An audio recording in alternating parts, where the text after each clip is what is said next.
Metal Gear Solid is a game series that has taken up a shockingly large part of my life to only have 7 official entries, and its tangled web of spycraft, over the top action, and at times shockingly accurate predictions for the future all combine to endear me to it over Metal Gear Solid's very long lifetime. While I'll admit I don't really have any interest in the original Metal Gear games, I'd like to take today to talk about the Metal Gear Solid series as a whole and deconstruct what does and doesn't work for these titles. And touch on the things that I think have helped to make the series a timeless classic despite their, at times, rather glaring shortcomings.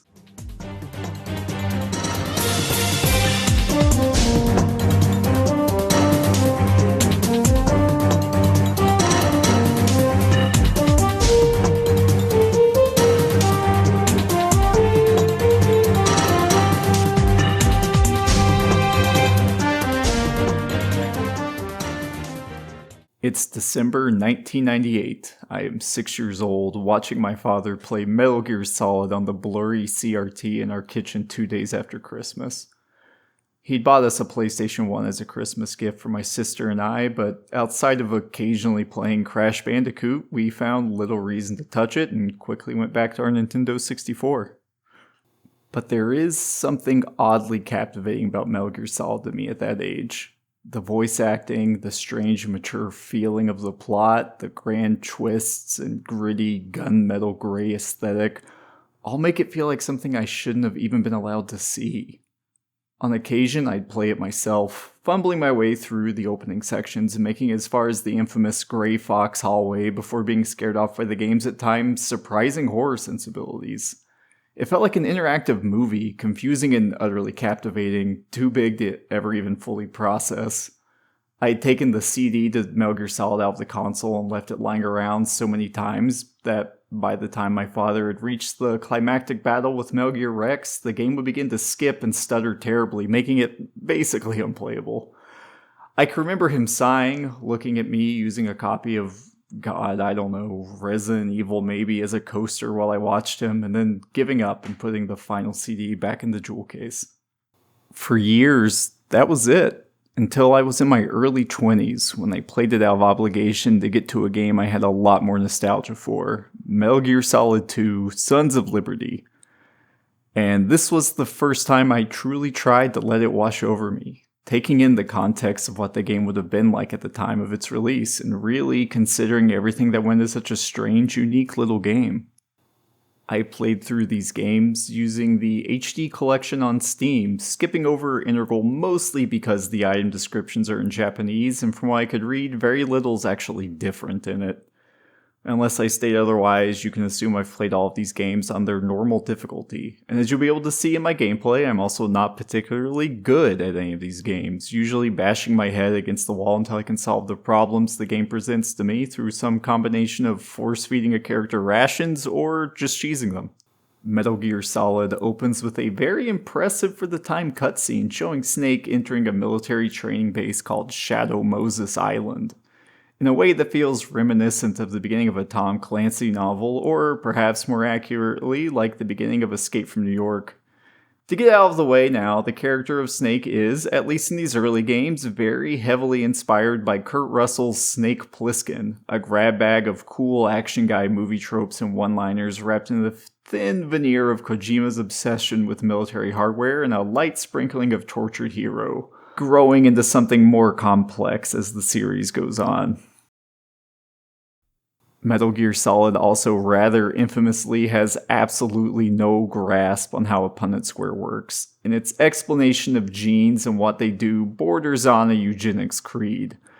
The ideas put forward are continually proven false in its narrative, making it unclear if the characters are meant to be wrong in their sweeping statements about the role our genetics play in our fates and beliefs and personalities, or if the game is simply a mess of contradictory statements, or, hell, maybe it's both. You start the game with no equipment whatsoever, hand-waved away as OSP, or on-site procurement, and forced to scrounge the map for equipment. While you wait for an elevator to return, you have a chance to grapple with the game's unique control scheme. You will be spending a decent amount of your exploration time trying to find consumable items and equipable gear. You can get a pistol early in the back of the cargo truck, one of the only things I could clearly remember, though if you miss the hidden one, the game helpfully leaves the SOCOM pistol in plain view in the tank hangar so you don't end up totally unarmed a third of the way through the game. Snake's mission is relatively straightforward. You are on Shadow Moses Island. You must stop a group of terrorists known as Foxhound, a former group of elite G.I. Joe-style crack commandos, from launching a nuclear missile with the titular Metal Gear, and rescue the chief of DARPA, the Defense Advanced Research Projects Agency, an Eisenhower-era government body with the stated purpose of testing and safeguarding dangerous new military hardware, as well as the president of a fictional weapons manufacturer. The main thing, I think, that makes Metal Gear Solid interesting as both a game and a story is how much of it is built upon failure. Not mechanical failure exactly, but failures by the main characters in the narrative. More often than not, video games are meant to strictly empower and enable your fantasies. A one-man army slashing and shooting your way through scores of enemies, power curves that see you growing stronger and more unstoppable the more time you put into the game. By contrast, the power curve of Metal Gear Solid is slight, meager almost. You get a pistol and later you get an assault rifle. And you will have a small collection of situational missile launchers and grenades by the time credits roll, but outside of small incremental increases to Snake's tiny HP bar, you gain shockingly little strength as the game goes on. Combat is almost always a punishment for failing to sneak, and it is cumbersome. It eats up ammo and precious resources, mostly rations, while you try and figure out a way out of the situation as quickly as possible. With this first entry, that is typically just finding a way to exit the screen, made difficult mostly by the fact that when you're spotted, the minimap in the top right corner becomes jammed. Another way the game focuses on failure is that despite how often people comment on what a massive, absolute badass Solid Snake is, and he really is, all women swoon for him, he can take down a mech with a stinger launcher, etc. Snake fails in his mission constantly. The very first of your 3 objectives, saving the DARPA chief, ends in total failure when he abruptly dies of a mysterious heart attack mid-sentence while explaining the situation on Shadow Moses to you. It's here we're introduced to another interesting wrinkle in the world of Metal Gear Solid. Magic and psychic powers are real, and everyone just takes this for a fact. The DARPA chief explains that Foxhound's psychic, Psycho Mantis, tried to probe his mind to get information from him and failed. Snake, of course, reacts as if this is a totally normal and uninteresting thing to hear, and then he dies. Snake is about an hour into this mission, and he's already failed one of his 3 primary objectives, with little more than a key card and an introduction to one of his 2 main supporting cast members to show for it. The game gates where you can and can't go in a pretty straightforward way. There are doors with a security level on them, 1 through 7, and you need a key card with that number or higher to open it. This means that you will frequently see where you'll be returning to later as you pass by a security level 5 door holding your security level 3 card, waiting for the game to hand you the card you need as you progress through the narrative and open up the map incrementally, letting you take notes of little side rooms that might hold valuable items, such as mine detectors or night vision goggles that make certain segments of the game a little easier, or occasionally even allowing you to bypass them entirely. After you watch the DARPA chief die mysteriously, you meet Meryl, a bright-eyed 18-year-old rookie soldier also trapped on the island, going after Foxhound and the Genome Soldiers, experimental soldiers infused with a legendary soldier's DNA in a sort of Star Wars clone army setup. Meryl is a character I remembered being cool, competent, and charming, but time hasn't been kind to her. And the reality is that Meryl's purpose is mostly to be endangered to motivate Snake, becoming seemingly less competent the further into the story you go. First, though, she helps you fight off waves of soldiers in the game's first mandatory combat sequence, running off after with an embarrassing little wiggle of her ass for Snake to remember her by. This is also when I realized that the game moves much faster than I remember. You end up walking more or less straight out of the scene with the DARPA chief and into our first boss fight, a duel with recurring series villain Revolver Ocelot. This duel is, well, it's not very fun by any sort of modern gameplay standard, but it is a good test to see if you know how the game's awkward controls work. You hold a staggering 4 buttons to run and shoot repeatedly at the same time, chasing after the man whenever he's forced to, I love to reload during a battle. There's nothing like the feeling of slamming a long silver bullet into a well-greased chain. shooting him in the back as he tries to get away from you.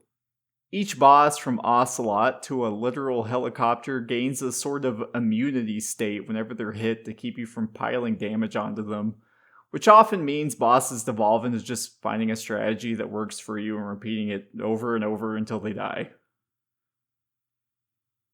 Still, there is something oddly exciting about these highly cinematic encounters. They're some of the only places in the game where you're forced into combat, and typically they provide at least a couple of charming little mechanical wrinkles. You're pretty good. Just what I'd expect from the man with the same code as the boss. By the time you've figured out the finger-aching combination of inputs to run, shoot, and reload at the same time, your duel with Ocelot will be cut short by the appearance of the mysterious cyborg ninja, Gray Fox, a character with so much cultural staying power that the series' second protagonist would carry their aesthetic onward for the next 2 decades. It's exactly what it sounds like on the tin.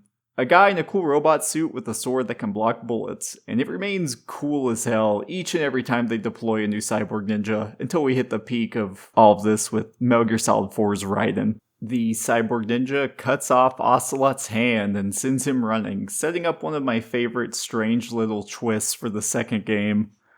This also leaves us to speak with the president of the fictional arms manufacturer Arms Tech about the production of Metal Gear, a machine designed to launch nuclear missiles in such a way that hypothetically bypasses all existing laws about nuclear deterrence, while boasting about American exceptionalism and making a nice, tidy profit for its many capitalist backers in the process. This is where we run into the strange duality of Metal Gear as a series, with Kojima's borderline obsession with military equipment and cool men doing badass things crashing loudly against his stories, frequently featuring the governments that control said men doing horrible things in the name of border expansion, increasing shareholder value at the cost of lives, and destroying other cultures entirely just to further the US imperial machine. It's interesting how often the game threatens to say something impactful, and I'd argue that given the age and relative immaturity of the medium when Metal Gear Solid was released, the game having anything at all to say regarding real-world geopolitics is shocking. It lends a game where a man tells you with a straight face what buttons to press to reload over a radio call a strange air of maturity for its time. And then, just like the DARPA chief, Kenneth Baker dies of a sudden and abrupt heart attack. If you're keeping score, Snake has failed 2 of his 3 major objectives, and well, at this point it's obvious that somehow coming into contact with Snake is killing these people. The US government having clearly orchestrated the assassination of both of these men for yet unclear reasons. Or maybe it is clear. Honestly, it's typically safe to assume any governing body or agency in Metal Gear Solid is either lying, incompetent, or more often than not, both. From here, our only objective left is to stop Metal Gear itself. And to get further into Shadow Moses, we'll need help from one of our 2 sidekicks, Meryl. Like I said before, I remembered Meryl as this badass red-haired woman who fought alongside Snake for nearly half the game, but the reality of it to my adult brain is a lot more disappointing and cliched. Meryl is 18 to Snake's mid-30s, and her can-do attitude typically gets her in trouble or puts her in Snake's way. She's mostly just there to be imperiled and to give us someone to save. This isn't dissimilar to Otacon, but despite his dweeby nature, he actually manages to be directly useful more often than not, even helping you escape a prison sequence later in the game if you think to call him. We grab Meryl's codec number off the back of the CD case, just like the game suggests, or in our case, I just Googled it because I don't have a CD case. Oh wait, I do have it. Huh. And we learn that the secret to Metal Gear is that it is a railgun-based nuke. That somehow means it bypasses all treaties. It's a ridiculous setup that assumes there wouldn't just be more laws passed once the Metal Gear was revealed to the world, but it is one I'm happy to accept to keep the story rolling. So we go deeper into Shadow Moses with a singular final objective: destroy Metal Gear. It's here we meet Vulcan Raven, a pretty uncomfortable and poorly written stereotype of a native strongman and mystic. He says he's from the Sioux tribe in Alaska, and well, the Sioux were never in Alaska to begin with. The Dakotas, yes, and even in Canada. But the mannerisms, cultures, and beliefs Vulcan Raven shows have nothing in common with the Sioux tribes. And while I'm far, far from an expert in native culture, and I'm not the person to speak on this in great detail, it is pretty obvious there really wasn't much effort put into researching this particular topic, something that Metal Gear Solid V would actually work to remedy with the supporting character in its own narrative. We're told briefly about how poorly nuclear waste disposal is handled in remote areas like this, which is true after doing a little bit of research into nuclear waste disposal in Alaska, and then we fight a tank. You're pretty good. Just what I'd expect from the man with the same code as the boss. Then we leave and wander into the second major half of Shadow Moses with the promise of another boss fight with Vulcan Raven later. We're told to call Natasha to ask why we shouldn't or can't use our weapons in a particular area that is full of depleted uranium, and it's at this point I realized that despite having played the Twin Snakes just a few years ago, I'd entirely forgotten Natasha. One of the only characters not see any use at all outside of Metal Gear Solid 1.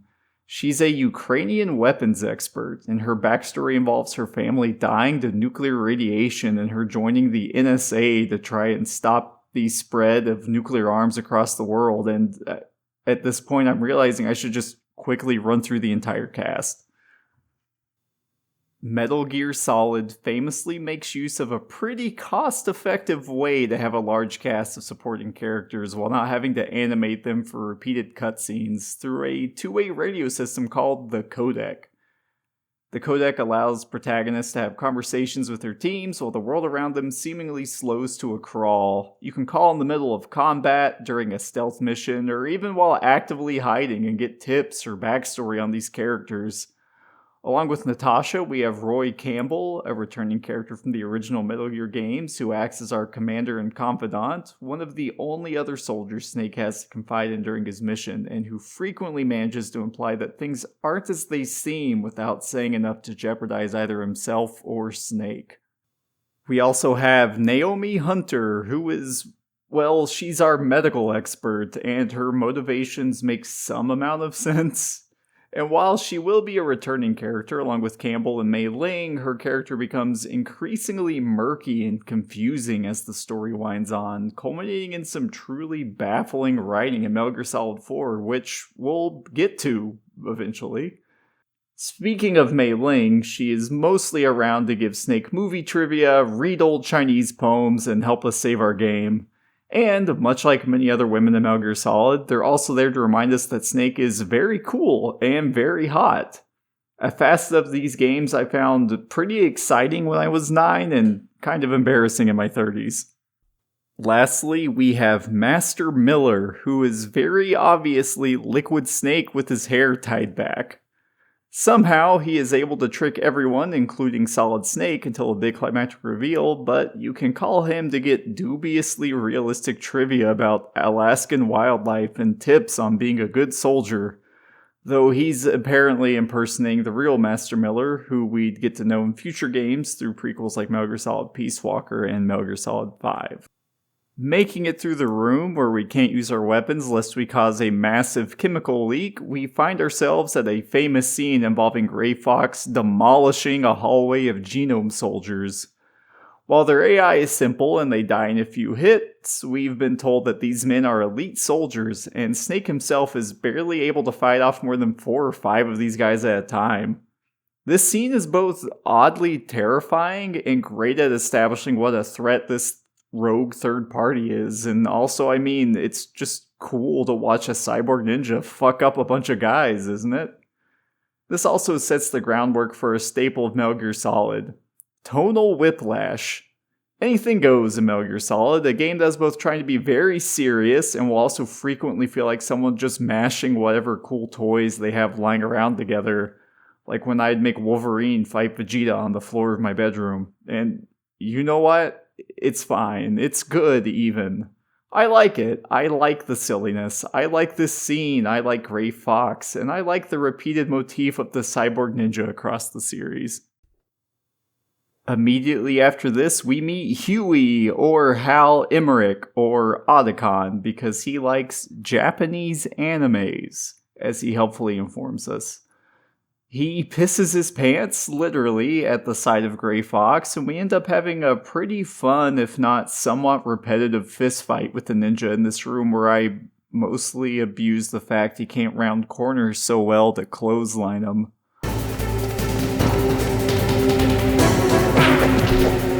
You're pretty good. Just what I'd expect from the man with the same... After begging for a good fight, we eventually fight him to the point his suit begins to malfunction, and he becomes increasingly violent and erratic before running away, seemingly trying to spare the lives of those around him before he accidentally kills either Snake or Otacon. From here, we get a massive exposition dump on Otacon, our second sidekick. His father was born the day of the Hiroshima bombings, and his grandfather was an active part of the Manhattan Project. His father's side of the family has always been tied to nuclear war, and he designed Metal Gear because he thought it would be cool to make a big anime mech. That's really it. He didn't even design to be able to launch nuclear missiles, and is genuinely surprised to find out it's capable of doing it. He's distraught that he inadvertently followed in a long line of men causing terrible harm with nuclear weapons, even as he tried to avoid it. And honestly, this is the type of melodrama that I love in Metal Gear Solid. And a backstory that would lead to some interesting characterization for supporting cast members in later prequel entries. We have to meet back up with Meryl from here to get her key card, and Otacon helpfully informs us that we can find her based on the cute little way she runs, and I'm torn because I don't really want to pause this retrospective every time something like this comes up because it's constant. But for the last time, for this game at least, I'll acknowledge that this game handles women pretty terribly. So off I go to find someone who wiggles their ass in a cute way in uniform, and I end up chasing Meryl back to the women's restroom to confront her about what a rookie she is, eventually getting her to agree to come along with me. It's here we get to one of the boss fights I actually still find pretty entertaining, and I don't think I have anything new or revolutionary to add here. You fight Psycho Mantis, a man with psychic powers. He can turn off your TV, read your memory card, move your controller around, and it's less fun to actually fight him. As you can see from my gameplay footage, I mostly get around him by laying on the ground a lot, exploiting his relative lack of ability to hit you while prone, and fumbling my way through the fight as best I can. You're pretty good. Psycho Mantis reveals on his deathbed that all anyone ever thought about was sex and violence, and his mask helped to keep other people's thoughts out of his head. This is a world where psychic powers are just real, with multiple characters talking about it being used on them or to condition them, and neither Snake nor Meryl seem particularly fazed about all this, or with the fact that Meryl just spent the majority of the fight being mind-controlled. He helpfully opens the door for us, and we make our way back through a cave full of wolves to meet Sniper Wolf, the first part of the game to require a major amount of backtracking. This part of the game has always amused me a little bit. Sniper Wolf shoots Meryl 3 times to lure Snake out, despite them standing right next to one another, but also carefully avoids actually killing her.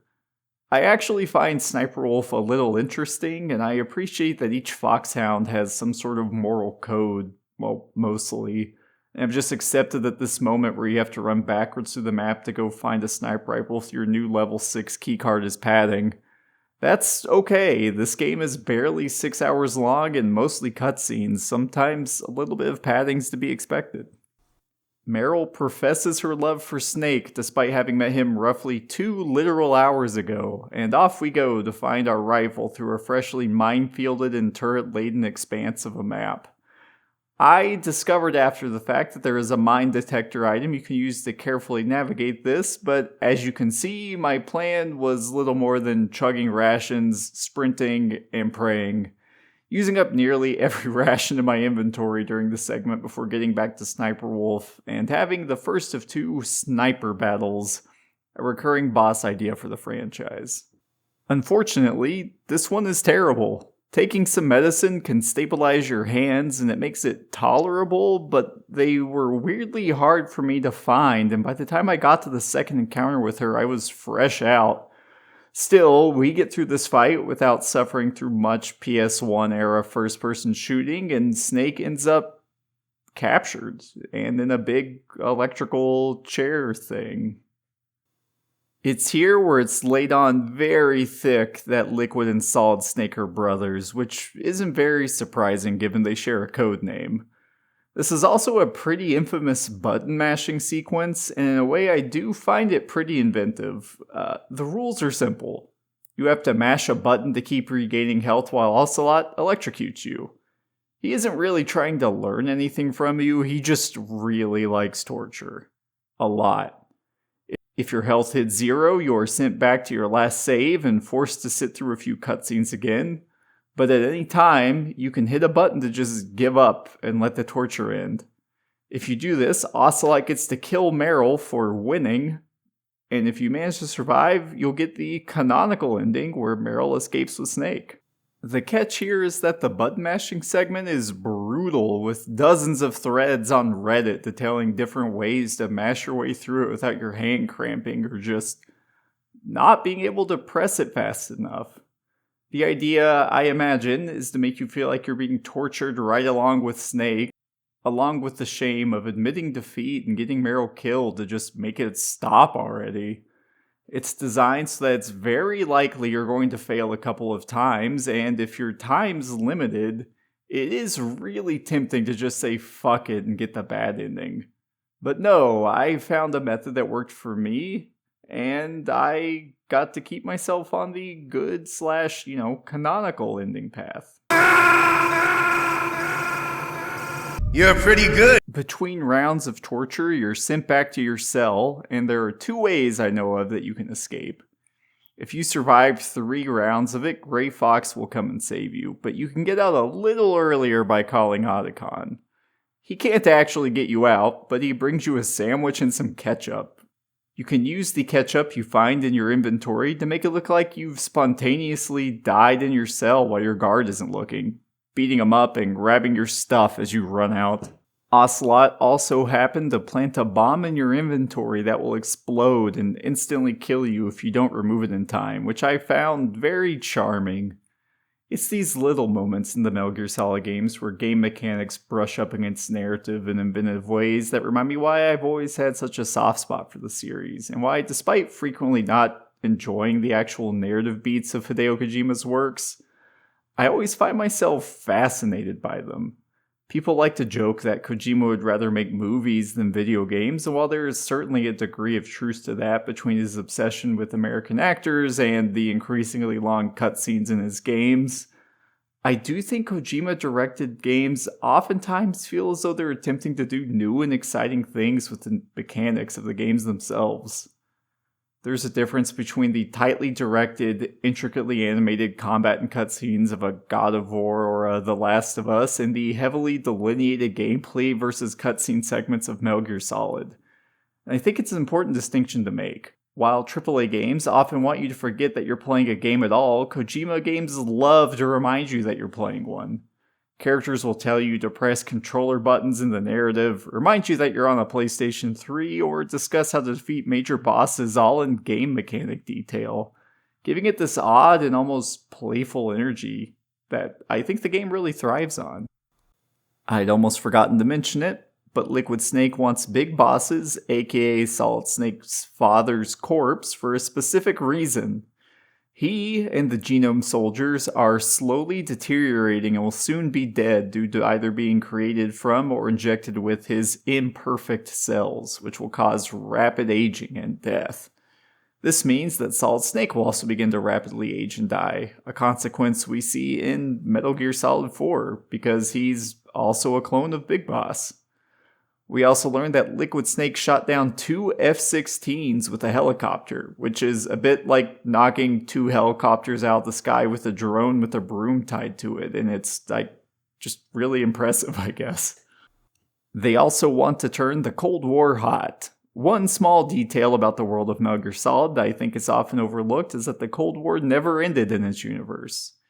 Russia and America are still locked in a series of proxy wars, though I guess you could argue this is still true, and Liquid Snake wants to start World War III to give he and his comrades meaning. He is, conveniently, a man of convictions with almost no political ideology whatsoever. He just wants to give his boys something to do, a world where soldiers aren't just revered, but needed. And this, combined with his desire to save them, does give him a slightly noble quality. And I admire that the game doesn't paint the US as the good faction and Russia as the bad one, even going so far as to have several of the issues that crop up during the operation having a root cause of good old-fashioned American greed, mostly through Arms Tech, who created the Metal Gear at the US request in the first place. After escaping from your torture, you get back on the trail of stopping Metal Gear, and hopefully, if you're able to mash your way through repeated electrocutions, eventually saving Meryl. You rappel down the side of a building while Liquid Snake shoots at you with his helicopter.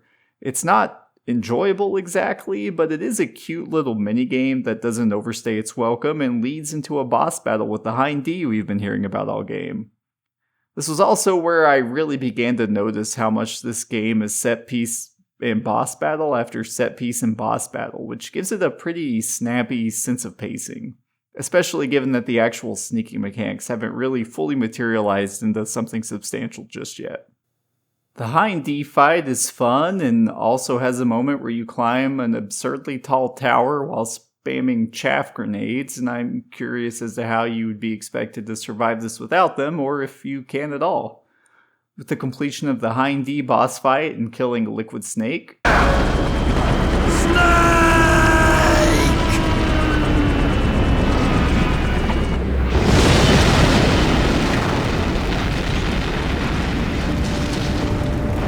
In hell. Liquid.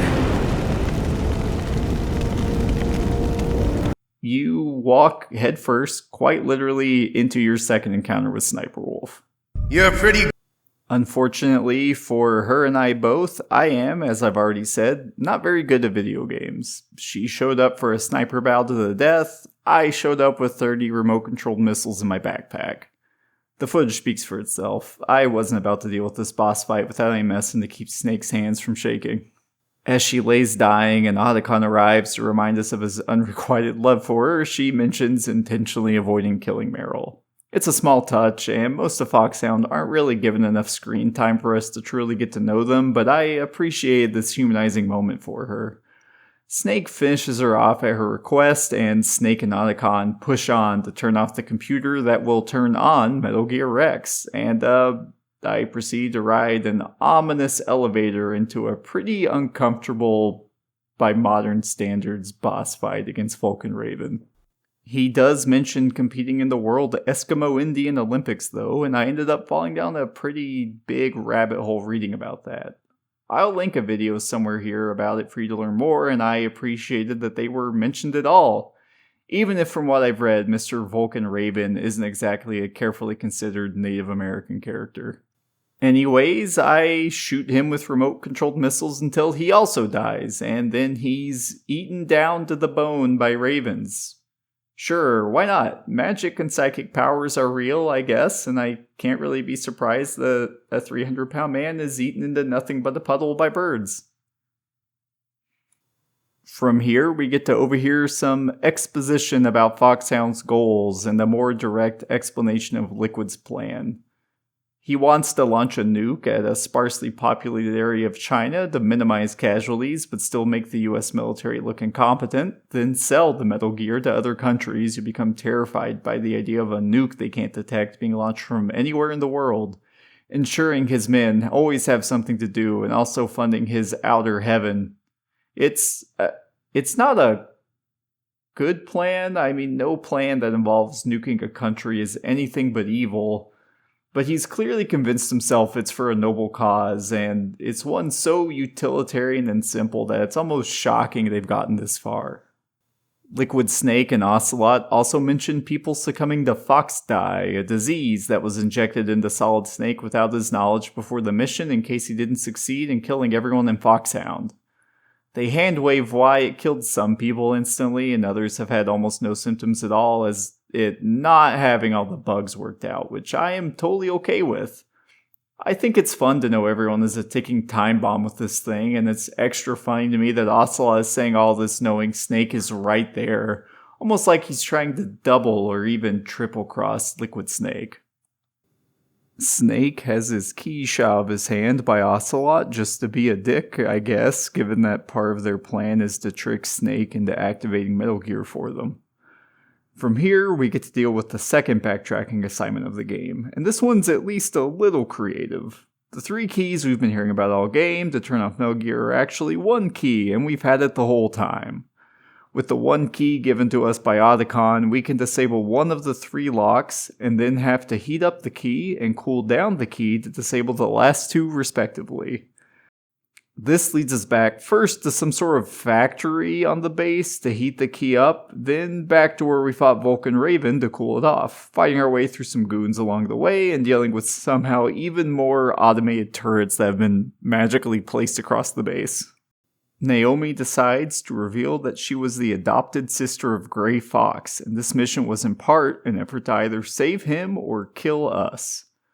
Snake was the man who left him for dead in the original Metal Gear game for the MSX, which, I'll be honest, I will probably never cover. Snake accepts that he's going to die from the Foxdie virus, but we also learn that despite her desire for revenge and the fact that she created Foxdie, Naomi didn't inject Snake with the virus, and that the plan to kill everyone there was done by the US government. After this reveal, she's arrested for treason, and while Snake at this point has absolutely no trust in the US government, he still vows to stop Metal Gear to avoid a, global thermonuclear war. Oh, right. Master Miller also reveals that he's Liquid Snake, letting his gorgeous mullet down in the process and taunting Snake for having accidentally unlocked Metal Gear for him. Whoops.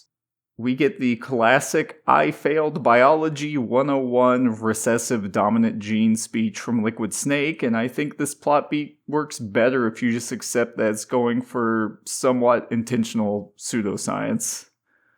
Solid Snake was given all of the recessive genes, and Liquid was given all the dominant genes, and yet he still loses to Snake. Not to mention that the genome soldiers are genetically modified to have some of Big Boss's DNA and are still absolutely worked over by people like Meryl, an 18-year-old who's never killed anyone before, and Gray Fox, who in their defense is a cybernetically enhanced ninja. All of this is to say that despite the game's obsession with talking about genes and people wanting to pass on their genes, I think the game does make it pretty clear that all this eugenics nonsense is, nonsense. Snake is regularly challenged and bested by people like Sniper Wolf or Gray Fox, despite their not having the super special Big Boss DNA. And I think in its own roundabout and clumsy way, the game is attempting to argue against any sort of eugenics-based worldview. Then we fight Metal Gear and get a cute little exchange with Otacon. Intentionally designed it with a weak point? It's not a weak point. I like to think of it as a character flaw. People just aren't complete without some type of character flaw, don't you think? I guess so. I owe you one, Otacon. And, like I've said a few times now, I think this is a very interesting for the time boss fight. But for some reason, it took me like a dozen tries not to die to this thing. The fight is broken into 2 phases with no checkpoints. One where you have to target the radar dish, and another where you have to target the cockpit directly. Eventually, I realized that you could just spam chaff grenades to quickly get through the first part, and I became very familiar with the cutscene where you watch Grey Fox die saving you before you get to the back half. I also discovered after many failed attempts that you could just stand under the Rex and totally confuse it. I mean, that makes sense. Liquid is piloting it from the open cockpit, trying to find you with just his eyes. And in its own way, it is a fun little gimmick that you can just keep yourself under it and keep him confused.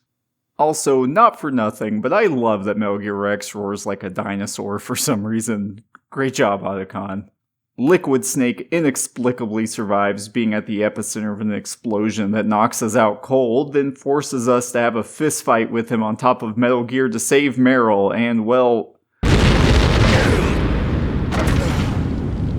He mentions cloning and the super baby method, which, cursory Googling, thank God, just brings me back to Metal Gear Solid 1. He explains that soldiers are entirely disposable to their governments. He's right. Armed forces are viewed as numbers far more than as people by the governing bodies that control them.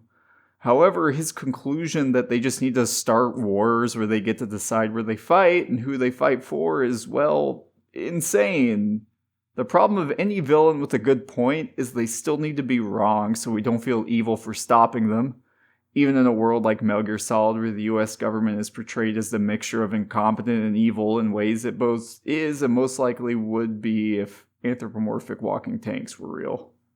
He also briefly mentions Gulf War syndrome, which is actually real, a mysterious, unexplained illness that John Hopkins described as one unique to veterans of, well, the Gulf War. Fatigues, rashes, cognitive problems, and skeletal pain. Those who experienced this in the universe of Metal Gear Solid? Clones. Sure, why not? The Secretary of Defense, Jim Houseman, which is such a Death Stranding name, has authorized a tactical nuke to blow up Shadow Moses Island to cover this all up. Like I said earlier, at this point, compelled to have you die with him, Liquid Snake forces Snake to have a fistfight with him on top of the destroyed Metal Gear Rex, and you do. And after that, you escape with Meryl, or Otacon, if you got the bad ending, going through a very ambitious turret sequence to cap everything off. It unfortunately controls incredibly badly.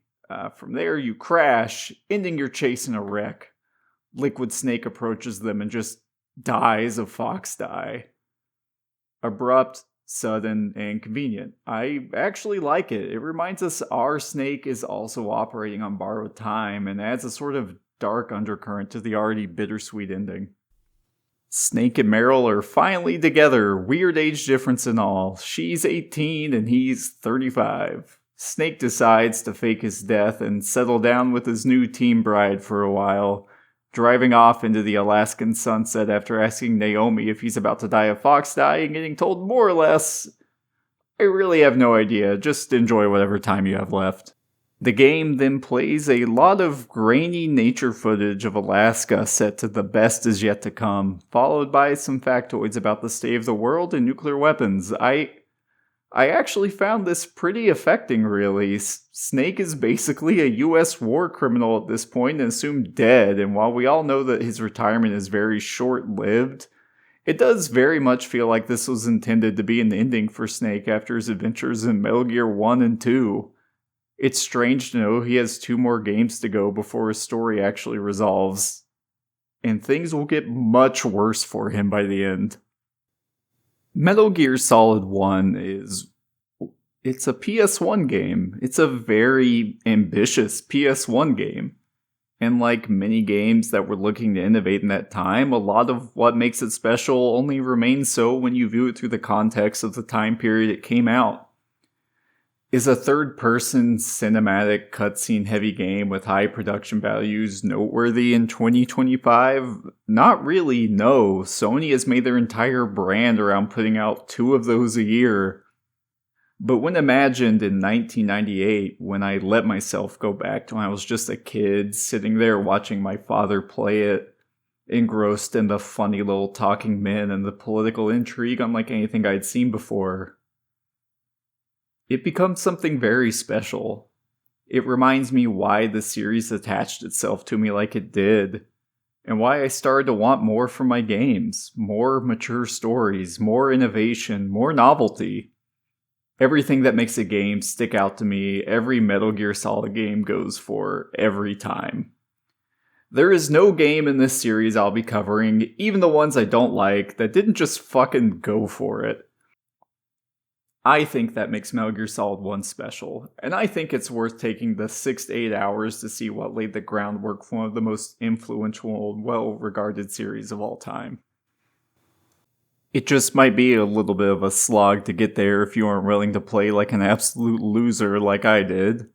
Oh, and right, there's an after-credit stinger that reveals Ocelot was a double agent working for the President, and that he's another clone of Big Boss. The President, not Ocelot. Incredible stuff.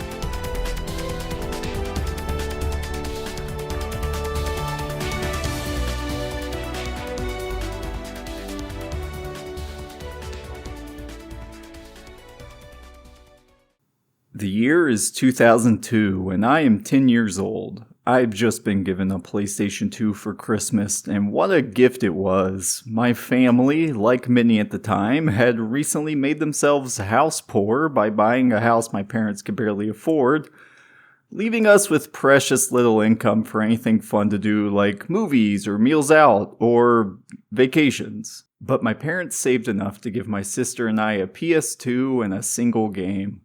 Dragon Ball Z Budokai.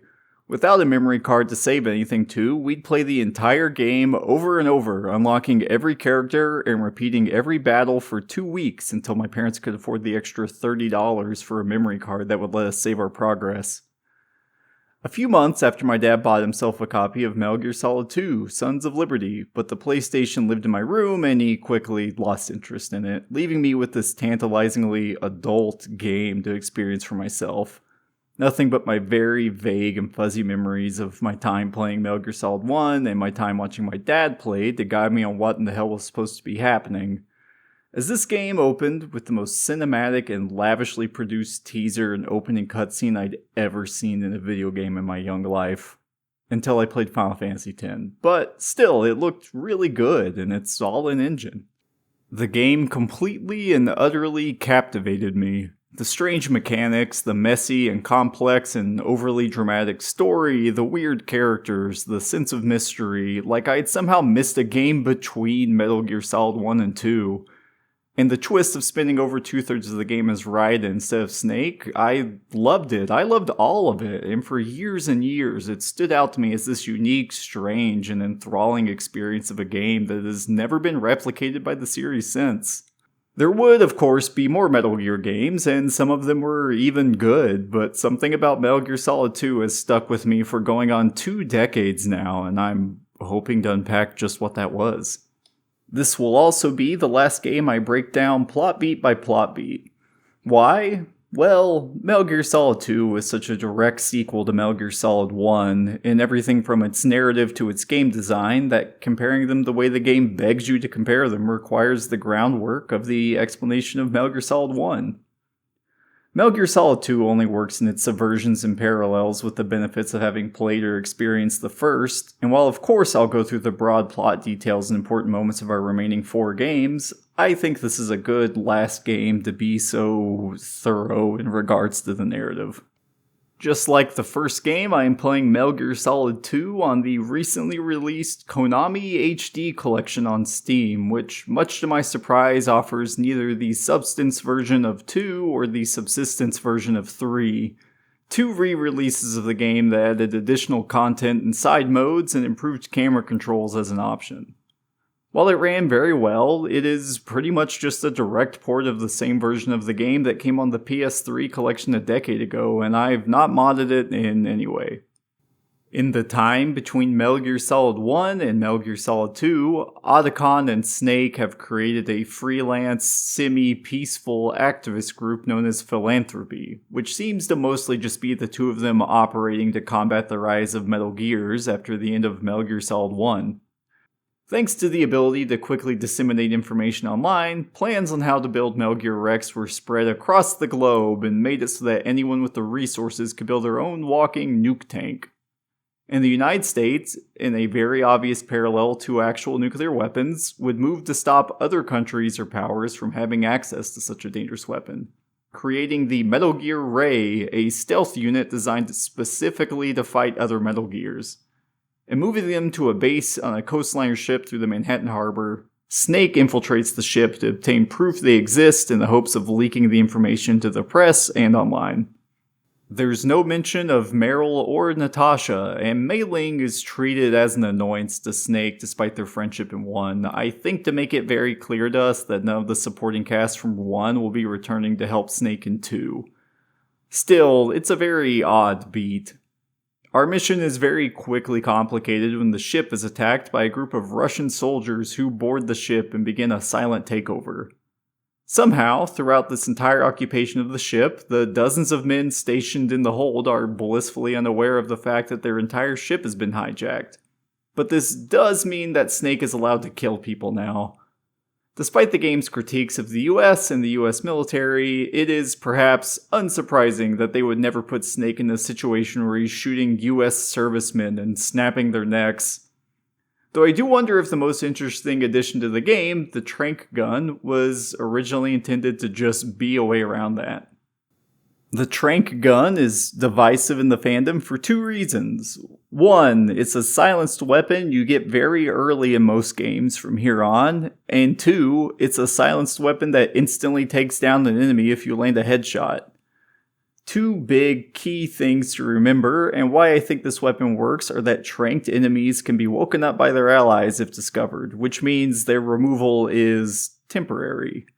And the game's enemies have been made more aggressive and more numerous to compensate for this.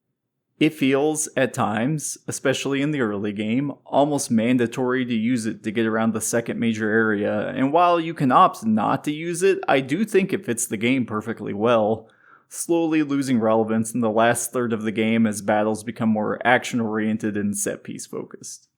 The game is also packed full of weird tiny details. For example, I shoved a guard over a railing and he landed on top of another guard in a little pre-rendered cutscene. Something I'd never seen before until I played it for this video. You can slip in bird shit, you can distract guards with dirty magazines, you can knock a bucket of ice cubes over and watch the guards slip on them until they melt in real time. There are so many strange, eccentric ways you can interact with the game world, especially for something from 2001. And it is odd to realize that games haven't really gotten that much more interactive outside of a few edge cases over the past 20 years of game design. Metal Gear games have always had clunky controls, but they lend a tactile sensation to these games that I find too enjoyable to ever really want to see them fully changed. You descend deeper into the ship and end up running into one of our first new recurring characters, Olga. Olga is interesting. In a post-Meryl world, she is certainly given more to do, shown to be an excellent combatant and capable soldier and spy. She even gets to square off against Snake in a pretty fun opening tutorial of a boss fight that teaches us how to use the new first-person aiming mode. You also discover parts of the ship are rigged with C4, which is confusing since sinking the ship would also kill them, but, well, it's a video game. We fight Olga, learn about the new first-person aiming, and move on after shooting a pregnant woman with like 30 horse tranquilizers.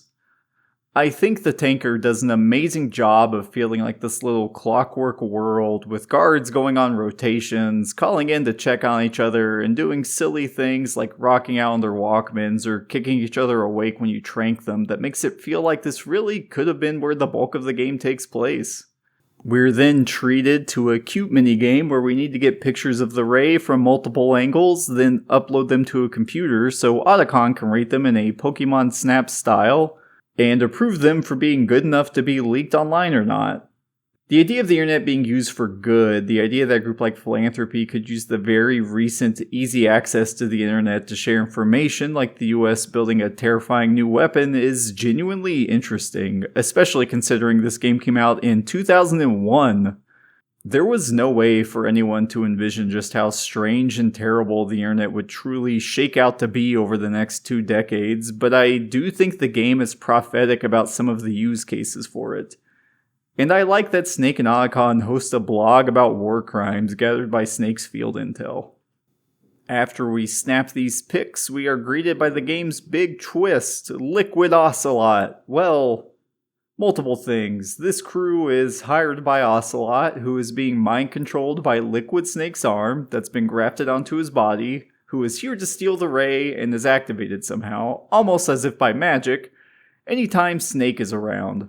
Solid Snake appearing causes Liquid to take over Ocelot and make a big dramatic show out of executing the US general, making his escape on the ray, explaining to Snake that he and all of Big Boss's other clones only have a few years to live due to a defect being intentionally coded into their DNA that causes them to rapidly age before sinking the cargo ship and leaving Snake stranded in the Hudson, after pretty handily besting him and running off to fight another day. This is the last time audiences would play as Solid Snake for 7 years, and leads to the rather famous twist.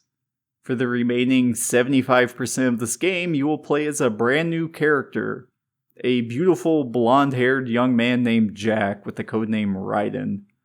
We smash cut to 2 years later where we're briefed on our mission in a way eerily similar to the way Metal Gear Solid 1 opened. Rather than keeping it a secret for the rest of this portion, I think it's best to get this out of the way now. Metal Gear Solid 2 is both in fiction and in mechanics an iterative sequel to Metal Gear Solid 1. The details of his mission and everything that happens to Raiden over the rest of the game is deliberately evocative of the events of the first game. His mission now was intentionally designed by those in power to echo the events of Snake's mission then. This can lead to the game feeling both surreal and a little repetitive as we experience multiple slightly remixed moments and events from the previous game. But I think Metal Gear Solid 2 works best when experienced right after Metal Gear Solid 1. So, Raiden enters the Big Shell by water just how Solid Snake enters Shadow Moses by water. He's been sent to rescue the President of the United States after a new group of G.I. Joe-inspired Tier 1 operators, Dead Cell as opposed to Foxhound, took over the Big Shell and kidnapped the President, with the claim that they want to steal his nuclear launch codes.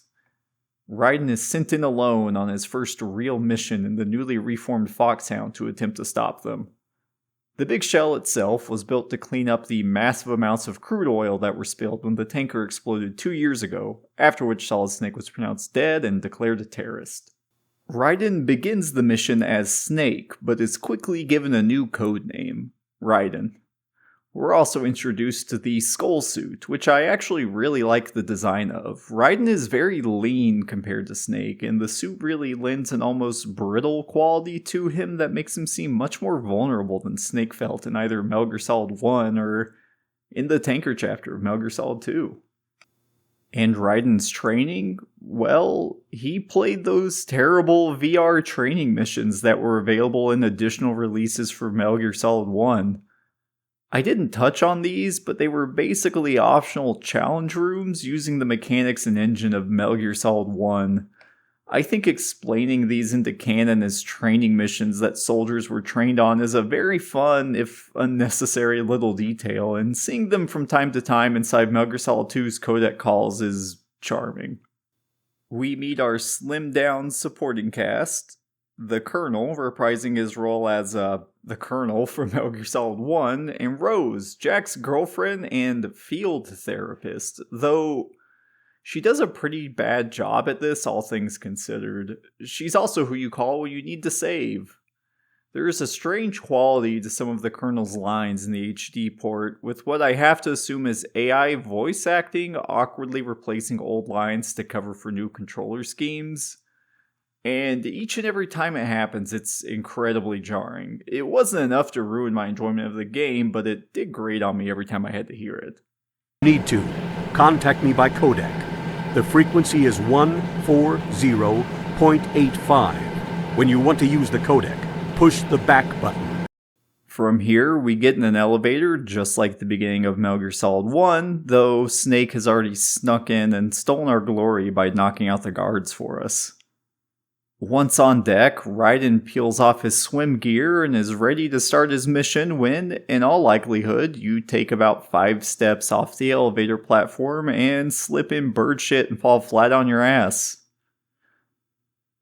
Raiden is not given many moments to succeed in this story.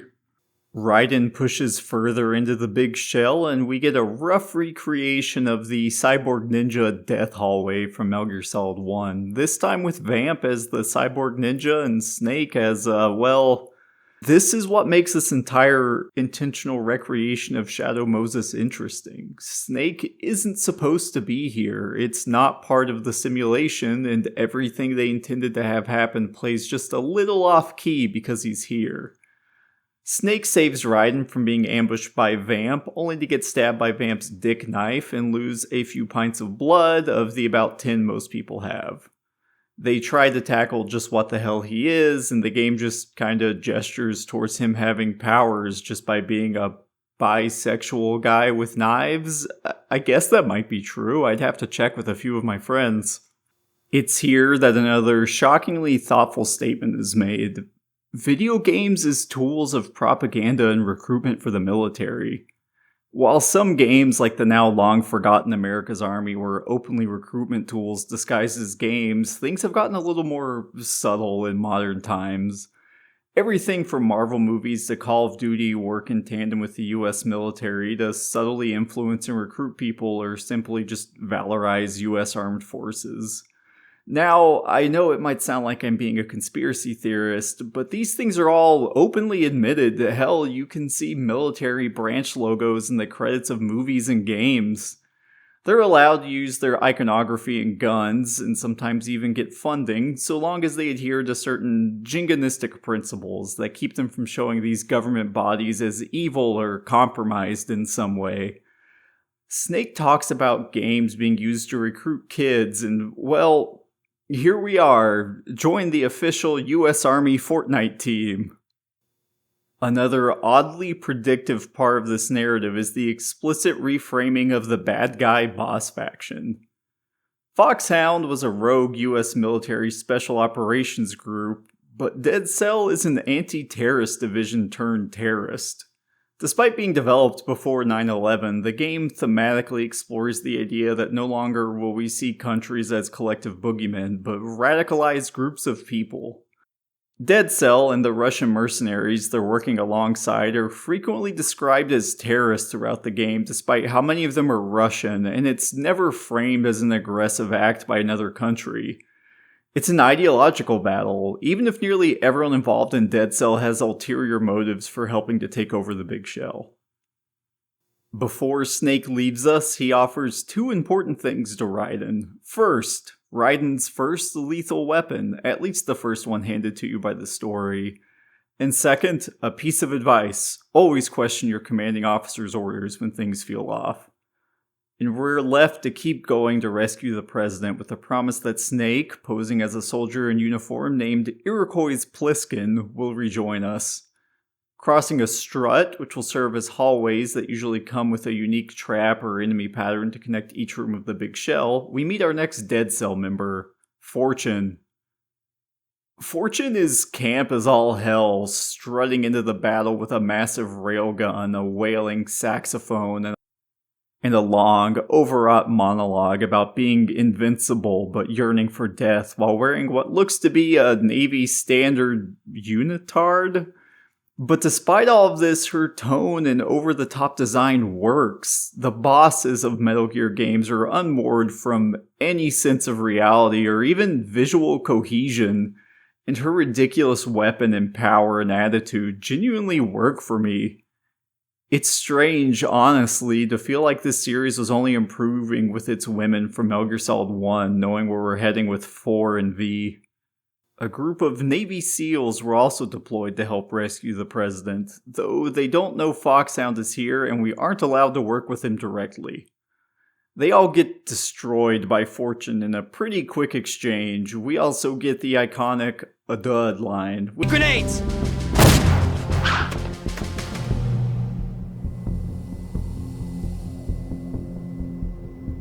A dud! Which makes me laugh every time I see it. And that's that. No more backup besides Snake. And really, did anyone think that in a Metal Gear game you'd end up with any real support anyway? Raiden reaches the next major section of the game, which turns out to be a bit of a boring slog. We meet Peter Stillman, a bomb disposal expert who assists us alongside Snake and discovers that yet another Dead Cell member, Fat Man, named such because of the name of the nuke and because he is literally a fat man, has planted C4 all over the big shell. And we get to run all around a slightly remixed map, disposing of them with a little freeze can. You might have seen a few on your way to this part. We also discover that Snake is not good at lying. He gets the Navy SEAL mantra wrong, and his rank is from the Army, which is a nice little reminder that Snake is first and foremost a mercenary. We also get to watch Raiden try to command authority between these two men, which goes about as well as you'd expect. He ends up going along with their plan after really failing to get a word in. It's a disempowering moment for the character, and depending on the player, perhaps one for them too. And I can easily see how this would go over poorly with audiences in 2001, but I find it oddly refreshing to play someone who is a little whiny, in way over their head, and thinks all the insane shit that is happening is weird. One very, very long codec later, we learn that Stillman actually volunteered to be here to stop Fat Man out of guilt over failing a bomb disposal a few years ago. He even fakes his leg injury so nobody can criticize him for his failure. As it turns out, the bombs Snake and Raiden have been defusing have been mostly decoys and bait. The final bomb is about to go off and Stillman volunteers to defuse it himself. He runs, fails, explodes, and dies. A weirdly interesting character gone in about an hour of game time, all while we ran around the map defusing bombs. It's odd how much this moment feels like padding given we've only just started the second act and how inconsequential Fat Man and Stillman end up being. But we're also given our first real boss fight here. An impossible to win battle between Raiden and Fortune where we dodge her attacks until she gets bored after realizing we're not Solid Snake and are just some random kid. Just how the player might feel in the moment, still trapped playing someone so vastly different from who they expected to play as, wondering or hoping that the game is about to shift its focus back to Snake. Knowing he's on the map, running around and doing things off screen that we never see, it feels like we'll be snapped back to him at any moment. We never do, of course. This is Raiden's game, but I can't help but imagine how people might have expected or even hoped that moment would come. Only realizing it wouldn't once the credits rolled nearly 8 hours later, and I think I kinda love it. This is where Raiden scores his first kill. It feels intentional that is also a kill he makes entirely by accident.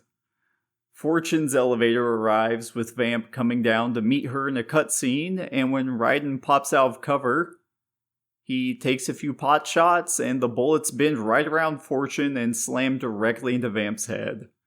He seems dead for a moment, allowing Fortune plenty of time to monologue about always being a survivor and always being left alone before he awakens in her arms and she carries him away. I actually like their friendship. We never see anyone in Foxhound really interact besides Ocelot and Liquid, and it's genuinely kinda nice to see these two share a bond. Though I'm never sure if it's meant to be read as romantic or friendly, and honestly, I don't think it really matters. This also establishes Vamp's ridiculous healing ability even further, and it will be explained with the rather infamous Nanomachine's hand wave to absolve the story of just how many people have literal superpowers by Metal Gear Solid 4. We're told that there's one last bomb to find and return to the heliport to be confronted by one of two villains Raiden will actually beat in direct combat. Fat Man, the guy who planted all the bombs. He's a pale, fat man on rollerblades who skates around the map doing sick grinds and leaving C4 for you to deal with while trying to shoot at you with an SMG, and well, he's fucking stupid and lame. The thing is, the game knows he's lame, and that's why he's one of the only people Raiden can actually beat at this point in the story. Fat Man is a very unfulfilling boss to beat narratively, has absolutely no connection to Raiden, and dies in the very first scene we meet him directly. Beating him feels hollow, even if I weirdly struggled with him and no other bosses in the game.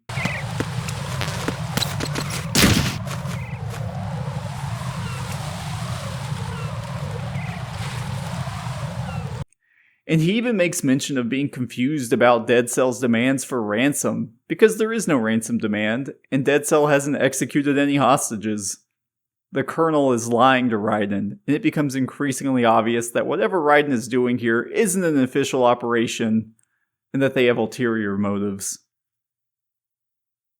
During all of this, we even run into yet another cyborg ninja. I can't even be mad that we have another one. Robot ninjas end up becoming something of a staple for the franchise, appearing in 3 of the 5 games and even being an unlockable option in V, bringing the total up to 4 games, I guess, if you want to get technical.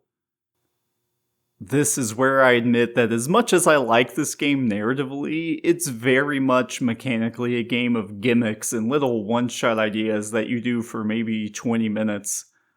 I'm given an enemy uniform by the cyborg ninja because they know a guy who knows where the president is, maybe, and I have to avoid bumping into other soldiers while also finding a gun and a high-powered microphone to listen to the hostages' hearts, figuring out who has a pacemaker to know who to talk to. None of these mechanics are bad exactly, but we do them just once and never again. You can't continue to use the uniform to disguise yourself because the uniform is specific to this one part of the big shell. And while you can use the microphone to do things like listening to people taking a shit, which is pretty funny, it doesn't exactly serve any mechanical purpose after this part. I don't think this is bad, but it is interesting how much of Metal Gear Solid 1 and Metal Gear Solid 2 are made up almost exclusively of little mini-games, with the actual stealth action gameplay being a loose connecting thread between these moments. Snake informs us that this place blowing up won't cause an ecological disaster because it's not actually cleaning up any oil, because the entire base is a front for a Metal Gear project. This isn't known to Raiden, who was sent here primarily to stop an ecological disaster and save the president, but we head off and listen to some heartbeats in a room full of hostages until we find our guy, discovering a man who calls a group we have referred to a few times, the Patriots, as the Lale Lule Lo. We also meet our villain, Solidus Snake, as he berates Olga and Ocelot about someone sneaking around the base. Solidus is voiced by and looks exactly like Canderous Ordo from KOTOR 1, and he has a lot of fun hamming it up, walking around in a Dr. Octopus-inspired muscle suit with a swishy cape. We also hear Ocelot say he never trusts a Frenchman, which is really funny, but I'm not sure why he said it. As a quick aside, my editor has informed me that the group is called the Lale Lule Lo because there is no L pronunciation in the Japanese language, which means it's literally unpronounceable in Japanese, which makes the group very hard to talk about in a Japanese dub, which I just think is interesting. That's it. Little aside, thanks. Solidus's plan? Launch a nuke over Manhattan and detonate it, destroying Wall Street and turning Manhattan Island into outer heaven. So, basically a slightly grander and more unhinged version of Liquid's plan. Once again, the game seems to be repeating itself, with motives and moments, as Raiden's informant is then killed by an abrupt heart attack that draws attention to him, forcing the cyborg ninja to step in and protect us as we make our escape. At least knowing where the president is, we head off, dealing with a C4'd up strut by shooting out the activation panels like we did earlier, even being forced to backtrack for a sniper rifle, which honestly wasn't really a callback I thought was fun enough to warrant, but hey. We cross after I fuck up and blow myself up about 30 times, and then...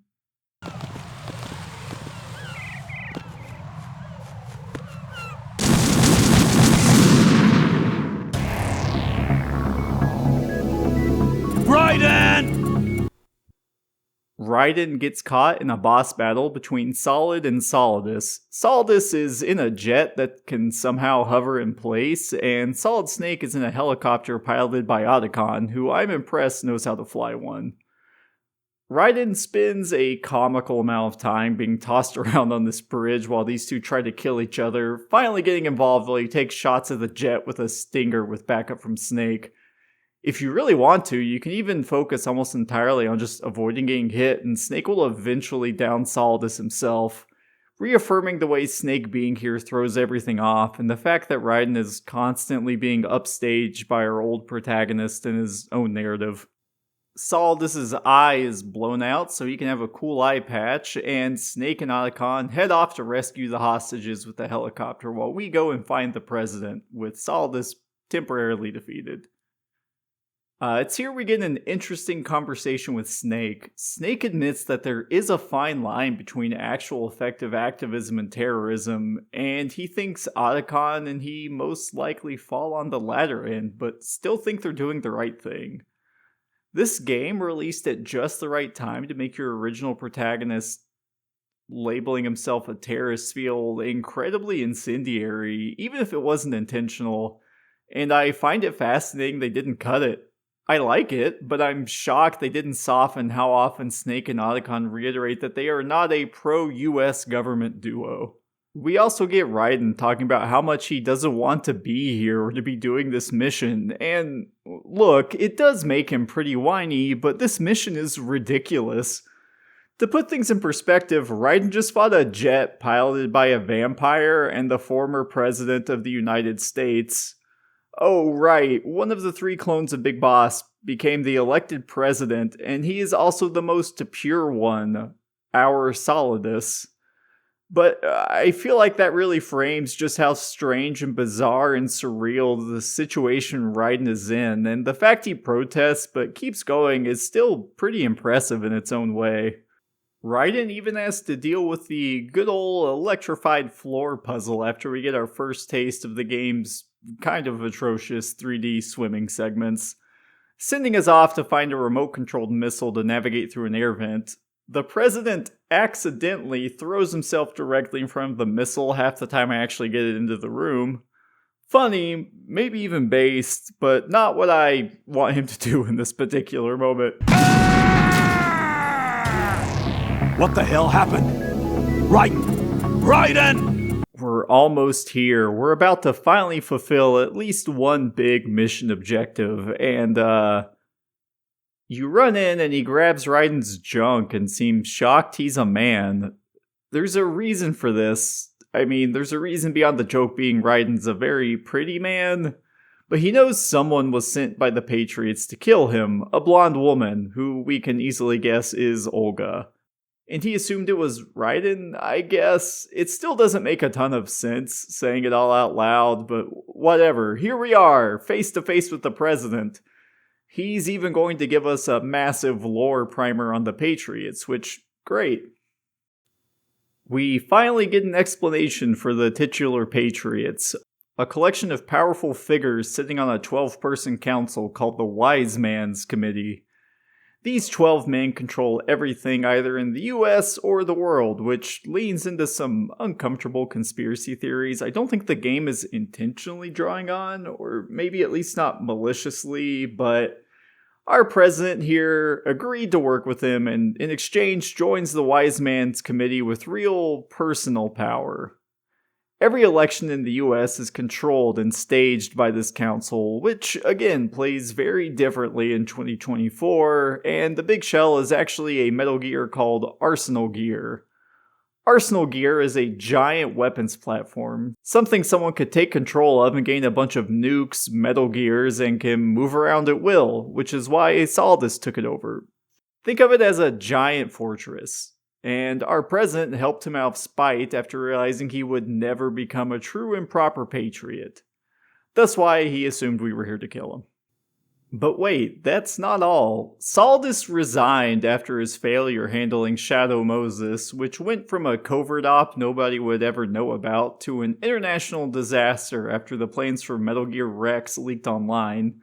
Which explains how Saldus knows President Johnson. He was his vice president. I think the twist about Big Shell being Arsenal Gear is pretty fun, even if this is where the game really starts to feel like things have been cut for time or maybe for budget reasons. This is also where the game's cutscenes can start to feel a little agonizing at times, something the series would ease up on in the next installment before doubling down harder than ever with 4.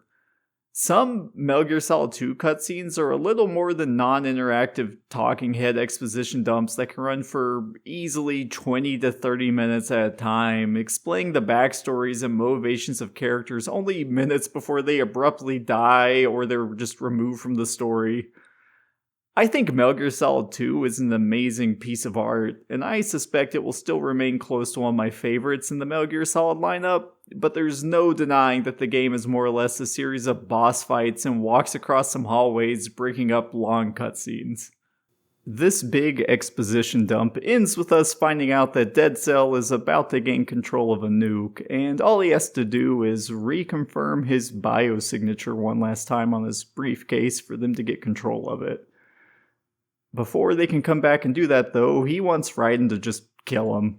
Raiden refuses, and during a struggle for Raiden's gun, it seems for a moment like he might have accidentally fired his weapon, only for the camera to reveal that it was, in fact, our good old friend Revolver Ocelot in all of his hammy glory. This should be shocking to us, seeing as Ocelot is seemingly working for Saldus, though given what we know about him, it quickly is becoming obvious that he's working for a third party, and since we just got told who and what the Patriots are, it's not too hard to guess why he's actually here. With the president dead, Raiden has failed every single objective he was sent in for, but now Raiden, Otacon, and Snake know that Big Shell is actually Arsenal Gear. In fact, Snake and Otacon knew that the entire time. The Patriots framed philanthropy to try and take them out of the action, given that our buddies were typically a variable they can never quite seem to account for. But here they are, causing trouble 2 years later, even with their name and reputation in the mud. Luckily, for all of them, there is an expert coder on the Big Shell who could make a virus to stop Arsenal Gear, and coincidentally, or because of some 5D chess move by the Patriots, it's Otacon's stepsister. This part is, We're off to find her on the second half of the Big Shell, swim a little bit more, and end up fighting Vamp. This is a fun boss fight, even if I have no idea how he freezes us in place with a knife. Actually, I think it might just be magic. Who knows? We fight, he falls into the heavy water pit in the center of the room, and Otacon calls to explain the situation with Emma, his sister. I'm going to just lay it all out here now because it's simultaneously so ridiculously dramatic and weird and in questionable taste that we might as well just rip the band-aid off. Otacon and Emma are step-siblings, and one day Emma almost drowned in the family pool, calling out for her big brother to come and save her. Otacon, preoccupied at the time in the house, didn't hear her, and his father somehow also drowned in an effort to save Emma, which then caused Emma's mother / Otacon's stepmother to leave. The wrinkles are in all of the weird, questionable details. Otacon couldn't hear Emma because he was too busy having sex with his stepmom, and he's like 15 at this point, and Otacon's father knew about the love affair between his son and wife and tried to drown Emma in revenge while also killing himself. Oh, and Emma is also romantically and sexually attracted to Otacon, who intentionally keeps himself oblivious of that fact. I mean, that's pretty severe child abuse. Otacon was groomed and assaulted. The story doesn't really spend a lot of time on this, and it feels shockingly heavy to bring this kind of thing up out of nowhere, even ignoring the messiness of something as taboo as Emma being attracted to her stepbrother, which also doesn't really seem to be leading to anything. It mostly acts as a conduit to torture Otacon even more, with it seemingly becoming a series staple that something awful has to be revealed about his life whenever he shows up. I don't find it upsetting or offensive. I just think it's a topic that takes a very deft hand, and I don't think Kojima, at least at the time, was the guy for it. One of the least subtle and least subtextual writers to make it big in this genre. I think there is space to talk about any subject matter, but bombshelling us with the incest grooming plot about Otacon right after I fought a nanomachine-addled bisexual vampire inside of a giant robot isn't really what I was expecting. Anyway, that's that. Before he died, Vamp explained that Dead Cell was actually framed by the Patriots and didn't actually snap on a mission and become a terrorist group. But now they're determined to take over Big Shell out of revenge. They also know there is a bomb on board they can use even without President Johnson's nuclear briefcase, so they did have a plan. It's maybe not a great one, but they did have one. And I think it's fun how many characters have multiple running motivations and allegiances. It can be a bit much to keep track of given how much of it is revealed in the final 2 to 3 hours, but I do actually really like it. Raiden seemingly finally scores another win, and we swim out to go get Emma after beating Vamp. Emma is cute. I actually enjoyed Jennifer Hale's performance here, and I think absent the stuff with Otacon, it's fun she's so instrumental in stopping Arsenal Gear. She's been injected with something that makes it so she can barely walk, and because of almost drowning, she also has a phobia of water, so we're forced to swim through the level again with her on her back.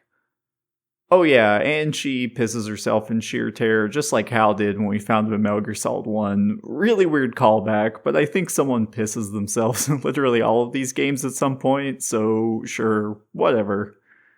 Raiden is really sweet with her, and I actually found myself starting to like him in his approach to dealing with civilians on the mission compared to Snake, before we get a call from Rose, who I've mostly neglected to talk about until now. She keeps calling and asking Jack what day it is and if he knows why it's important in the middle of his mission, and all of this culminates in some shockingly dark backstory for the two that makes it really hard to root for Raiden afterwards. Raiden lives a reclusive life and is emotionally distant to Rose, never staying the night with her and living in a small, sparsely decorated apartment. He's terrified of the night because of his past as a child soldier in a currently unnamed conflict that gives him severe PTSD, shattering our image of Raiden as a naive rookie on his first mission. We also learn, even more shockingly for me, that Raiden has hit Rose multiple times during the relationship, which makes him extremely hard to root for, even if he has PTSD, and that the two of them have been on the rocks, understandable really, for a while now. This is a very strange time to call Raiden about all this, but the reveal that Raiden is physically abusive is handled in a single throwaway line and never mentioned again, which is really bad. That takes a lot of unpacking for a protagonist to come back from, and it feels like it's just tossed off here to show how messed up Jack is from the war, and is something I think Kojima deploys without much thought.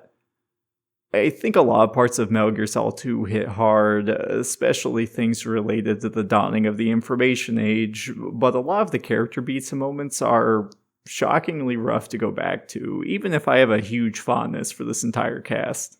Along the way, while we escort Emma back to Otacon and Snake so she can upload her special virus to stop Arsenal Gear, she explains something else that makes Arsenal Gear so special. GW. I mean, given the time this game came out, you can extrapolate that GW is both George Washington and George W. Bush, but it's basically an AI that will act as a net that filters out information from the internet. with the original intent being to help filter out useless information and stop the internet from becoming a massive garbage dump of useless info, lies, and misinformation, but in actuality will be used by the Patriots to simply suppress any and all information they don't want people to know. Metal Gear Solid 2 imagines a world where, when war crimes and important information are available and easy to access to the general public, they'd act. If people on the day-to-day could use the internet to know all about the evils of the world, they'd rally together behind a common cause and overthrow the Patriots, which, in a way, I find strangely optimistic despite the dystopian undertones of the main plot. In fact, having already played Metal Gear Solid 4 and the technically non-canonical Metal Gear Rising, the world of Metal Gear Solid is heading for a bleak dystopia, not entirely unlike what the world would actually become just 20 years later. Not with the cyborg ninjas or bipedal animal tanks, but a world of hyper-consumerism and proxy wars. This seems like as good a time as any to laugh at the idea of trying to discuss Metal Gear Solid without being political. Political, as I've learned from being online and a fan of games for nearly my entire life, is when a game has a gay person in it or makes you play as a woman. Somehow, across the 30 years of Metal Gear Solid consistently being anti-war, anti-imperialist, and deeply political, I've never once read people getting mad about it. I've never seen people decry the games as too political, even when the game openly speaks ill of things they think are good. To an extent, I think this is because the series is pretty careful in hedging its language to not say anything too explicitly, giving people just enough wiggle room to interpret or brush things off they don't agree with in a way that keeps them feeling like the game either isn't saying anything or is agreeing with them, and I'm sure people will accuse me of doing just that. Oh well, what can you do?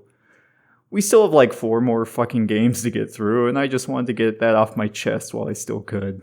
Raiden flirts with Emma to try and calm her down after a run-in with some sea lice, which are actually pretty gross looking, and shockingly the game doesn't have Rose call to confront you about this. We end up having to cross a series of long floating bridges to get Emma to the core of Shell 2. This is actually a pretty fun little sequence where if you call and Raiden begs him for help, you and Snake will kill guards and drones as Emma crosses the ocean. No matter how well you play though, Emma is doomed to die.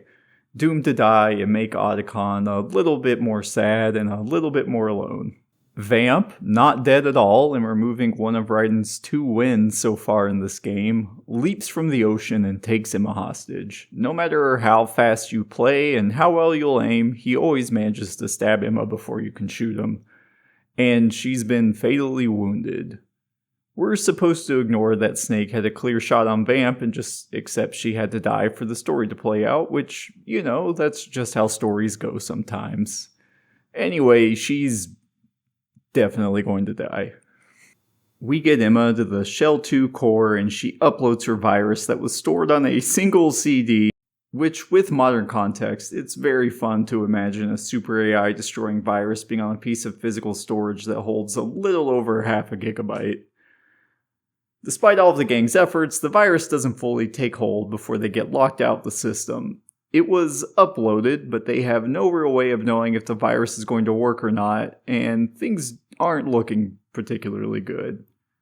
Bleeding to death, Emma and Hal sorta bury the hatchet, and the two have one last conversation that ends with Emma dying in Otacon's arms. Honestly, despite the weird vibes of their relationship that we went over earlier, this scene fucked me up as a kid. Being so young, and even now at 30, I found this pretty affecting and found Emma endearing during her short time in the story. The combination of the voice acting and it seemingly having all been for nothing just makes it hit, you know? Side characters in Metal Gear games are always going to die, but I still remember being so surprised I went through so much effort to save Emma only to have her killed right at the cusp of what felt like a victory for the good guys. At this point, the group has to split up, and Otacon and Snake share a very badass secret guys handshake. Leave it to me.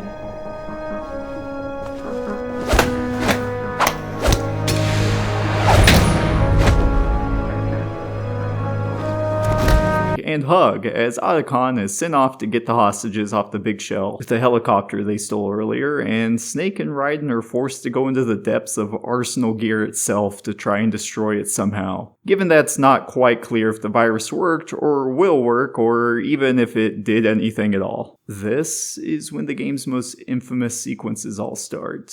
Raiden is seemingly betrayed by Snake and the cyborg ninja, who we find out is Olga, when she shows up and knocks him out to turn over to Solidus. This is to get into the depths of Arsenal Gear, and Raiden is subjected to a pretty brief torture sequence in a callback to Metal Gear Solid 1, though thankfully it's much, much shorter. This is also where we get another contrivance that can be hand-waved as part of the Patriots' plan. Solidus trained Jack when he was a child soldier, and he is actually, in a way, his father. Jack's very own big boss to fight and kill, completing his cycle and becoming the next Solid Snake. Olga gets to be the secret double agent this time, working for the Patriots against Solidus and helping to free us, and also, Liquid Snake almost possesses Revolver Ocelot through his arm again.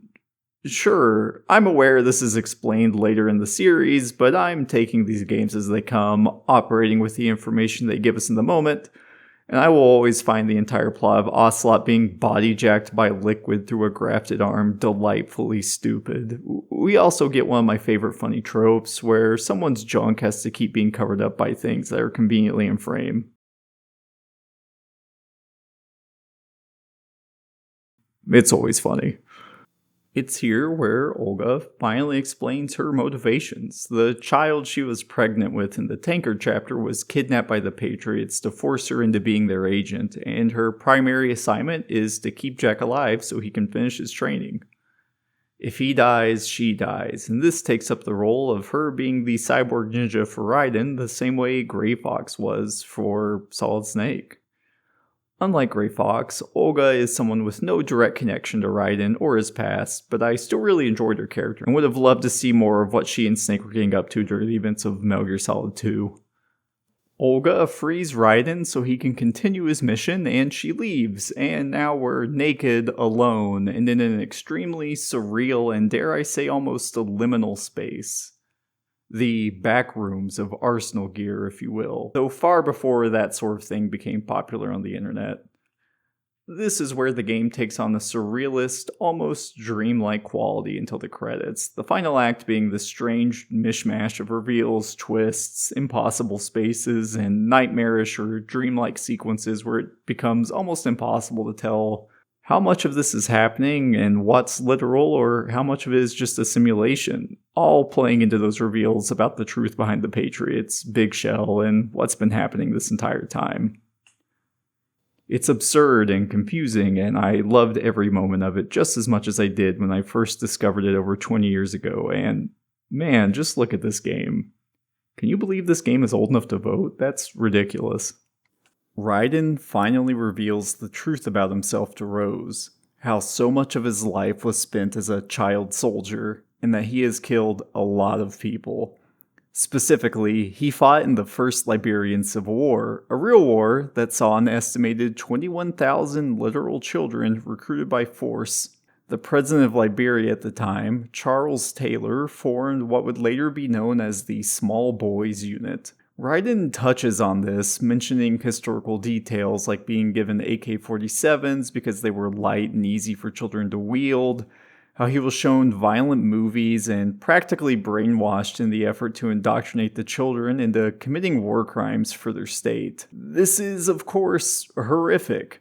It reframes a lot of who Raiden is for us and makes quite a bit of his persona now feel like, well, a persona. He isn't some inexperienced recruit, he's a victim of a horrific war crime, trying to recover from that fact behind his facade, and I feel like this also explains the increase in non-lethal options in the game.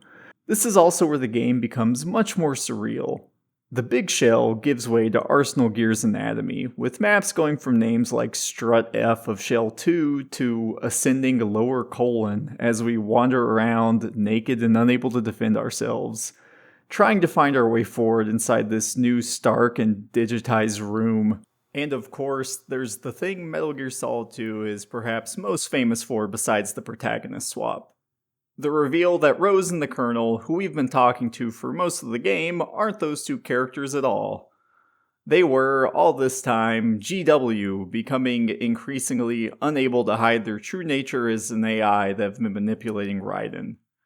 This entire mission, they've been secretly making him work for the Patriots. Now, they keep calling him again and again to say strange, insane, or bizarre things. Even the images of them begin to fall apart, with faces melting away to reveal strange, digitized skulls, or showing up in the codec facing the wrong direction, calling you again and again, making you question if this entire sequence is even actually happening.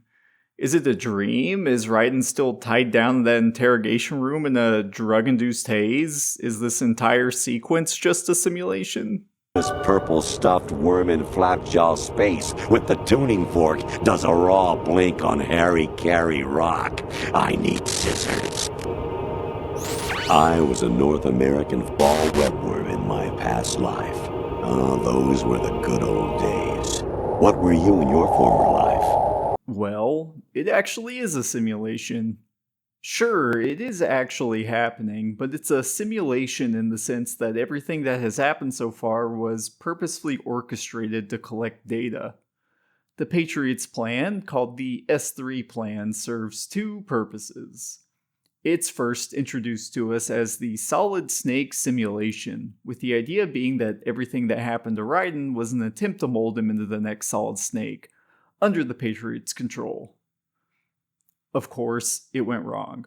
Between the fact that Raiden fundamentally isn't Snake and the fact that the actual Snake is snuck on board, their plan really doesn't pan out. Raiden just doesn't really turn into a person much like Snake at all. The S3 plan is also the Selection for Societal Sanity project. As touched on before, this game is deeply in tune with the way that the internet will run the chance of isolating us more than ever, despite how much it connects us. It correctly intuits that when faced with an overwhelming amount of information, people will find the sources and news that confirm their biases. How we could so easily retreat into small niches and communities that uphold these truths for us, never truly using the internet to learn anything at all. It's cynical, maybe, but look at where we're at now. Along these lines, the goal of the S3 plan is to allow GW to manipulate the internet in a way that takes advantage of this facet of it. It would operate in the background, drip-feeding people just the right types of propaganda to keep the wheels of capitalism spinning. A delicate balancing act of stopping the internet from destroying society while also making sure it never fundamentally changes in any meaningful way. An algorithm, if you will, quietly allows those on top to stay on top without threatening the precarious post-Reagan status quo that the world had found itself in the year 2000. Even if 9/11, just a few months after this game's release, would accelerate things far beyond what anybody could have imagined. All of this is a hell of a lot to take in, and we aren't really given any time to stew on it. Raiden's barely been able to react at all. I mean, he's naked and inside a semi-sentient giant mech being told the internet is controlled by a supercomputer and that all data from the past 100 years has been carefully manipulated and nudged by the US government to engineer a specific outcome. I guess just reacting in quiet disbelief is about all I could manage to. Eventually, we reunite with Snake, are given our gear back, and are allowed one more chance to fight alongside the legendary soldier. And Raiden is given what would become his signature weapon, a katana. We fight through multiple maps of enemies with Snake at our side, hurrying to make it to Solidus for our final confrontation. While the combat of Metal Gear hasn't really figured itself out just yet, there is something pretty fun about just mowing down hordes of enemies alongside Solid Snake. But it feels like no matter how well you play, Snake will always just do better than you, and I think that's fun. It reinforces the fact that he's a mercenary so renowned that they wanted a state-sponsored version of him. Of course it'd almost feel impossible to measure up, and it kind of drives home the point that Raiden could have never been Snake. It feels like you two are fighting an impossible amount of people, more than you've ever seen on the big shelf until now. It really serves to reinforce the feeling that everything that's been happening since our capture isn't even real. Eventually, we're stopped by Fortune, just a ladder away from entering a massive cyber-themed void. Fortune is here to kill Snake because she thinks he killed her dad, the US Navy officer who Ocelot killed in the tanker chapter. He stays behind to hold her off while we go on ahead to confront Solidus. And here, Raiden faces off against Solidus. He forces us to fight against an absurd number of Metal Gear Rays. I mean, technically there's an almost infinite amount, but in actuality you fight like 9. But still, Raiden has to face off against ray after ray, again and again, spraying blood and screaming in pain like living beings as we kill them.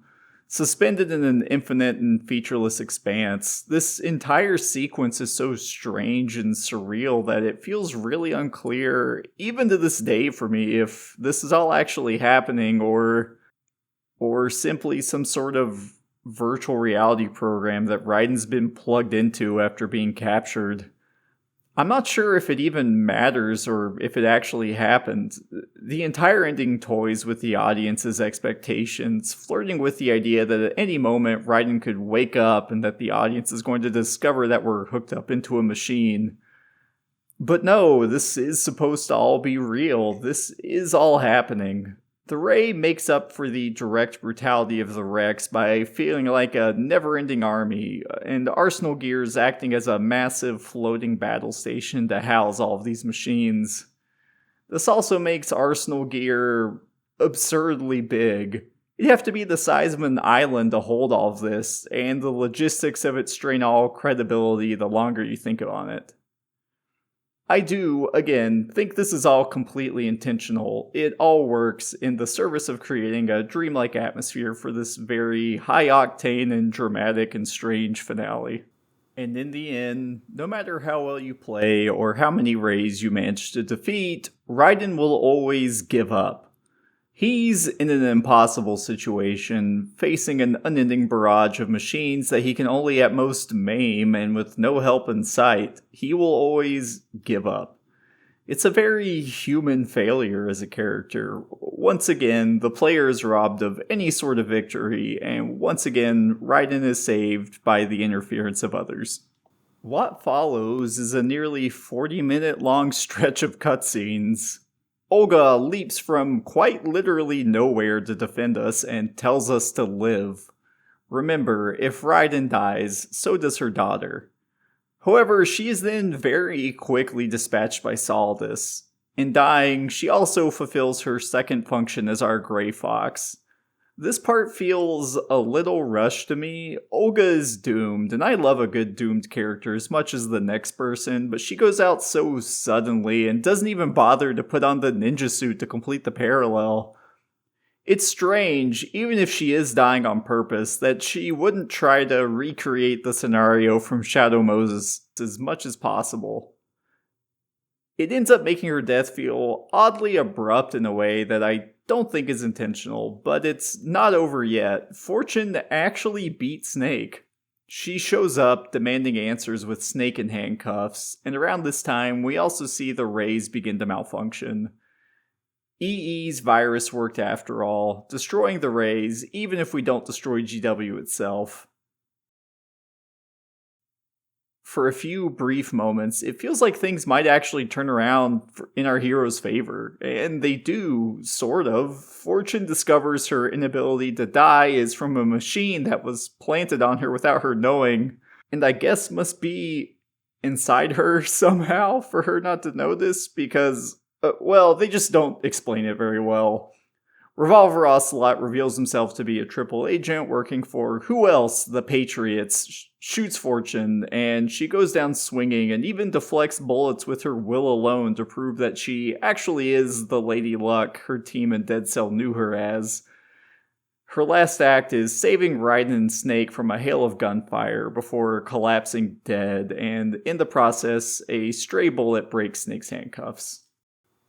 With Fortune's bullet deflection device in hand, Liquid Ocelot returns. The spectacle of Ocelot's Fortune bullet deflection device, his monologuing, the dual personalities of Ocelot and Liquid just hamming it up, being massive assholes. It's honestly a joy to watch. They hop into a ray and run off to go kill the Patriots.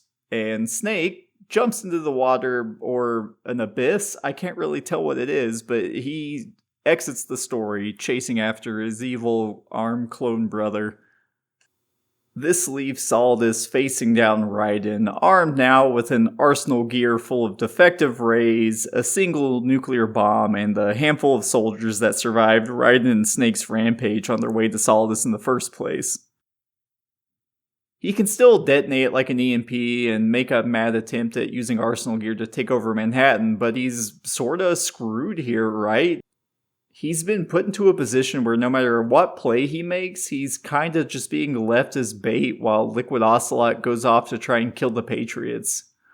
By this point, he just feels doomed to fail. His plan was already pretty far-fetched in the first place, and now he's lost most of his resources. I think he knows this, and we get a very truncated scene of Arsenal gear crashing into New York. This was cut for sensitivity reasons right after 9/11.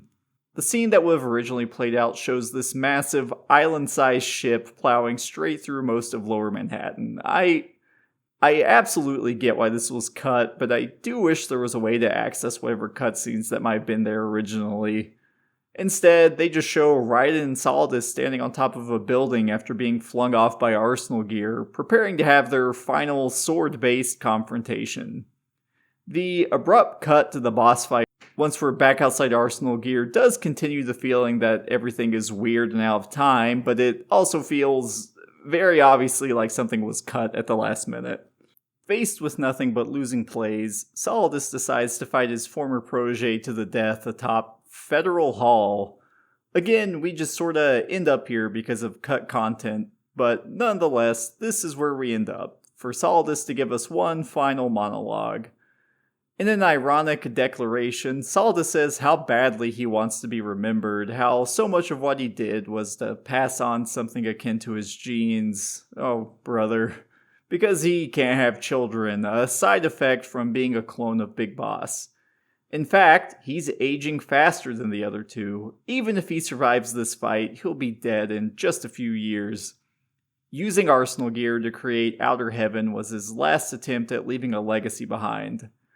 It's kind of funny because he was literally the president of the United States. You would think he would be remembered for that, if nothing else. It's just really funny to say that Metal Gear Solid 2 ends with you fighting the former US president in a muscle suit on top of Federal Hall with a cyber katana. I think it really begins to hint at the strange directions the series will be trending in by the time we get to Metal Gear Solid 4. In truth, everything Saldus hates about the treatment of soldiers is strictly a result of imperialism. He's gotten close to the truth, right? So dangerously close to actually truly saying something of substance about how the machine of imperialism grinds working class people down into fertilizer to sow its seeds, but the combination of him being a war criminal himself and also just the situation the game finds itself in makes everything he's saying feel a little eye-rolling. These themes would end up being expanded on more in Metal Gear Solid 3, Peace Walker, and Metal Gear Solid 5, with the series taking up almost half of its canonical game entries on stories about or involving Big Boss and the spread of imperialism. During all this, GW calls us again, still behind the facsimile of the Colonel and Rose, explaining the Selection for Societal Sanity program, which we touched on before. The massive filter for the internet to control data and stop people from going absolutely insane from selective biases and in-group behavior. It really is a very poignant gesture at how the internet would both evolve and devolve us, how it would fractionalize and atomize groups of people into smaller, angrier, and easier to control subgroups. This AI would also, of course, more generally control the information that gets out, handing the Patriots even more power and even more control over the world. Faced with the choice of being able to determine the truth for ourselves or having it decided for us, it feels obvious that we'd prefer the former, but living in a post-truth world now, it can feel tempting, perhaps, to say that maybe we did need something like this. Maybe being able to ensure that the internet actually just had the right information would have changed the course of the last few years, right? I don't actually think that, of course. Governments have been attempting to control information online for a long while now, even without AI supercomputers, and that has never been anything but a grasp at control. But I think it's important to recognize the case that GW makes is compelling, especially to an audience now in 2025, probably significantly more so than it was to the much more optimistic crowds of 2001. And so, how does this all end? Of course, with a sword fight. And here's the thing, Raiden doesn't want to fight Solidus. It's why he was chosen out of all of Solidus' child soldiers. He was the only one who was trying to hide his past, the only one in denial about who he was and what he did as a child, the only one trying to shake off this specter of violence. It made him the most interesting prospect to be brought in and groomed to become the next Snake, and it's no coincidence it also makes him one of the easiest to manipulate and control. And so we're forced to do something Raiden doesn't want to do one last time. Raiden can't just roll over and die. They would kill Olga's daughter. We have to fight Solidus. The fight feels empty, devoid of meaning. And it is. It's a fight neither man particularly even wants to have at this point. Solidus' plans are in ruins, and Raiden just wants to go home. Neither of their hearts are in this anymore, but each is compelled by outside forces to participate in this one last standoff. Solidus even gives Raiden a little nudge onwards by mentioning he killed his parents. At this point, Raiden is so confused and shaken by everything that's happened, he's not even sure if Rose was ever real, or if she was just a figment of his brainwashed imagination. And so, they fight. Inevitable and pointless. That being said, it is a pretty fun final boss fight, featuring that weirdly pressurized blood I love so much in this entry. Raiden strikes down his old mentor in an empty victory, but it is the very first step of Raiden becoming his own person, fighting for his own personal beliefs, just like Snake. And in that way, killing Solidus is the end of his training to become the next Snake. Ironically, this would go absolutely nowhere. Raiden instead becomes another iteration of Grey Fox, but well, we'll get to that. This ending is hamstrung by the total removal of Solidus' final words, whatever they would have been. Again, apparently because of 9/11. There was originally a shot of him speaking his final words while reaching out towards the American flag before finally falling to his death next to a statue of George Washington. Another man, you could argue, was viewed as both a traitor and a patriot. Instead, the words are cut and the flags are removed from every pole in the game. I'm honestly not sure why this decision was made, but it isn't unique to Metal Gear Solid 2. A lot of games in the post-9/11 early aughts made similar overcorrections. And so this is the ending we're stuck with. And it's honestly pretty striking in its own way. Quiet, empty, and a little hollow. Snake catches up to Raiden back at street level, having somehow lived through chasing a Metal Gear through the ocean. He gives Raiden a speech about how people create their own realities, how they should fight for the things that they believe in. He tells Raiden that he's a capable person, but that before he carries on fighting, he needs to decide why he's fighting in the first place. He needs to learn to understand the meaning behind what people say instead of just taking what they say at face value. There's no such thing in the world as absolute reality. Most of what they call real is actually fiction. What you think you see is only as real as your brain tells you it is. Then, what am I supposed to believe in? What am I going to leave behind when I'm through? We can tell other people about having faith. What we had faith in. What we found important enough to fight for. It's not whether you are right or wrong, but how much faith you are willing to have. That decides the future. The Patriots are a kind of ongoing fiction too, come to think of it. Listen, don't obsess over words so much. Find the meaning behind the words, then decide. You can find your own name. And your own future. Decide for myself? And whatever you choose will be you. I don't know if I can. I know you didn't have much in terms of choices this time. But everything you felt, thought about during this mission is yours. And what you decide to do with them is your choice. You mean start over? Yeah, a clean slate, a new name, new memories. Choose your own legacy. It's for you to decide. It's up to you. Rose finds Raiden in the aftermath as well, revealing that she's 1, real, and 2, pregnant. Raiden then turns and begins to speak to the audience, saying that there's so much more to pass on in the world than your genes, openly rebuking the claims of Liquid from Metal Gear Solid 1 and Solidus from Metal Gear Solid 2. Your experiences, your memories, your triumphs and failures, and the actions you take to keep people safe, that's what you really pass on. Not just your genetics. He ends the game proposing to Rose, vowing to become the person he should be, instead of the one that the Patriots worked so hard to mold him into. It's a nice moment. It hints at Raiden beginning his long path towards becoming a better partner, a better person, and one who would eventually join Snake and Otacon on their mission to stop the Patriots. Except, during a credit stinger, we discover the Patriots all died over 100 years ago, each and every one seemingly assassinated. What a setup for a sequel. When we're brought back to the main menu, Snake and his lethal weapon red silhouette have been replaced by Raiden, silhouetted in non-lethal blue. We know by now that Raiden was the main character of this story. Having replayed this, I still think it might be one of the most thematically interesting games in the series, even if I can't pretend it lives up to the promise of the tanker portion of the game. I really love so much about what this game's going for. It takes so many wild swings at so many topics and ideas that even the total whiffs are at the still very least entertaining.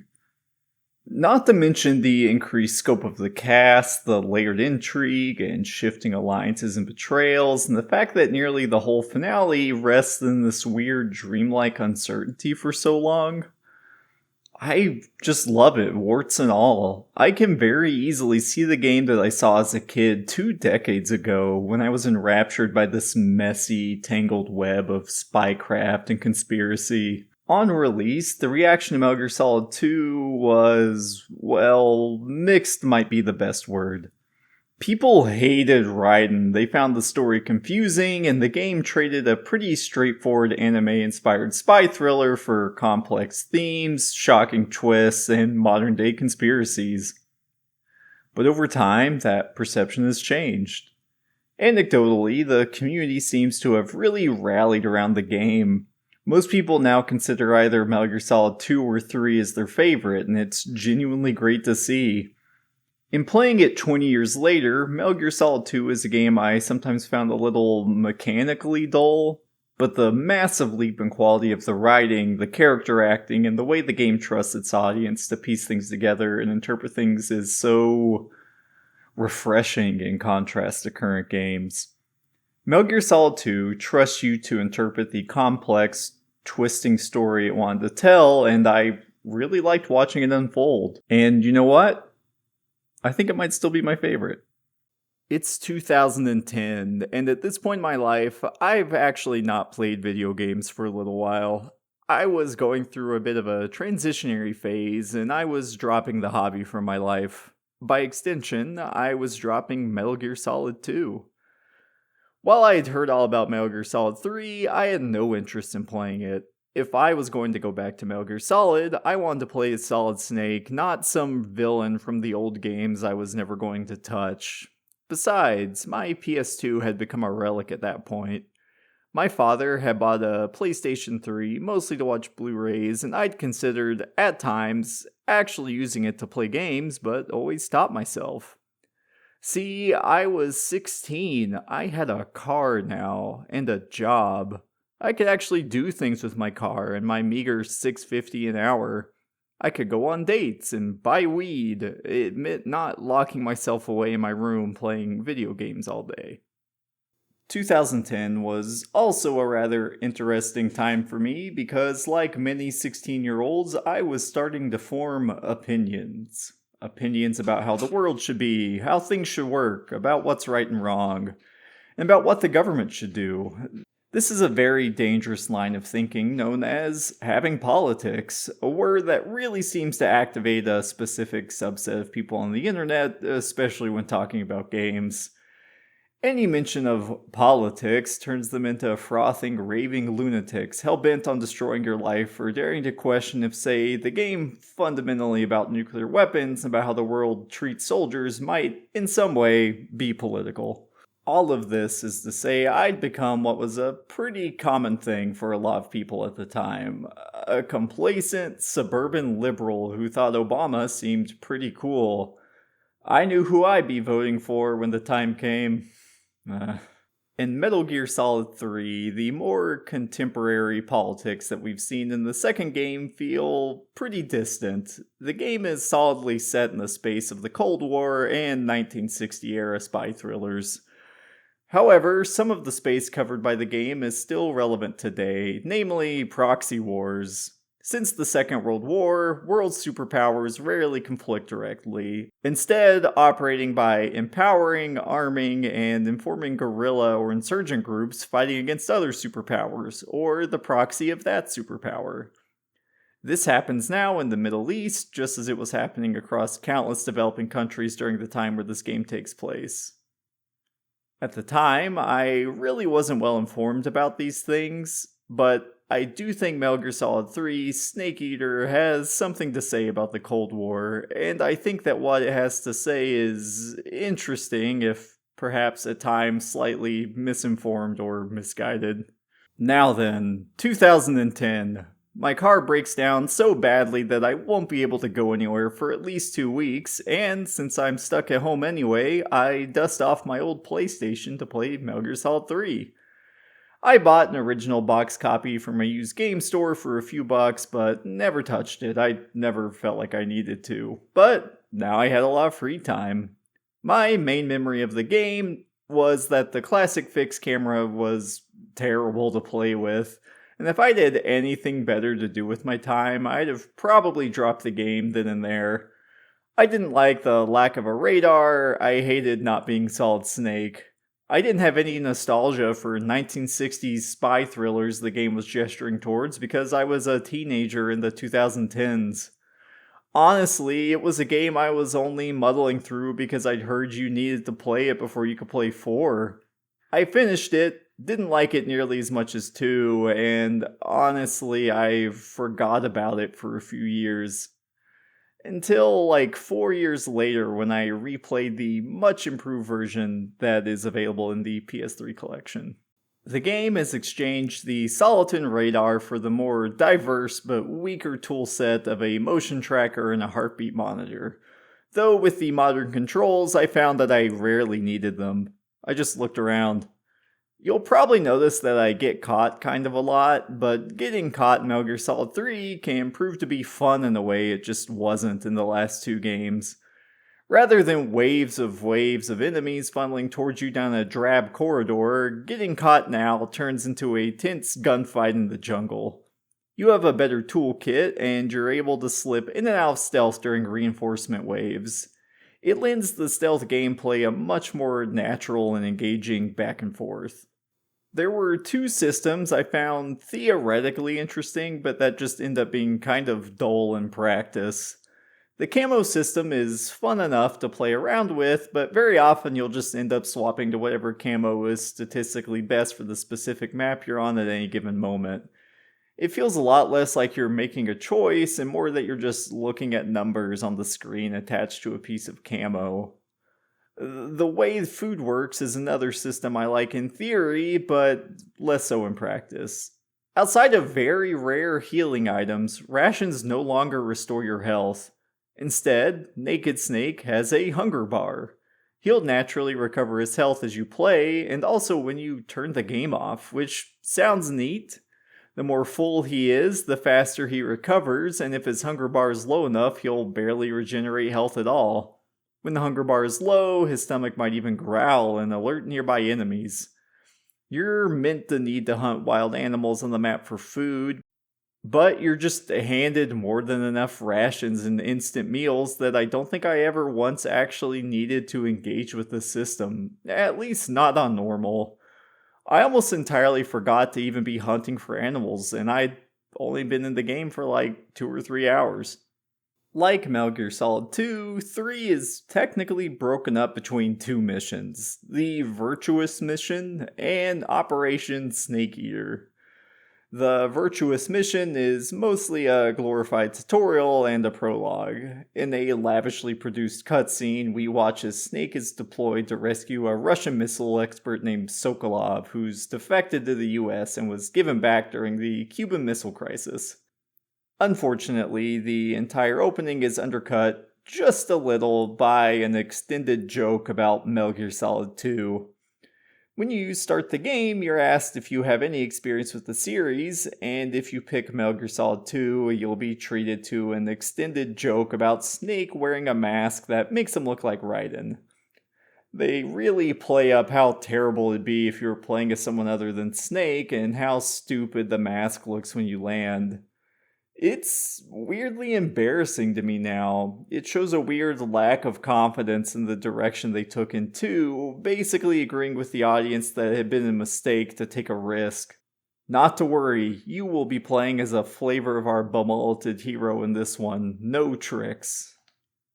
The funny thing is that even when this game came out, people were positive that there was going to be some sort of trick.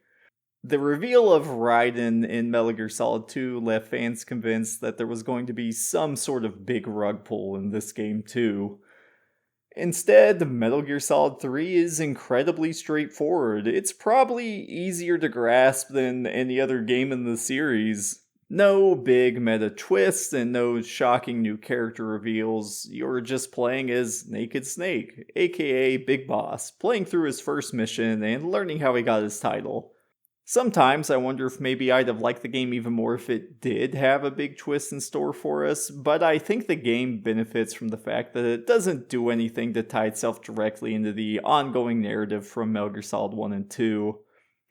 It's fun enough that, even now, 20 odd years later, I'd suggest people pick it up, and the fact that it's a prequel that doesn't do too much calling back to the first 2 games means you can start with it and not feel lost. Especially because otherwise you'd be starting with Metal Gear Solid 1 or 2, and if you start with 1, you'd be playing a game old enough for most audiences to struggle with, and as I've expressed, the whole of the meta-narrative in 2 only works in the context of having played 1. The Virtuous Mission isn't all that fun of an intro. You're sent in armed with only a tranq gun and a knife to explore a very small amount of the map. This is where the biggest technical limitation of the game becomes pretty clear. This game wants you to feel like you're in a giant sprawling jungle, but it can only load and render so much map at a time on a PS2. Which means the jungles end up feeling mostly cut up by loading screens that soft reset enemy AI divided into maps so you can walk across them in anywhere from 30 to 60 seconds so long as you aren't being shot at. So that's where we're at. After the opening 30 minutes of cutscenes, the thing that immediately strikes me the most is the character writing. The characters are leaps and bounds more expressive in Metal Gear Solid 3 than in the first 2 titles. The conversations you have early on with the boss are so charged in a way that things don't really get to until the tail end of Metal Gear Solid 2. She tries to instill into Snake very early on that so long as he works for a government, his enemies and ideals are not his to determine. The game lays out the sharp contrast between the badass imagery of a guy in BDUs wearing an experimental sneaking suit who uses mixed martial arts and Soviet weapons and the dehumanizing reality of living as a soldier.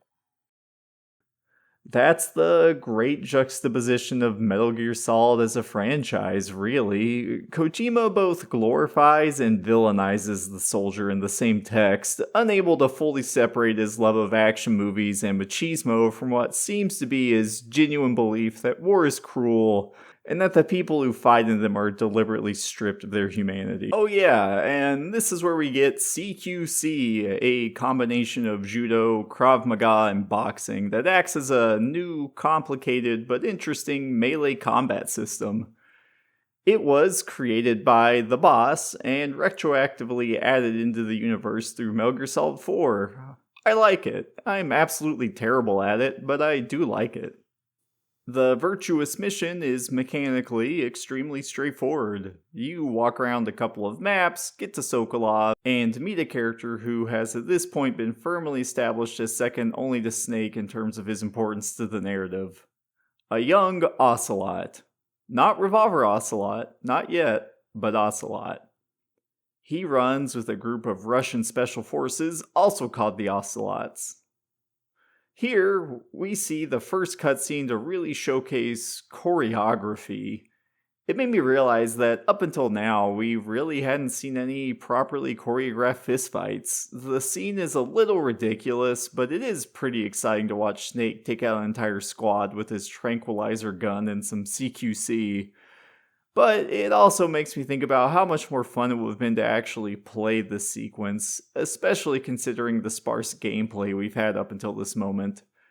I think Metal Gear Solid 3 is some of the most fun the game has ever been, but I do think at times we see cutscenes taking over gameplay moments to a degree that it can detract from the experience. There are a few things that this sequence of cutscenes establishes. For one, Snake is speaking Russian, which I actually like. I am totally fine with us Hunt for Red Octobering this thing. We also learn that the guards here were actually here to protect Sokolov from Ocelot's unit, and I like that there is some infighting in the faction.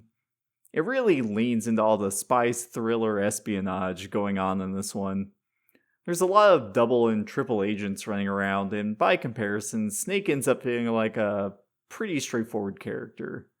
It makes more sense for him as our POV character, and as fun as I think it'd be to play a Metal Gear game where you get to play as the one doing all the backstabbing and lying, it really helps you empathize with Snake. Just as with Raiden, you realize he might be the only person in the game who is telling the whole truth about why they're here.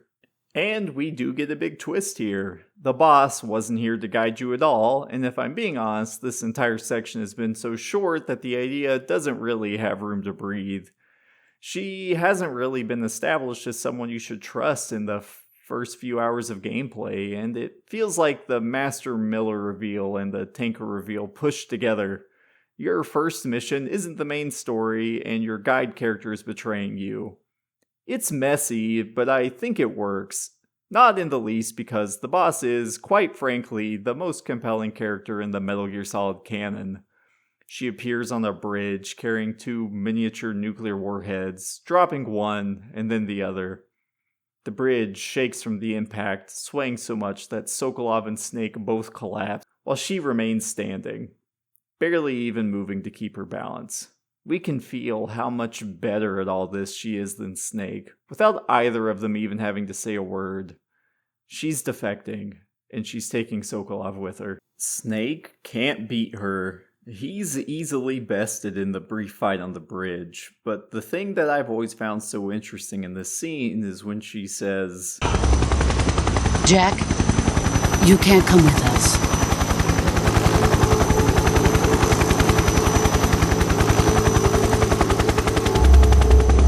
He reaches up to take her hand, and you realize that in that moment he would go with her. We've barely gotten a glimpse into the relationship between these two, but in that brief moment, we see that Snake isn't a man fully dedicated to the mission. He's a person, and he loves his mentor enough that he'd betray his country if she'd let him. She doesn't let him. She can't let him. She throws Snake into the rushing river below and prays to herself that he won't come back. The biggest tragedy is that her plan, her whole reason for being here, would have very nearly worked out if things had just gone a little differently. It's during this scene we also meet our main cast of villains, the Cobra unit. We also meet Volgan. I'll be honest, I think this guy sucks. I think the game wants me to think he sucks, sure, but I also think he just kinda sucks in his role as a villain. He just doesn't work. He's a loudmouth, sexually abusive idiot who bumbles his way through the story. He only survives because he's flanked by the boss, and it feels like he really just exists to torture people, uncomfortably, mostly women, and to give us a reason why Ocelot ends up developing a fetish for torture later. He's not interesting. His motivation is money and power. Both Liquid and Solidus made for much more compelling villains. Volgan is too simple to be interesting and too gross to be someone you love to hate, at least for me. Recovering from the boss's betrayal, we use the game's first aid system to treat our wounds. I like the injury system. Injuries will lower your maximum health, and to recover, you need to treat them in a special menu where you spend supplies to dig out bullet wounds, treat burns, disinfect injuries, and things like that.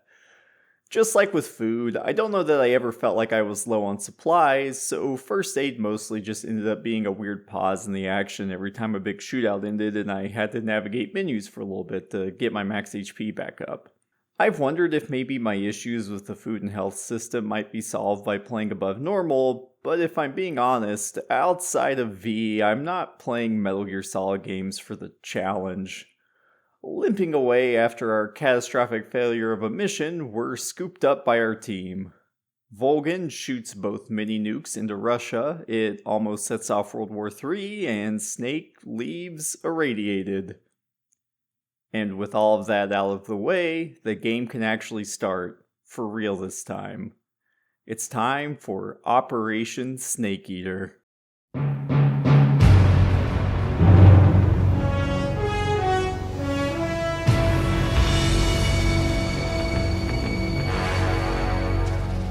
What a thrill, with darkness and silence through the night. What a thrill, I'm searching and I'll melt into you. What a fear in my heart, but you're so supreme. I give my life, not for honor, but for you. In my time, there'll be no one else. Now we get to the real meat of the game. I'm going to focus less on giving a full recap and just talk about the game as a whole.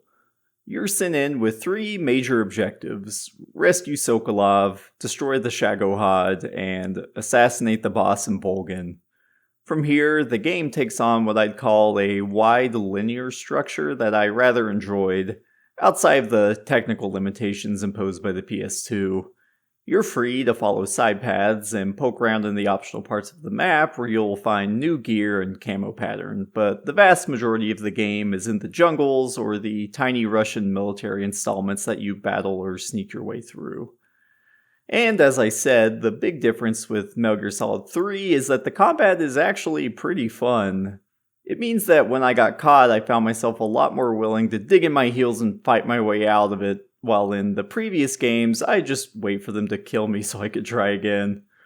Between the more nimble first-person mode, a wider variety of guns, and the fact that enemies feel a lot more reactive, there were a few shootouts that felt genuinely impressive to me even now. Especially by the standards of the time, it was fun to get the opportunity to let loose with all the rifles and grenades the game tosses at you during your mission. This time around, the bad guy superpower group is the Cobra unit, and they make up the bulk of the boss fights. Boss fights in general have also been greatly improved, even if I accidentally ended up cheesing one of them. Most of the fights really let you play with the sandbox of equipment and mechanics the game have thrown at you, and they really built a lot of different ways for you to tackle these fights.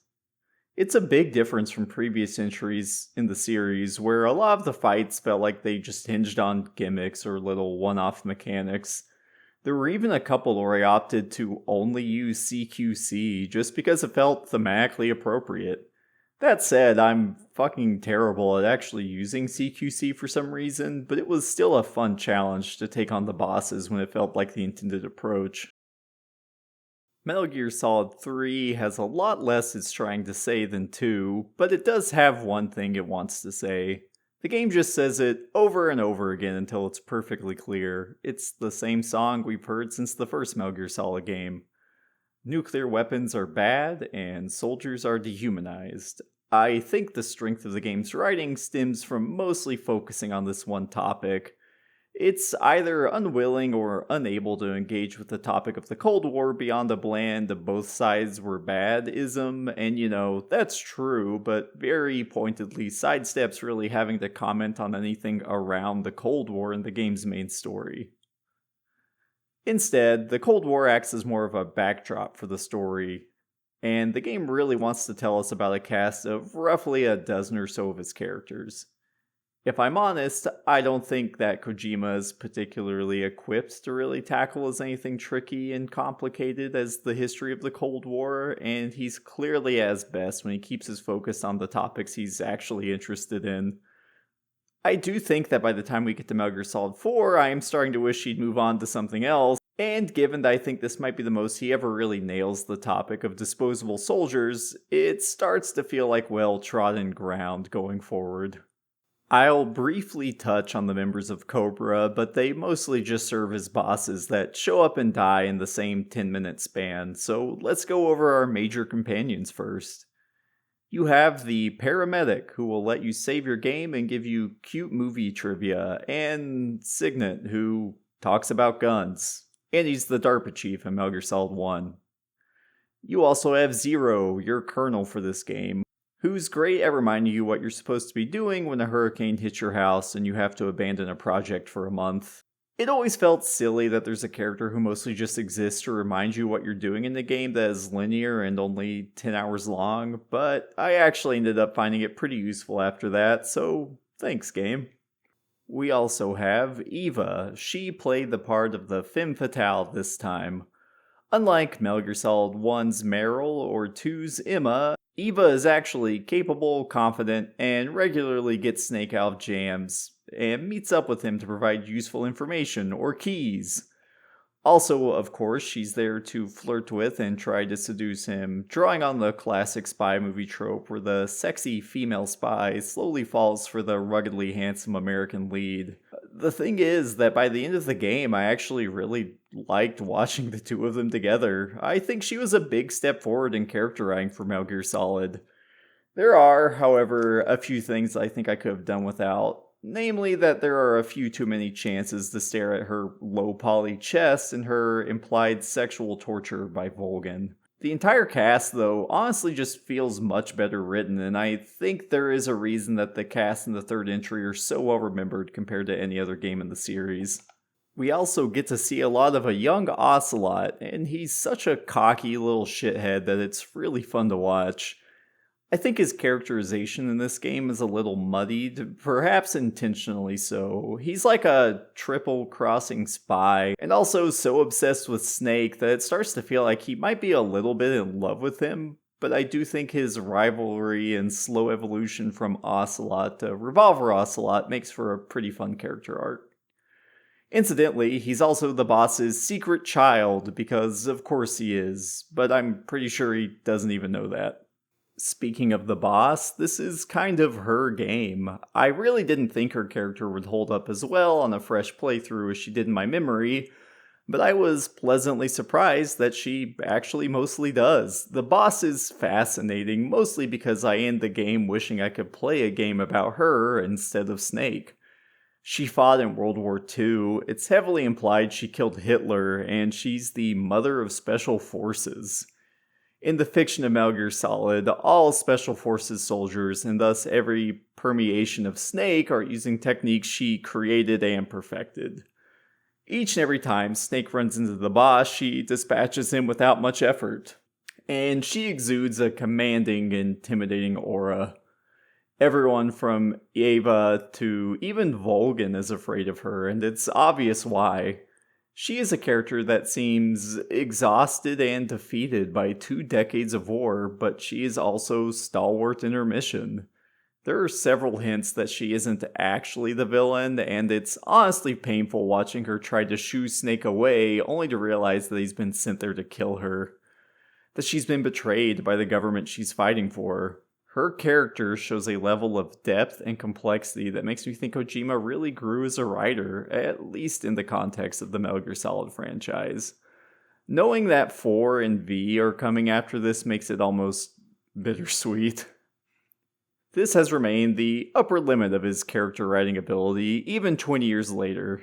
To be clear, I love Hideo Kojima games. I wouldn't have started this channel by covering them if I didn't, but I just failed to see where he's grown much in his character writing beyond the boss. I still need to revisit 4 and V, and there's a chance my opinion on those games will surprise me, but I somehow doubt it. The Cobras are interesting mechanically, despite not being very interesting narratively. They have names like the Fear and the Pain, supposedly the emotions they carry into battle. I mean, pain isn't really an emotion, but whatever, it's Metal Gear Solid. They confront Snake seemingly at random and one at a time. They mostly feel there to continue the 3-game-long tradition of superpowered freaks confronting our protagonist. They do serve as much more mechanically engaging and interesting boss battles than the ones we fought so far, though, with the Pain and the Fury being highlights for me. The former forces you to hide and take pot shots and use grenades to weaken his B armor, and the latter forces you to sneak around before you get the chance to unload as much damage on him as possible. The Fear was a boss I accidentally entirely trivialized by equipping some thermal goggles I'd found earlier, and the Sorrow is a member of Cobra who died before the game begins and haunts the entire story. The boss's former lover, after World War II, he and the boss were on opposing sides of the conflict. She killed him. He seems to hang around her to watch over her during Operation Snake Eater. There's a very memorable section where you're forced to walk down a river overflowing with the corpses of every animal and person you've killed. They grasp out to try and stop your progress before the Sorrow hits you with an evil spirit beam thing. Both times I've played this game before, I mostly only use CQC and the trank gun, and the section never really landed. But this time I'd really cut loose and had a flood of corpses to wade through, which felt a lot more like the intended experience. It's interesting, but I don't really know what the point it's trying to make is, or how it serves the narrative. We don't know enough about the Sorrow to know if he thinks all killing is pointless, even during the war, or if he's trying to make Snake reflect on his nature, or, well, what is really going on other than the very impressive fact that the game has kept track of all the things we've killed. I like the scene a lot, and I think it's very creative, but I've always wondered what it was actually supposed to be teaching Snake. Why this section actually matters, especially since he reacts to it the exact same way when he wakes up at the end, no matter how many people he's killed. Either way, the Sorrow is a fun addition. You see him from time to time trying to help you out, hanging around the boss, holding up helpful signs, and looking like a weird, scary ghost guy in big glasses. Oh, right, the end. You can famously skip his boss fight in 2 pretty inventive ways. When you're first introduced to him in a cutscene, there's a moment where you can just shoot him in the head before he's wheeled back inside in his wheelchair, bypassing the fight entirely. And when the boss fight starts properly, you can save the game and either advance the clock 2 weeks or just wait 2 actual weeks to load back in, where he'll have died from old age. He is apparently literally 100 years old and has control of nature. When he dies, the giant roost system that was blocking a cave entrance magically parts to let you through. This has always stuck out to me as just a little out of place. It just feels like an especially strange and magical thing, even in a game with ghosts and a guy who can control bees. I chose to fight him properly. Not in a sniper duel because I'm really bad at seeing things on the screen, but instead by sneaking up behind him with a shotgun and shooting him repeatedly in the back until he died. It still felt like a very Snake way to resolve things, even if I didn't give him the epic and drawn out sniper battle that the fight was built to be. All of this is what makes Metal Gear Solid 3 so interesting, right? All of these boss fights, each of them free to be tackled in pretty unique and different ways. Each has an obvious route, a cheese route, and even other creative methods to deal with them. Metal Gear Solid 3 isn't a very long game, but over the course of its 10-hour or so runtime, it really feels like you've been given a fairly extensive toy box of systems and equipment to get through the game with. I think that's a huge reason this entry is remembered so fondly. Out of all the games I'm covering until V, I think it's the most, video gamey. I hesitate to say if that's good or bad exactly. I do really think the weird mixed media of Metal Gear Solid, the way it exists as both a melodrama TV series and a video game, is what makes it interesting. But after Metal Gear Solid 2, it certainly at least feels like it leans more in the direction of being a game first, at least until the finale. About 2/3 of the way into the game, Snake is captured while trying to infiltrate the military base where he can find Volgin and the Shagohod. He's caught, tortured until he pisses himself, and has his eyes shot out after a particularly cruel game of 3 revolver Russian roulette that Ocelot intended for Ava, who is still undercover. Incidentally, this fulfills both our pissing and torture quota for the century. Hooray! Up until this point, you've been making your way towards this base. Ava has been trying to seduce Snake, and we've seen the boss try and resist shooting everyone around her. Once Snake is captured, I feel like nearly every thread the game has been running starts to resolve. Ava is a double or triple agent, the boss with her legacy, Ocelot with his weird one-sided rivalry with Naked Snake, and Volgin being evil and wanting to protect his legacy, or at least his dad's. You see, there is something called the Philosopher's Legacy. It's a massive fund of $100 billion, roughly $1 trillion by today's standards, that was hoarded by the US, China, and Russia after World War II. Volgin's father was a part of a sort of proto-patriot group who called themselves the Philosophers. And he managed to steal it, and this is how he funded his coup, and now it's Volgin's. Ava and Ocelot are both there to steal it. Ava for China and Ocelot for the CIA, while Snake is mostly there to unwittingly clear the way for that to happen. This is a level of prequel tie-in that I actually really enjoy. Knowing that everyone besides Volgin and Snake is running around with different motives and goals, everyone working for different people than they claim, is actually really fun. Sure, it makes Snake feel a little bit like a bumbling idiot at times, but he is, right? And honestly, that's kind of the point. That's been a big story beat in all 3 games so far. Solid Snake, Raiden, and Naked Snake are all characters who've been sent into a mission without being told everything and are being manipulated by a government, or multiple governments, to advance their hidden agendas. From assassinating people with Foxdie virus to destroying a competitor to the Patriots.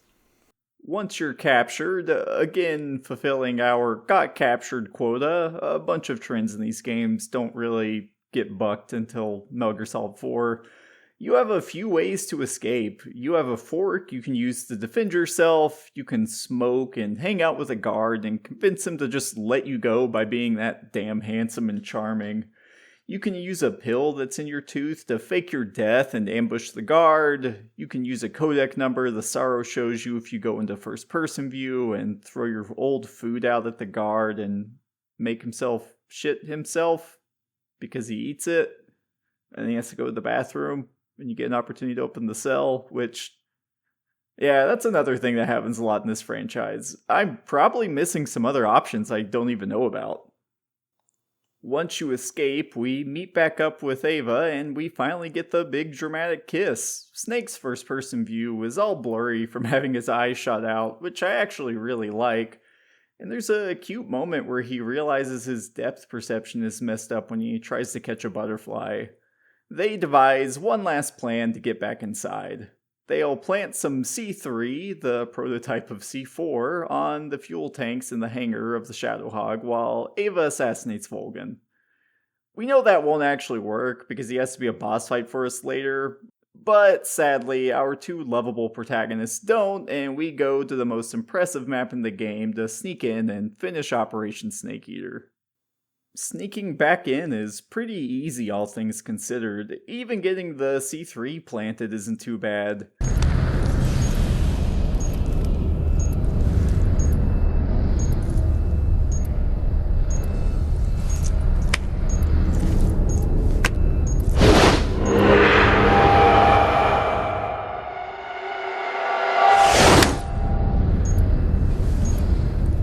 Gotcha this time.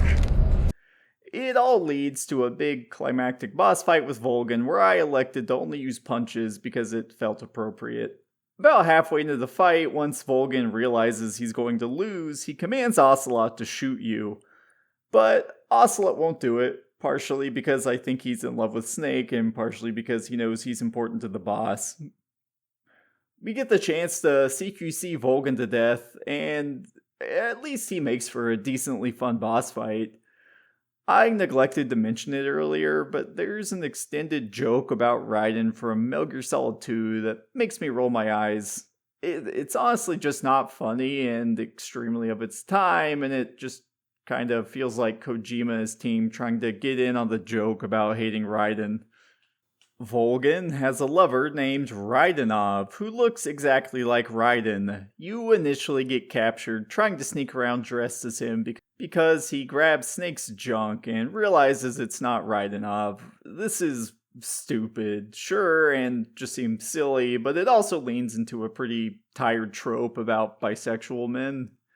It's strangely common how many villains are portrayed as bisexual, hedonistic, and sadistic, as if all those things go hand in hand. It's also just kind of embarrassing in hindsight.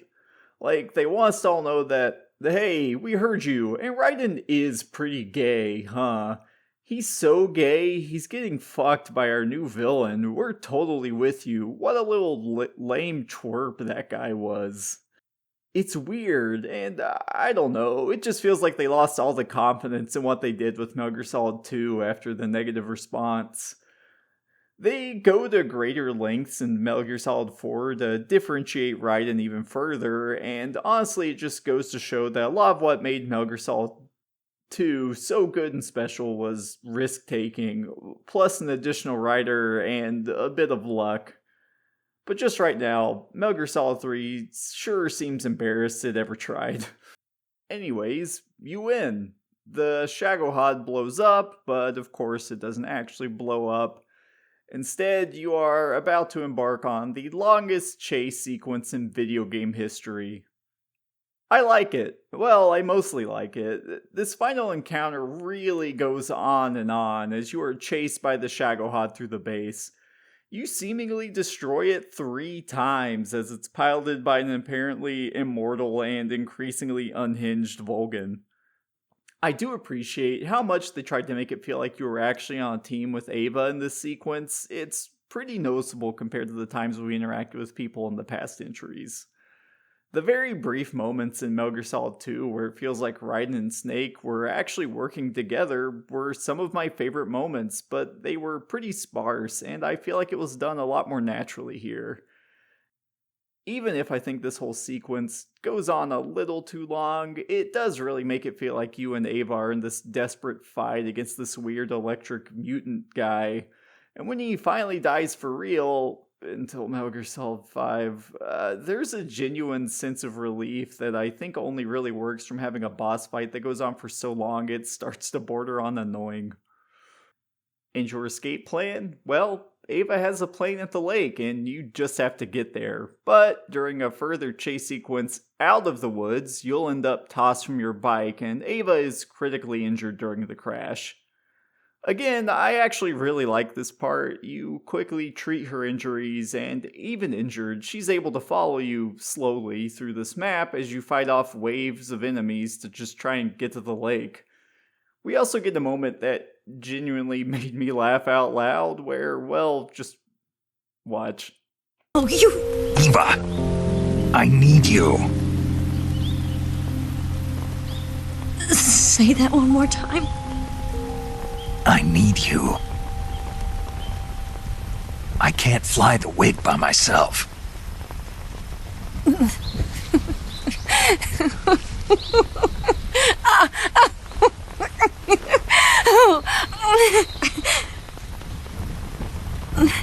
When we make it to the plane, we also make it to what I'd probably call the best boss fight in the entire franchise, maybe second best, depending on my mood.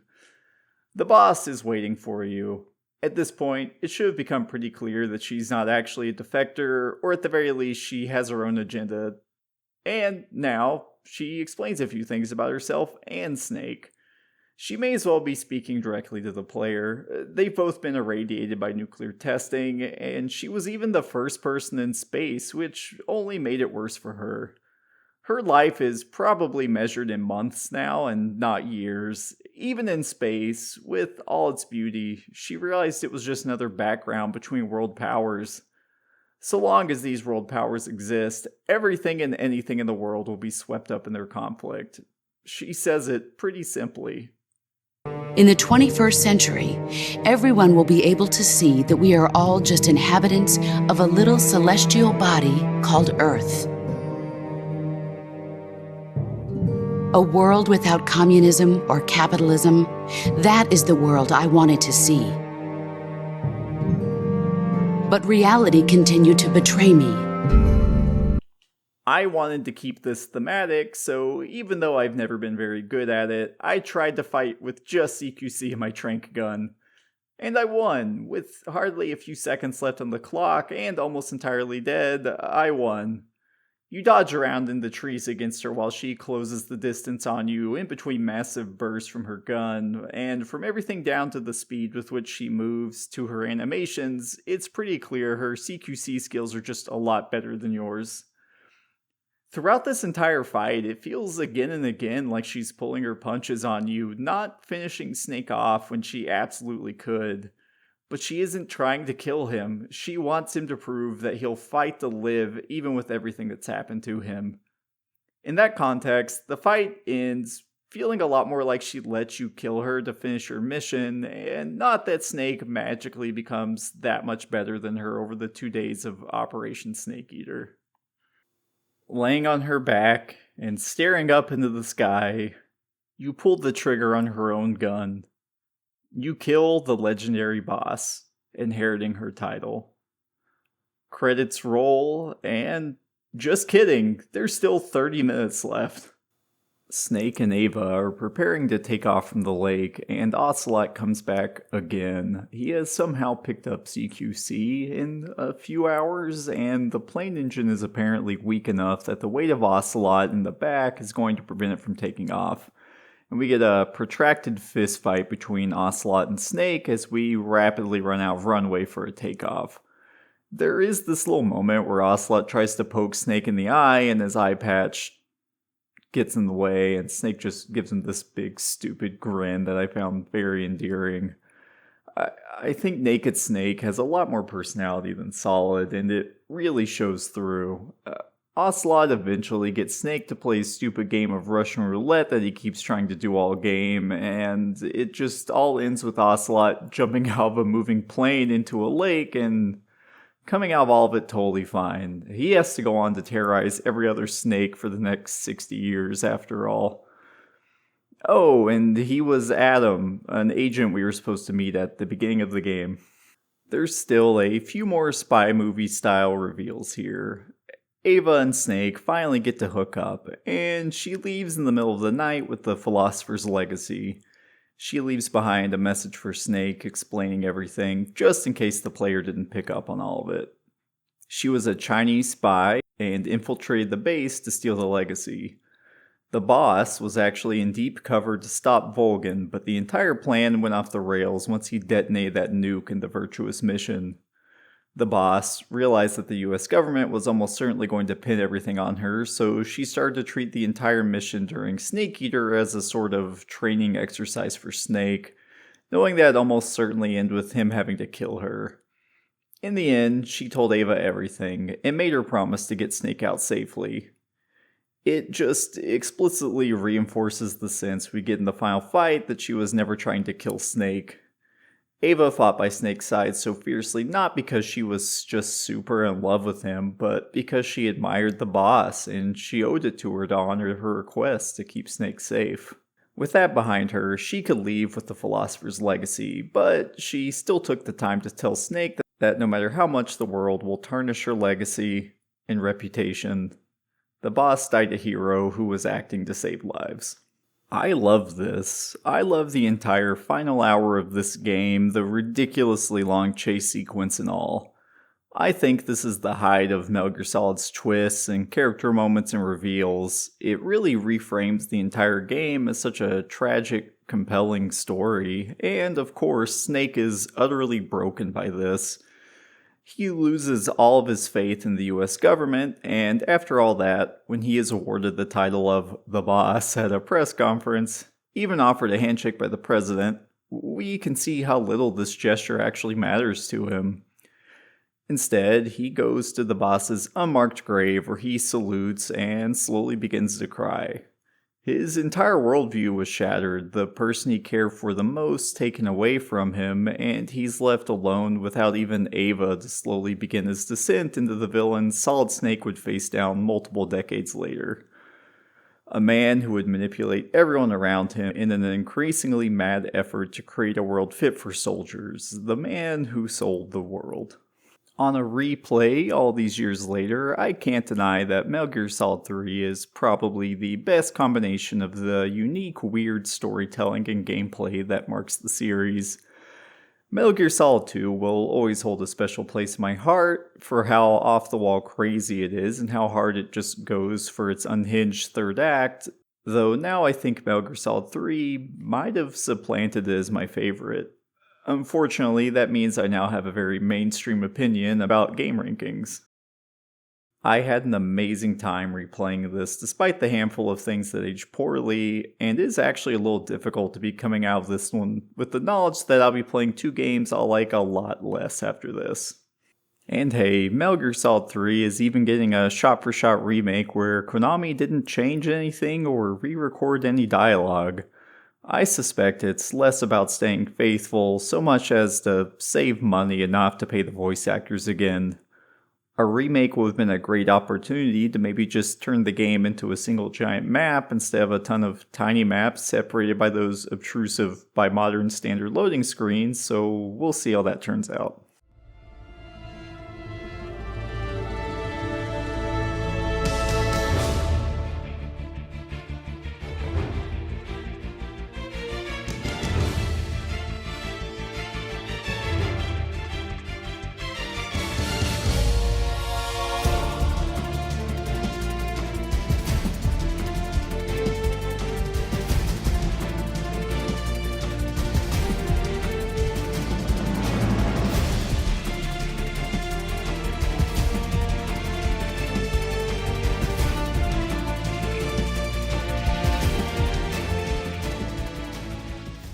The year is 2010, and spurred by having recently finished Metal Gear Solid 3 and really enjoying it, I urged my father to buy a PS3. I convinced him of how cheap it is compared to a conventional Blu-ray player, and mention all of the brown murky first-person shooters only available on console that I'm all but certain he'd love.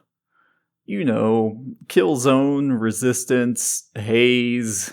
games nobody remembers or truly cares about. Games that, sorry, barely had any cultural impact and their greatest influences being a console exclusive.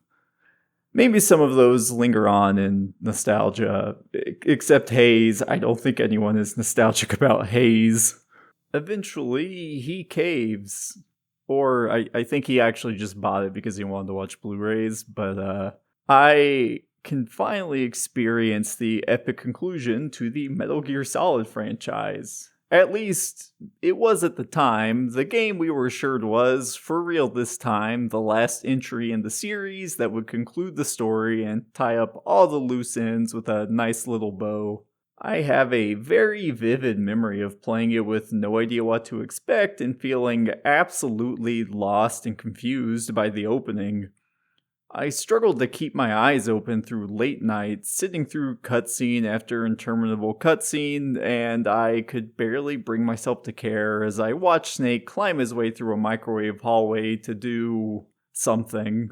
I remember, most of all, it being the first game I well and truly just hated. I hated the game so much that I regretted that we'd even gotten the console to play it on. Regretted that I had partially convinced my dad to buy this stupid thing, and more than anything, I hated that it was a Metal Gear Solid game, the final Metal Gear Solid game, and that left me feeling terrible. It left such a bad taste in my mouth that I started to question if I'd ever truly liked any of these games at all. I'd wondered when I started this project if maybe time would soften my opinion on this game, make me kinder to it maybe. There are plenty of games I've been able to revisit with age and a little bit more patience and find a lot more respect for what they were doing. I am always someone who absolutely adores an ambitious 7 out of 10 game that doesn't quite come together but really goes for it. And as a human being, of course, I love to watch a train wreck, and unfortunately I still don't like this game at all, but to borrow from the old Super Bunny Hop review on this is one of the most lavishly produced train wrecks ever made. This isn't really something I bring up very often when discussing a game, but this thing runs like absolute shit. I am not a big frame rate person. I'm good with a solid 30, I'm happy at a great 60, and anything past that's honestly lost on me. But a game that routinely filters between 20, 30, 60, and back below even 20 frames a second, all in the span of about half a minute, feels awful. Playing this game actually gave me a headache multiple times, and the cutscenes were bad, sure, but I could at least look forward to a somewhat more stable frame rate so I could collect myself. Metal Gear Solid 4 opens somewhere in the vague Middle East. Snake, now much older and having aged rapidly as a side effect of being a clone, is here to infiltrate a war between factions creatively named the PMCs and the Rebels. Instead of sneaking quietly through jungles or industrial buildings, Snake must now sneak through an active battlefield between two factions without being spotted, using the war itself as cover as he sneaks his way through massive gun battles and encounters with bipedal, animalistic tanks called geckos. The game is full of interesting but ultimately underbaked ideas, and the factions are the first of many. Snake can choose to either avoid conflict as much as possible, or he can pick a faction to help. Getting a faction on your side ends up being easier most of the time. All you have to do is start blasting away at one of them until the other factions decide they actually really like you. Kill enough rebels, and the PMCs will start to favor you and avoid shooting you, and vice versa. The problem is that the game heavily incentivizes you to help the rebels. You're moving through their territory way more often, and it seems like the PMCs take a lot more killing to warm up to you. There's an obviously intended way to experience this, so I don't really understand why it's optional in the first place. Worse yet, the whole faction system is introduced in Act 1 and is gone entirely by the end of Act 2, which is pretty awkward for a 6-act game. So we have this big new mechanic they introduce, which feels like it's going to be a central part of the game, but that vanishes barely a third of the way into the 20-hour runtime. It's also the most interesting the game ever gets mechanically, so it's actually sort of a shame we lose it so fast. It is, to be honest, pretty hard to play through a game knowing it will only get less interesting the further you get, especially one whose story you find yourself actively not enjoying. The other big new mechanic is weapon laundering. There is now an item shop run by a man, Drebin, and his pet diaper-wearing monkey. When you kill people or knock them out, you can collect their weapons and sell them off to Drebin for Drebin points. You can then use these to buy new weapons or unlock upgrades for your own guns. There is genuinely, truly, absolutely no reason whatsoever to engage with the system beyond buying silencers and ammo. You are rarely given the chance to actually play the game, and after Act 2, almost every encounter is a hallway to the next cutscene, a boss fight, or a stealth sequence against geckos where you're not expected to fight, or a turret sequence. This game really enjoys turret sequences. Why is Snake here in the Middle East, though? Well, if you just clicked Mission Briefing instead of New Game in the main menu, they'd have told you. The setup is actually fairly simple. You're there under the discreet command of the Colonel from Metal Gear Solid 1 to assassinate Liquid Ocelot and stop his PMC from taking over the area. Also, to get revenge. And he's doubtless up to something related to those dastardly Patriots they mentioned in 2. The thing is, if you don't watch that opening mission briefing, you actually won't ever be told why you're here. You just get to watch in confusion as Snake meets up with his contact, Rat Patrol 1, a team that's been trailing Liquid Ocelot this entire time. Your contact is actually Meryl from Metal Gear Solid 1, all grown up and in charge of her own squad of UN-sanctioned soldiers. I was actually pretty excited to see Meryl again, and I even really like her design and attitude for most of the game, at least until the end. She's pretty upset to see Snake as withered and in poor health, and for a moment it does actually feel tragic how much Snake has fallen over these past few years physically. I've always found it a fairly brave design choice that only one of the games in the entire series lets us play as the famous Solid Snake in all of his glory. We're only with him for generously a third of 2, and we play as entirely different characters in 3 and V. Aside from the first game, the only other game we get full control of our Solid Snake is when he's dying, aged, and falling over from fits of coughing at inopportune times. We see how his deteriorating health just makes everyone around him uncomfortable and unsure of what to do, and I really like that. On the other hand, I don't really like Rat Patrol 1. I at least like Meryl, but the other members of her squad aren't all that interesting. There are 2 mostly blank slate meathead guys whose names I had to look up, who do nothing. And there's a point where they seemingly die in a cutscene, only to magically pop back up totally fine in the final act epilogue. We also have Johnny. Johnny is the guy who shit his pants in Metal Gear Solid 1, which was kind of funny.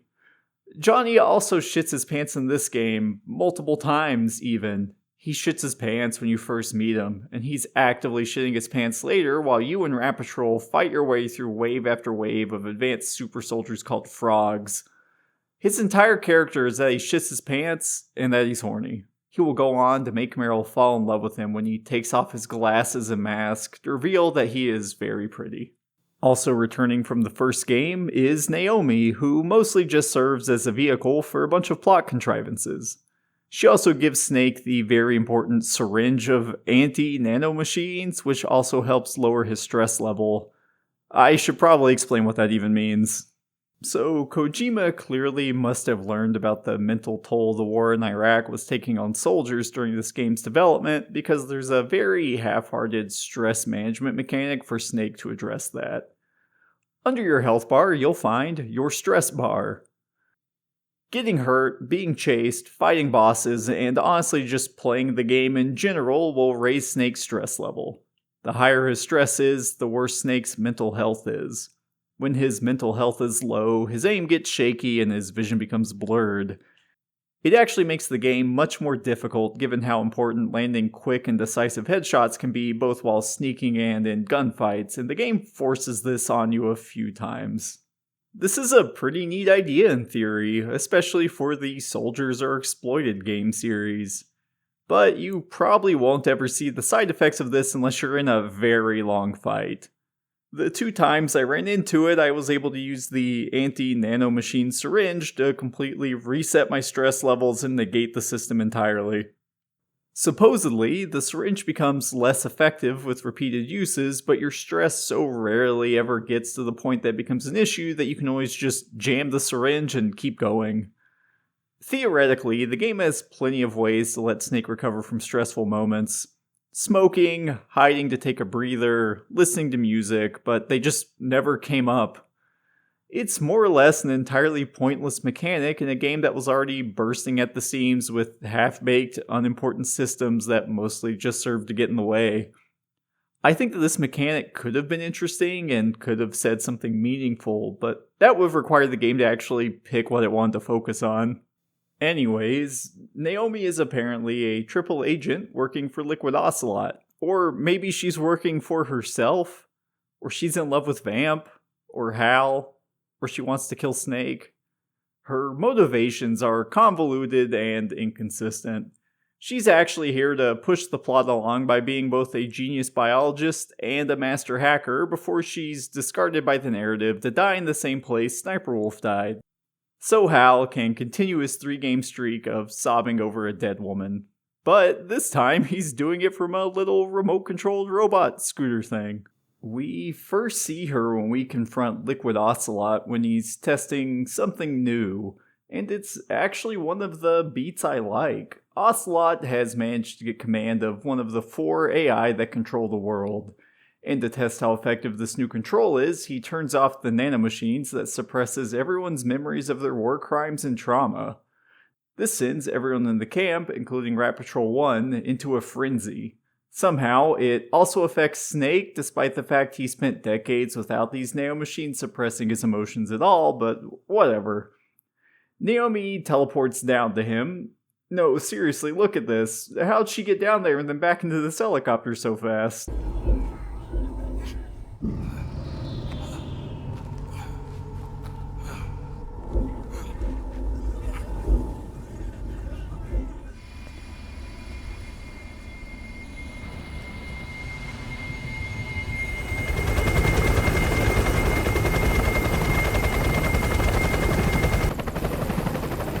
And gives Snake the anti-nanomachine magic tube. Our group becomes convinced we need to free her after she helps us, and this leads to one of the only boss fights in the game I actually like against our first Beauty and Beast member. Let's just get this out of the way now. These bosses all kinda suck. They're embarrassing in almost every conceivable way I can think of, and I think there was a way to combine the bosses of Metal Gear Solid 1 through 3 into new boss designs and make for some interesting fights, but here we're just fighting supermodels in skin-tight suits inside of robots who all suffered horrific trauma. They scream and cry after you defeat them, and then they try to grind you to death as their second phase. And then, to really drive it all home, the camera flies up their ass or between their tits during the death throes, and some of it's just... I don't know, man. It's embarrassing. I'm married. I have to play these games in front of somebody. Look, I'm all for sex in games. Sometimes you want to see titties or hot characters. But this isn't that. It's just blatantly sexualizing the victims of war crimes for some cheap titillation, and it's cringe. I feel like that's a good deployment of that phrase. It's cringe, and to make it worse, they all just kinda suck to fight against. Well, okay, I do like the very first one, Laughing Octopus. You go to rescue Naomi in her lab and break in before being interrupted with a boss fight. Laughing Octopus hides around the lab, mimicking various objects and people, which makes for a fun gimmick, but she's unfortunately the very first boss fight in the game, and the only one that's any fun out of all of the Beauty and Beast members. We rescue Naomi, bring her back to our airplane house, she sleeps with Hal, and then instantly betrays the group because she's actually a triple agent for Liquid Ocelot. I'm getting a little ahead of myself though. First, while trying to rescue Naomi, Snake runs up against a swarm of geckos, with no way to sneak around or get away, and it's Raiden. And Vamp is also still here, and he's even hornier than last time. This game really wants to do a lot of mirroring from the other games, and it very clumsily tries to establish Vamp as Raiden's Liquid Snake. It Doesn't really work at all. They have no real history together outside of Vamp being a big thorn in Raiden's side, but these two now have a very homoerotic rivalry. And so, Raiden fights like a billion geckos in Vamp and almost dies. It's a good way to have him taken out of commission for a while, so they don't have to explain why a geriatric snake is having to sneak around when they could just send in the Giga Cyborg Ninja. Did I even mention Sunny? Oh shit. Okay, so Sunny is Olga's daughter from 2, and she was being held captive by the Patriots until Raiden went on a suicide mission to save her. In the process, he got fucked up so badly he has an almost entirely rebuilt synthetic body, which is why he's now a cyborg. Sunny ended up staying with Snake and Otacon, who are co-parenting her in their Flying Fortress plane house, and she occasionally makes them eggs, and it's cute to watch her interact with Snake and Hal.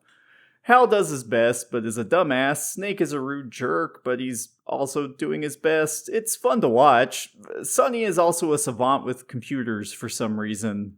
So they have a second character who can just magically produce things like computer viruses. If I'm honest, I'm not really sure why she's there or what's supposed to add to the narrative, but I do think the little found family dynamic that we briefly get a glimpse of is pretty cute. So, the key to the Patriots AI is actually Big Boss's corpse, sort of. He's somehow still alive despite having been shot by a rocket, lit on fire, and being like roughly 100 years old. So, we need to find his body, and we know it's being held by someone named Big Mama. We're getting into what most people remember as the low point of the game. If I'm being entirely honest, outside of 2 boss fights, I feel like this low point is basically just the status quo of the game's final 3 acts. Though I won't deny that this section is frustratingly, mind-numbingly boring. You know the part of Assassin's Creed games where you have to tail someone for a really long time? This entire act is more or less that. Now, we're in an incredibly vague Eastern Europe, following a member of the nebulously defined the Resistance, and this means slowly crouch walking around behind them, tranking guards for upwards of 45 minutes while they meander to the secret Resistance meeting. I tried to speed this up by just running ahead because I remembered where the Resistance base actually was, knocking every single guard out on the route, but the AI for this guy is really buggy, and I eventually just made peace with the fact that this chapter was designed so that you're slinking around in your Snatcher trench coat, shooting guards with tranq rounds so this guy could clumsily bumble his way to the Resistance's base. And finally, you meet with the leader of the Resistance, a character with the codename Big Mama. Believe it or not, I actually love that as a codename, and it's a fun surprise when they reveal who she is. It's Ava, from Metal Gear Solid 3, one of my favorite characters.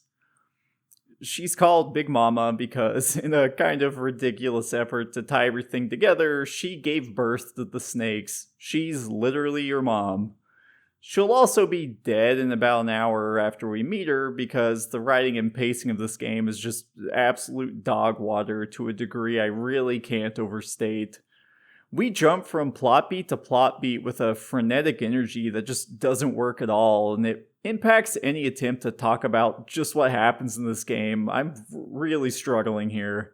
I find it fascinating, honestly, just how expensive and bad this game feels on like every level. People remember the Metal Gear fight and the highly erotic old man fisticuffs, but the other 18 and a half hours of this game really tend to just slide right off the brain. We're now starting to set up for the big climactic finale, the end of the Metal Gear Solid story. Chronologically, at least, as long as you don't count Revengeance, which I'm not for the purposes of this video. You get a monologue that is really having its cake and eating it too about how video games train kids into thinking war is cool. It's true, but it's also what the whole Metal Gear Solid series does. This series is near and dear to me. There's a reason I chose to cover the series first, but come on, we can all agree that these games and Kojima both think war is very bad. But these soldiers are super cool.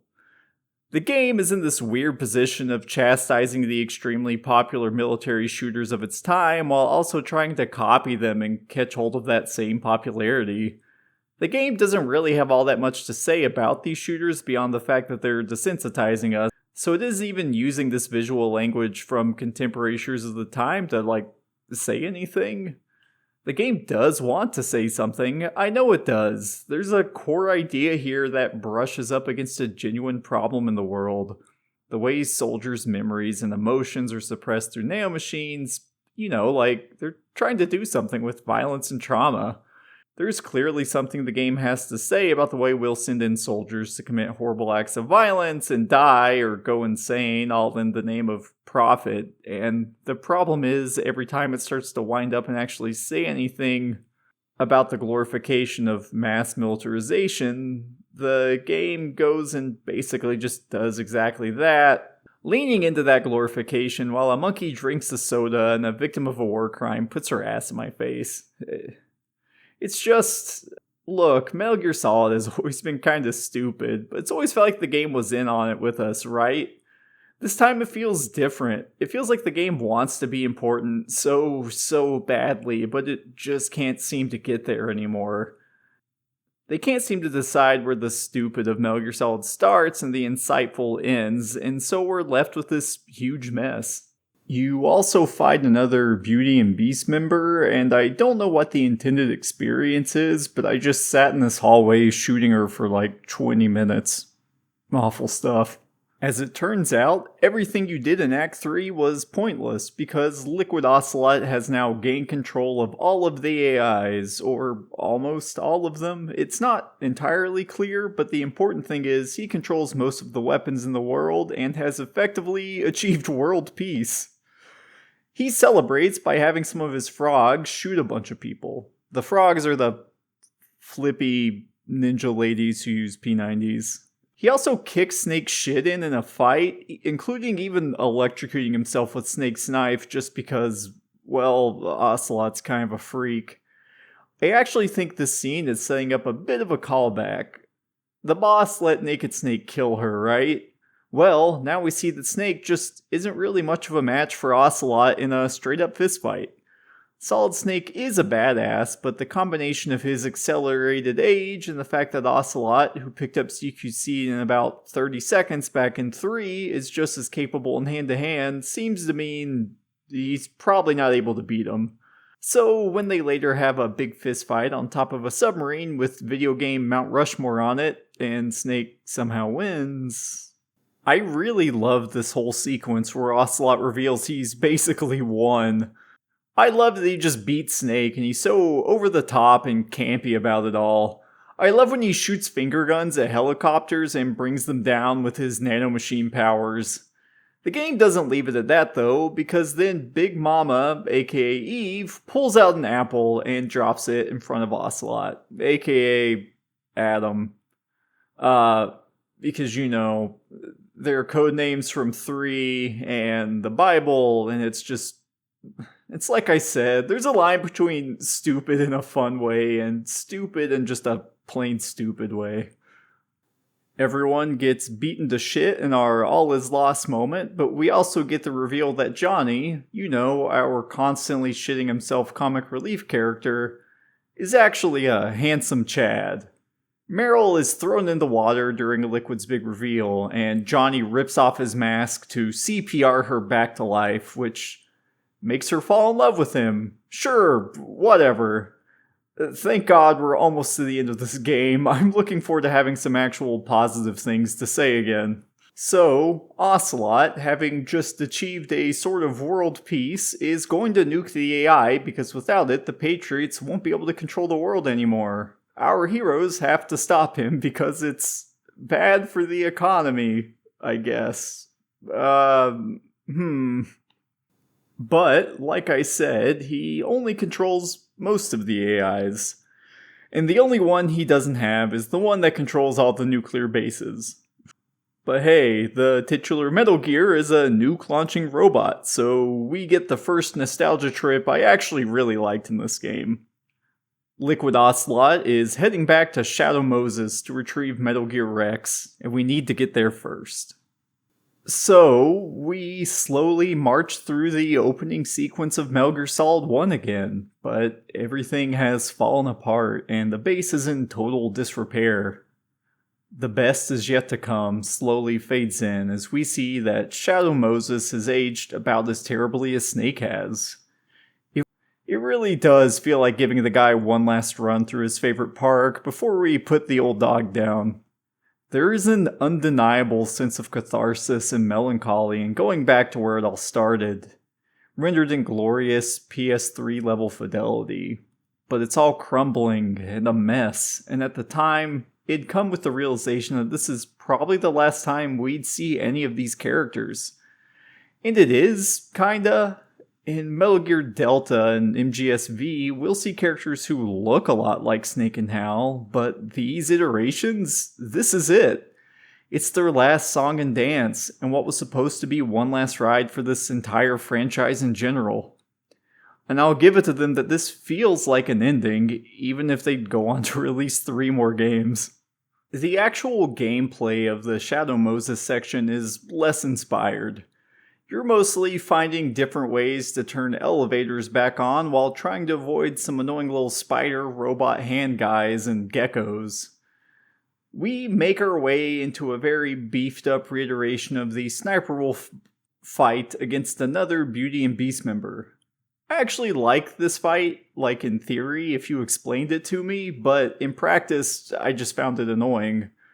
I realize via a cutscene, which is a fun touch, that she can see my head through her thermal goggles, so I need to wear the Octo Camo mask. But even then, she can smell you if you're downwind of her, and it makes for fun potential setup for a boss fight. With all the frogs on the map though, it ends up feeling a lot less like a cool sniper duel and more just like a slog where I have to track down the wolf in a very foggy, blizzard-covered map. We constantly get into unengaging firefights because sneaking everywhere would take ages, and I also kinda gave up on having a sniper fight and just started bum rushing her with a grenade launcher because I wanted the fight to be over. Her sniper rifle is actually Fortune's railgun from 2, which means she's a mix of the Fury, Sniper Wolf, and Fortune, and that's pretty neat. This leads directly into a scene meant to make Hal cry again. Raiden's recovered, but he's about to get his ass absolutely kicked again and end up right back in that bed on the plane. Vamp shows up before we can steal Metal Gear Rex. Naomi is also with him, hanging off of him like they just got done having sex. It's really weird. And I feel like this isn't the relationship dynamic the two were shown to have at all until literally right now. There's like no good explanation for why she's like this. It's the dual screen boss fight. You CQC some of your magic anti-nanomachine syringe into Vamp, which will suppress his nanomachines enough for Raiden to have a fair fight against him. I guess Vamp has some like turbo nanomachines that are somehow even better than Raiden's cyborg body. I don't know, who cares? They have a knife fight while you fend off the geckos with Fortune's railgun. Their fight is actually so ridiculous that I think it's pretty fun to watch. But you'll be too busy keeping Gecko from exploding in your face to watch it play out, so you'll have to go online and find a video of it to actually get to see what happens. I'm not sure if this bit is actually well executed, but I have always had a soft spot for giving Raiden a moment to get a big fight to himself while we just play backup for him. It's a nice callback to a few moments of Metal Gear Solid 2.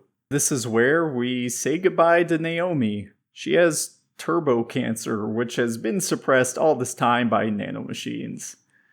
She also had no reason to suspect this fight would go this way. Only Snake was supposed to be here, who absolutely could not beat Vamp. But now that Raiden has beaten up Vamp, who seems to have also been her lover, she's going to inject him with nanomachines so he can finally die. Nothing she does in this sequence makes any sense. She's here to kill herself in front of Hal about 200 yards from where Sniper Wolf dies so he can do the Otacon cry over a dead woman in his life like he does every game. There is actually a weird sort of Star Wars prequel film vibe to everything in Metal Gear Solid 4. There's so much over-explaining and overindulgent fan service, and it holds such reverence for small, inconsequential moments from the series. It does remind me a lot of the prequels, which were even airing at roughly the same time the game was being developed. It's here that we get the Metal Gear on Metal Gear fight. It's a little surprising in retrospect that it took us 4 games to actually get to pilot a Metal Gear. Busting out of Shadow Moses with Rex isn't exactly fun, but it is genuinely cool to take over and finally pilot a Metal Gear. And there's no denying it, Rex is the coolest of the giant robots. It all leads to a moment that I remembered as being so big and epic and cool, one of the few moments that really stuck with me as a badass gift to the fans. Getting to fight Liquid in his Metal Gear Ray while you fight with your Rex. And it is a pretty cool little fight, but it's also not very difficult and it's over pretty quickly. But even with that being said, and even with this leading up to one of the funniest moments for Liquid Ocelot in the series, it's just not enough to justify everything the game has made us sit through so far. We're coming up on the penultimate chapter here and just had our second boss fight that was actually any fun. Liquid gets away because Snake has one of the plot device nanomachine PTSD attacks. Then he tries to run over Snake with Arsenal gear that has Metal Gear Solid themed Mount Rushmore carved into it. Like, where the fuck did this thing even come from? Why did he make that weird statue? What's even happening anymore? I mean, look, we keep coming back to the absurdity in Metal Gear Solid. I guess it doesn't really matter all that much, but towards the end of this game, things just start to feel like they're happening just to happen with no rhyme or reason anymore. It's not like in a fun or compelling way like in 2, it's in a very sloppy and strange way that undercuts anything the game's trying to say. It makes it feel like this game's script was subject to a lot of rewrites and like they were just trying to patch it all together. Anyway, Metal Gear Rushmore runs over Raiden as he swoops in to save us, and it's at the same time sorta cool and sorta funny and sorta sad, which I guess really suits the game. Why does Liquid Ocelot have this Arsenal Gear style ship? Well, because the game isn't over just yet, and there needed to be a way he could still launch a nuke, even though we stole the Rex and beat him. He has apparently had the ship the entire time, and he could have just used it from the start. He fought us in a raid just for shits and giggles, which I guess sort of fits his increasingly manic behavior, but he's also freeing the world from a unified shadow government and has sent the war economy grinding to a complete halt. I'm really not even sure why we're trying to stop him anymore. All of that honestly sounds like a good thing. I think the best thing I can figure out is that the assumption is Ocelot would somehow eventually go back on all this, and he'd bring the AIs back online and rule the world as a king instead of the world being controlled by a bunch of AI supercomputers. Instead, they'd be ruled by him with the AI supercomputers. This leads to something I sort of like in theory, but again, in execution, it turns out pretty lame.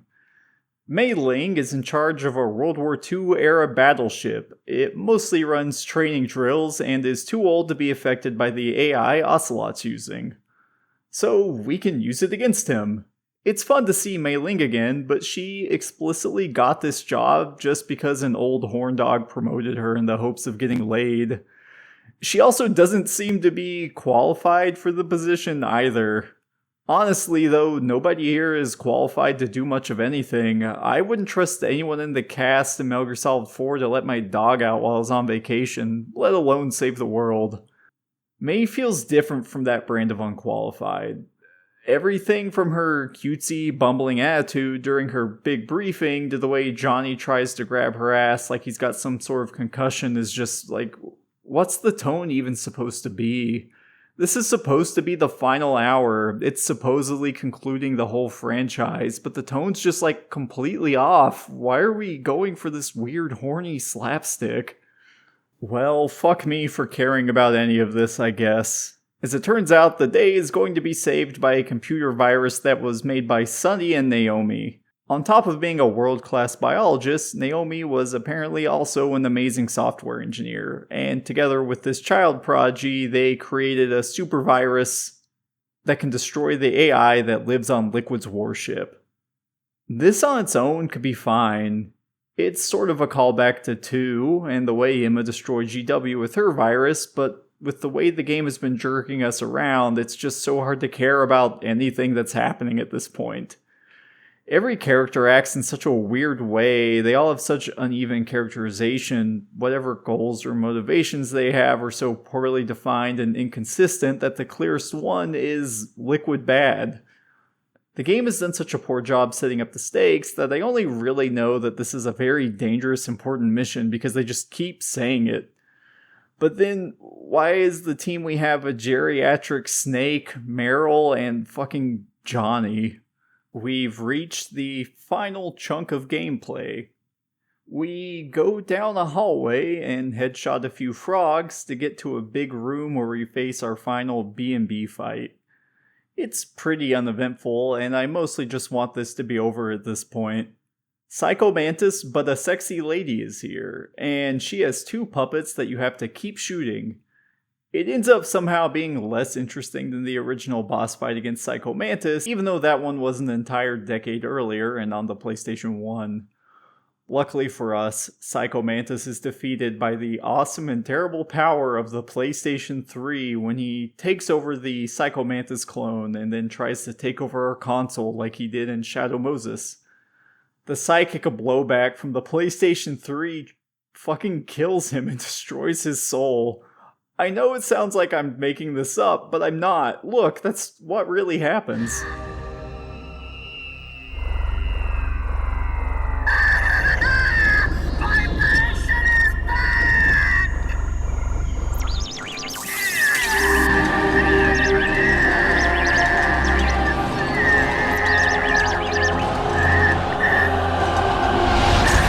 Over the past 2 hours or so, Meryl has fallen completely head over heels in love with Johnny because I guess he's just that handsome under his ski mask. They're going to stay behind for you while you struggle along the famous microwave hallway to finally destroy these AIs. You walk for a while, get attacked, and now Raiden appears again, also staying behind to fight off your attackers while you carry on down the murder hallway. I really don't want to distract from this moment. I think it's really clever to show how all of your allies are struggling and suffering while you mash X absolutely as hard as you can to keep making progress.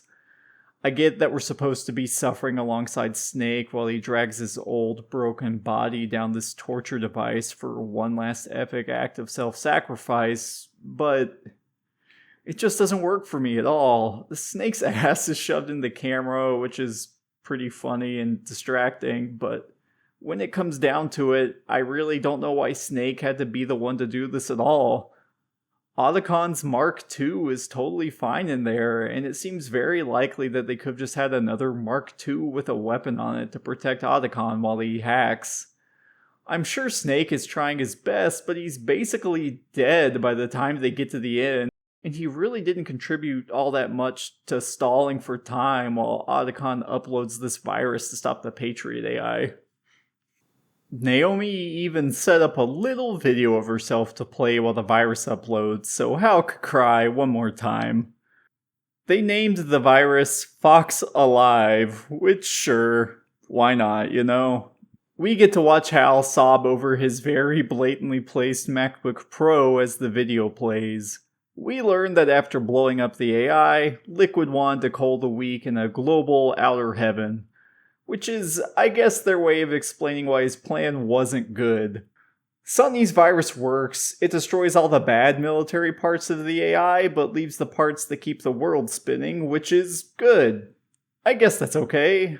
I know I'm getting close to the old man boxing, and that's basically what I've been holding out for at this point, and I do think that part kicks ass.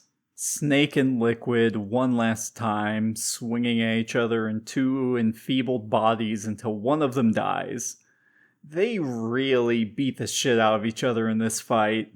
They fight until they're barely able to stand. Then they both inject one another with the magic Get Better nanomachine syringe so they can get up and keep fighting. The actual mechanics of this fight are just fine, but the presentation is absolutely spectacular. The way the health bars slowly change, along with the music of all the entries, with both characters' names changing along with the music, showing us who they were at the time of that game.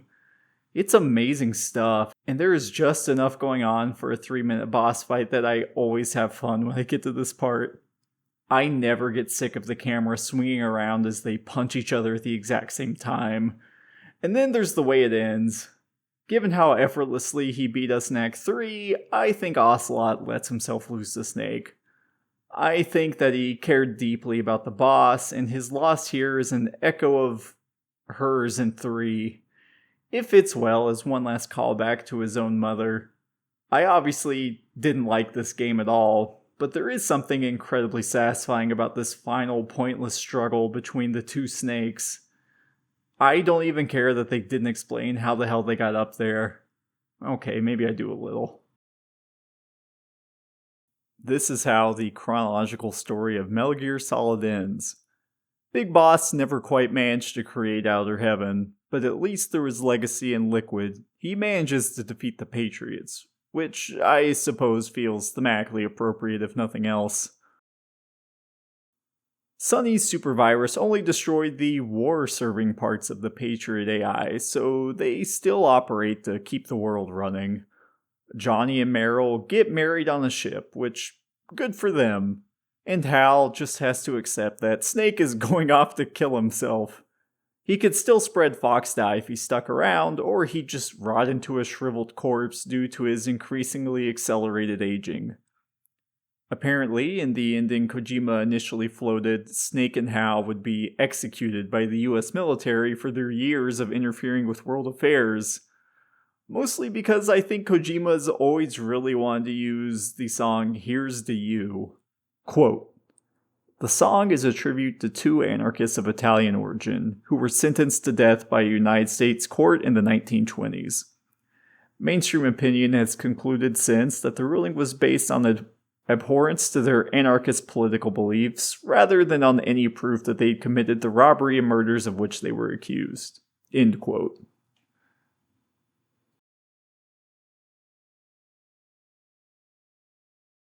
As much as I do think their execution would have made for a bit more of a biting ending, I don't think I'd have really liked or enjoyed seeing these two killed at a firing range. I can't say I'd relish seeing them be gunned down by the US war machine after helping to save the world.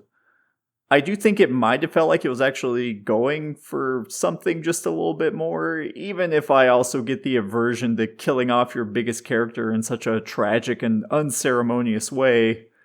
Granted, Snake killing himself in a graveyard isn't much kinder to him. It seems like Kojima felt the same way because as Snake pulls the trigger, the camera pans up, credits rolling, and we fade to black to find out he's actually okay. And then Big Boss shows up, and I just don't care about any of this stuff. This final cutscene's it's just not good, and it's so long and pointless. Big Boss is trotted out one last time to explain why Solidus looked how he did in Metal Gear Solid 2, and then makes a coding joke about sending 0 back to 1, and then Zero's there. Whatever. And so, that leaves us to what was going to be the ending for the franchise. Given the dubious canon of Revengeance, it remains the official, chronological ending to the series. I can't really say that it followed through on the promise of an ending, though. It didn't answer any questions I actually had, or resolves any characters' stories in a way I found meaningful or thoughtful. I think this was, I guess, fittingly, the 4th time I've played it, and while I always have a few small moments I can enjoy in this game, I'm actually a little disappointed to find out my initial reaction to the game was more or less how I'd feel a decade later. It ends overly stuffed with boring, pointless exposition, barely any actual game to play, and a terrible sludge-like mix of military shooter design and some of Kojima's worst tendencies. It all culminated in a game that oscillates wildly between being unwatchable from sheer boredom to being unwatchable from how embarrassing it is. There are moments where it manages to thread that needle to deploy nostalgia, where the game makes me remember why I cared about any of these characters, or how the series captivated me in the first place. And I do always find myself glad to see these characters again. Because I always know that even if it takes me 5, 6, or even 10 years between playthroughs, I'll go back and revisit this entire series again and again. And I probably will as long as I still play video games. I bought and set up an entire PlayStation 3 just to play this game again. And even as much as I've mostly had negative things to say, I don't regret replaying it. It was cathartic to put my thoughts to page about why this game never worked for me. And even if it's the end of the story, we're not quite done with this franchise yet. With no road left ahead of them, Metal Gear Solid would pivot as hard as possible into the past, coming out with 3 more games about Big Boss after the events of Metal Gear Solid 3 in an effort to stretch out the narrative of this decade-spanning thriller just a little bit longer.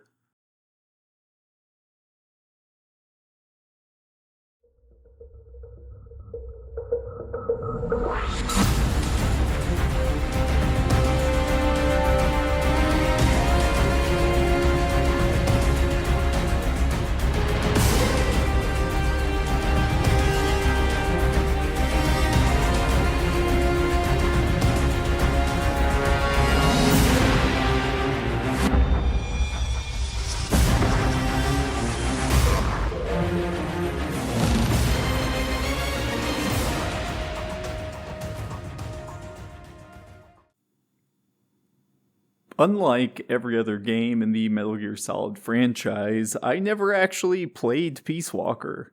It was exclusive to a handheld console I just hated using, and Metal Gear Solid 4 had already soured me so much that I just kind of given up on the franchise. When Peace Walker came out, I just wrote it off altogether.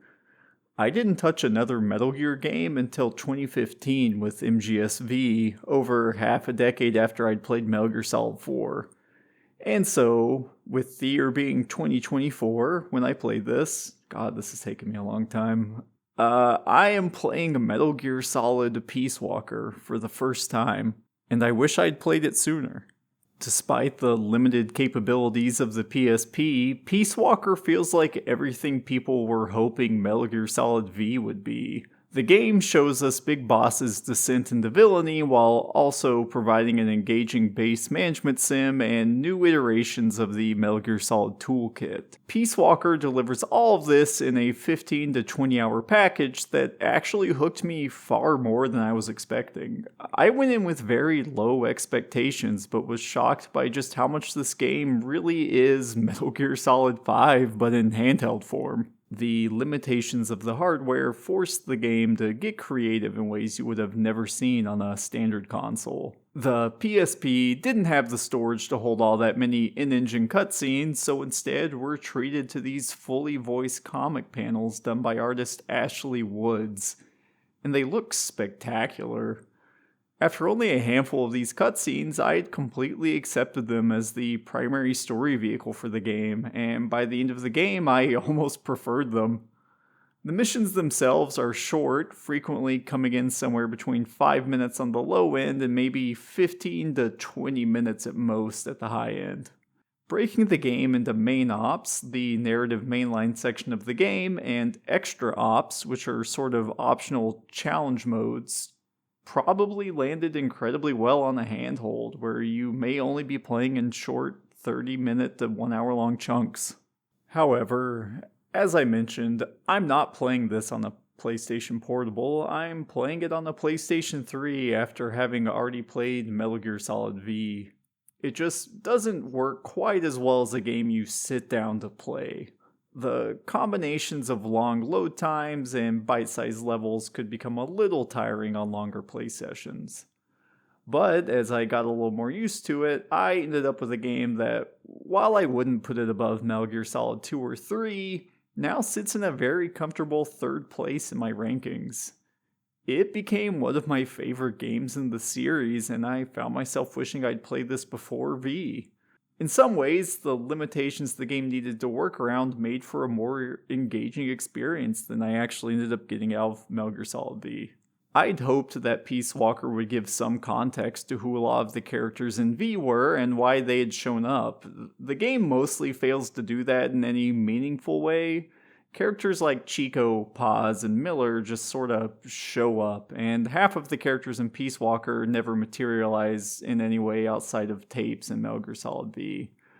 Peace Walker is, shockingly, a very direct sequel to Metal Gear Solid 3, and V is a direct continuation of it. I had heard, of course, that Peace Walker was canon, but I didn't expect just how much Peace Walker felt like the actual conclusion to Big Boss's story. Honestly, it felt like a more appropriate conclusion than V, which only further cemented how narratively limp the entirety of V ends up feeling. Peace Walker takes place just a few months after 3. Bearded Snake, still refusing the title of Big Boss, is leading a paramilitary unit in South America referred to as MSF. He has somehow abandoned the USA altogether and instead formed a sort of multinational guerrilla force that somehow isn't operating as a PMC until about halfway through the game. Over the course of the campaign, the unit becomes a standing army, mostly through Snake tying balloons to armored vehicles he defeats in boss battles and soldiers he shoots with tranq guns. Playing V, I'd wondered how Miller met Snake, but he's just here right as the game begins, already helping Snake build MSF into a PMC, or perhaps tricking Snake into it. The two are approached by a mysterious man with a robotic arm that we'd see return in V, alongside Paz, a girl who loves peace. A notable point is that this game is rated T for teen, a change to the series. I actually found the limitations of that rating in the PSP made for a better game. I enjoy dark stories. I've enjoyed some games that I couldn't in good conscience suggest to people without a lot of warning, such as the indie darling Fear and Hunger. But I find a lot of Ground Zeroes and Phantom Pain clumsy, even amateur. I can only assume they're supposed to feel like dark and gritty stories, but it's done in a way that just leaves me feeling a little bit of secondhand embarrassment. Despite the rating, Peace Walker manages to tell a complex story while never feeling either childish or aggressively afraid of you not taking it seriously enough.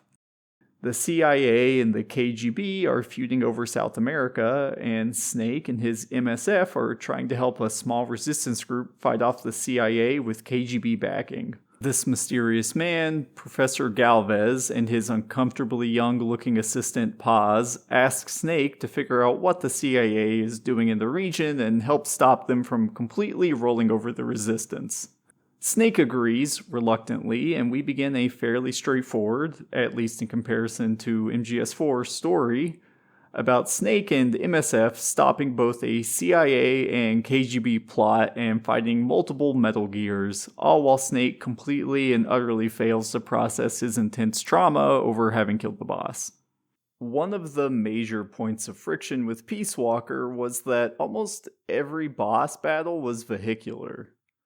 Not boss battles where you control a tank or a jeep, but boss battles against, say, an armored personnel carrier, a helicopter, or a tank. Boss battles like this aren't really anything new for the series. They're usually sprinkled in between fighting weird super soldiers of some kind, but Peace Walker iterated on the idea in a way that just didn't really work for me.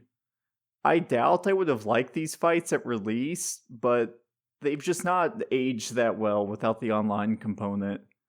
The game took clear inspiration from the Monster Hunter series, even having a control scheme that's reminiscent of it, and so most of these boss battles have huge health bars and were meant to be played online.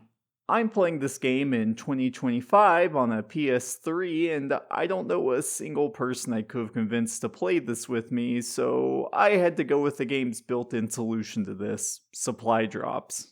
My only option for these boss fights was to use a supply beacon that I placed to call in a few additional rounds of ammo and healing items over and over.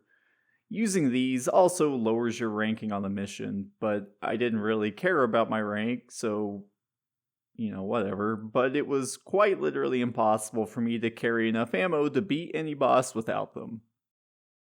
And so I ended up awkwardly running around in circles, calling in ammo drops for myself to whittle their health bars down. The bosses could take upwards of 30 or even 50 shots from a rocket launcher to put down. This is kind of grueling, and each time the game would reveal a boss fight to me, I'd find myself dreading it. The only bosses I didn't find a complete slog were the two bosses towards the very end of the game. They were never hard, but they were frequently very time consuming and repetitive, and it just kind of felt at odds with how I like to experience these games. However, beating a boss does let you capture it Monster Hunter style and add it to your base. And this seems like as good a time as any to explain the Fultoning system. There is now an incentive not to just run around killing people with your silenced weapons. You instead can kidnap them and press gang them into service for you. It sounds like a joke, but this is truly the central crux of the game's base building element. When you knock out a soldier, you can tie a Fulton balloon to them, which sends them up to a helicopter somewhere vaguely above you to be recovered and brought back to your base. These soldiers all have different statistics that determine which of the 5 branches of the mother base they'd be best suited for: the combat unit, the mess hall, the R&D team, the medical team, or the intel team. The combat unit is sent out on missions in a sort of simplistic but very charming auto-battler that raises your GMP, gross military product, which allows you to research better equipment for Snake. To unlock the better equipment, you need a strong R&D team, and to feed your army, you need the mess hall. If people are injured, they can recover by being put in hospital care, which goes faster with a bigger medical team. And lastly, there is the intel team, which mostly serves as a requirement to unlock a very annoying to access secret ending. Anyways, while Snake is helping these rebels in stopping a CIA plot, you occasionally run into something very strange. Once you fight through enough of the more grounded enemies, like helicopters and tanks and soldiers, you'll start to run into mechs. They're controlled by this weird pod, which, despite this game being set in the 70s, contains an AI. As it turns out, a large part of the story in Peace Walker is about AI. I'm actually not sure how I feel about it. Snake will also rescue various characters that I'd assume would be central to the story of MSF and Outer Heaven. One of them is Chico, a boy soldier who becomes a boy soldier, but on our side. I think it's pretty clear that even before the end of Peace Walker, Snake's starting to lose it a little bit, even if he insists on being called Snake instead of Big Boss. While the only characters in Peace Walker who really stick around are Miller and Huey, I do wish they'd been fleshed out just a little bit more during Peace Walker. I find a lot of these characters interesting, I just don't get to interact with them very much. Even so, I do like what we get, and I do like watching Snake interact with all of these people. I honestly think David Hayter's voice work and the writing both do an amazing job at showing the character differences between the original Snake and Solid Snake, despite the fact they look and sound exactly the same. Even just watching this game's Snake interact with Chico and recruit him, I'm reminded that this Snake used to be a much more friendly person, even silly sometimes, in comparison to our gruff, asshole, cool guy Solid Snake. I do like Solid Snake, of course, but I couldn't imagine him handling half of these situations with remotely as much personality and charm as Naked Snake does. You spend a while doing bite-sized missions, saving rebels, all the while investigating what the heck the CIA is actually up to. Eventually, you infiltrate their base to discover that a CIA leader named Hot Coldman is building the titular Peace Walker. Before you can find out much more about the situation, Mr. Hot Coldman shoves a man who looks and sounds almost exactly like Hal, aka Otacon, down a flight of stairs. Hal's father, Huey, is a paraplegic, and just like his son, also helped to invent the Metal Gear under coercion. And now we get into a series of boss battles that feel maybe just a little too out there, even with all the ridiculous parts of Metal Gear Solid. You see, the AI pod I mentioned earlier is used to pilot 3 different bosses we've been informed about. The Pupa, which is sort of a remake of the Shagohod, the Cocoon, which is a massive tank and weapons platform, and the Chrysalis, a VTOL-inspired boss, which we've actually been seeing in the distance all game leading up to this point. For some reason, the design and sheer scale of some of these machines feels just like a little too out there for me, even compared to Metal Gear's, and I can't quite put my finger on why. But the AI pod that's controlling them sings a haunting little song while you're fighting, and I actually do find that very creepy and affecting and interesting. Huey also vapes. I don't really have a good reason to include that, but I thought it was funny. Once you beat the Pupa, the first of this boss series, you get a classic Metal Gear Solid exposition dump. As I mentioned earlier, I actually find the pacing of these cutscenes really good and well considered compared to the bloated mess we had in Metal Gear Solid 4. I think the constraints of the format really push Kojima to write at his absolute best, and I think it's a testament to how this kind of restraint can improve storytelling, especially with other people who might be able to veto his ideas when they get a little out there. Peace Walker is an AI-controlled Metal Gear that is designed to always retaliate if it senses a nuclear strike. Hot Coldman is convinced that his fellow man doesn't have the guts to end the war in nuclear retaliation. He thinks that if someone launched a nuclear strike, they wouldn't actually follow through with the mutually assured destruction. With this twisted logic, any rogue nation could count on a lack of retaliation and make a first strike unimpeded. His plan then is to create a Metal Gear that will always shoot back no matter what. Proving that this Metal Gear exists would usher in a new wave of nuclear deterrence. If everyone has a Peace Walker, then mutually assured destruction is even more mutually assured than it was. It's an obviously kinda stupid plan thought up by a madman, and I do enjoy how blatantly evil a faction the CIA seems to be in this, so I was just okay with rolling with it. So we do have our final objective. Stop and destroy Metal Gear Peace Walker. Great.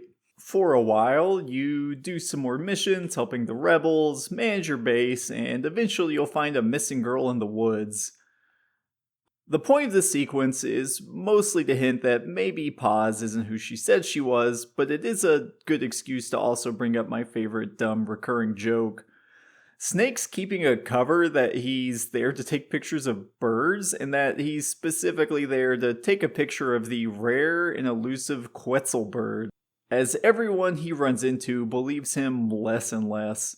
I don't know why he keeps using this specifically as an excuse to be here, but for some reason I found it really endearing to watch him try and pull this off with increasingly less success each time.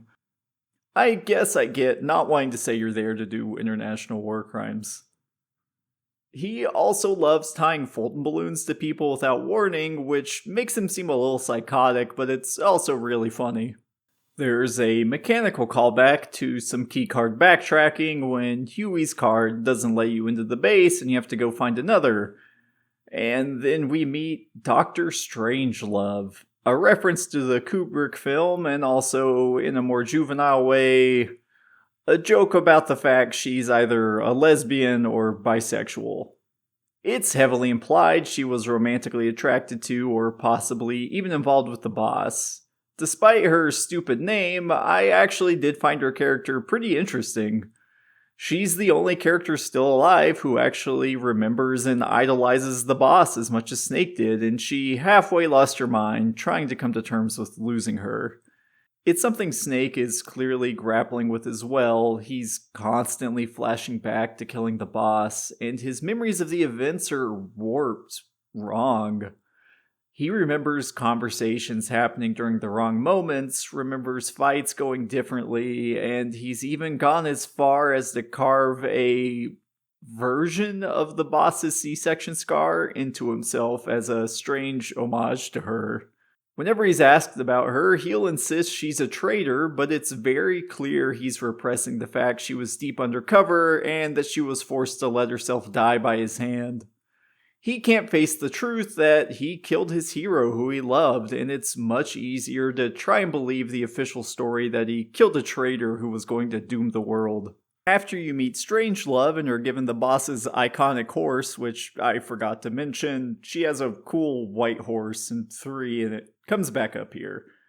You chase her through the base to try and stop Peace Walker. Strangelove and Huey worked on Peace Walker together, as it turned out. He designed the mech, she designed the AI pod, and together they've managed to make a machine that can help destroy or maybe save the world, depending on how you look at it.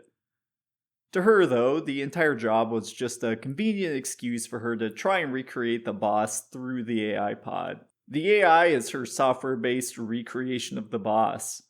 Strangelove was hoping the whole time that she could make a copy so close to the boss that she could ask why she did what she did, if it was worth it, and perhaps most importantly, why she chose to leave her all alone. All of this is pretty interesting on its own, and I enjoy Strangelove as a character, and it leads to something I've been trying not to complain about: QTEs. We get to do another classic Metal Gear Solid button mash and try to survive a torture sequence. The thing is, my hands are shit, and I could barely manage to do this in 1. The section's pretty manageable in 2, and in 4 it's basically scripted so you can't fail, but in this game I genuinely, truly felt like I was just physically incapable of pushing the button fast enough.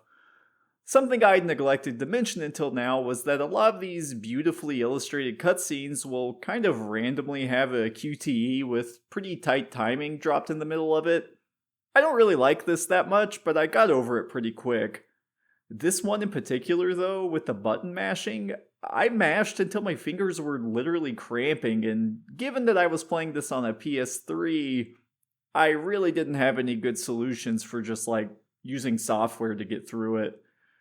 I genuinely wondered if I'd have to end up giving up on this. After over 30 minutes of failing the exact same QTE and watching the same cutscene over and over. Eventually, finally, I beat it, and I kinda hated it. I understand I'm supposed to feel like I'm suffering right along with Snake, but I'm 30 or 40 years old, and I'm honestly not looking to trigger my carpal tunnel while I'm playing a game. It was pretty annoying and kind of unnecessarily difficult, but I got past it. This, of course, leads to our obligatory prison escape sequence. We also get a strange scene where the doctor who hires you in the beginning reveals himself to have been KGB all along. They've captured Paz somehow, even though she was at Mother Base, and the MSF charges in to back Snake up. It's a pretty fun sequence where you fight your way through the base, the CIA and KGB butting heads all around you, and you chase after the Peace Walker one last time through a few more missions here in the second to last chapter. It's fun to see MSF actually help Snake directly, and it's also a little worrying to see Chico being a literal child soldier running around with an AK-47. I kind of forgot that maybe Snake and Miller aren't actually very good people. This all leads into the big final showdown with Peace Walker, which, as much shit as I've talked about the fights against the pupa and things like that, I actually really like this fight. I've obviously not found the boss battles in this game very fun up to this point, but it's actually really fun to fight this thing.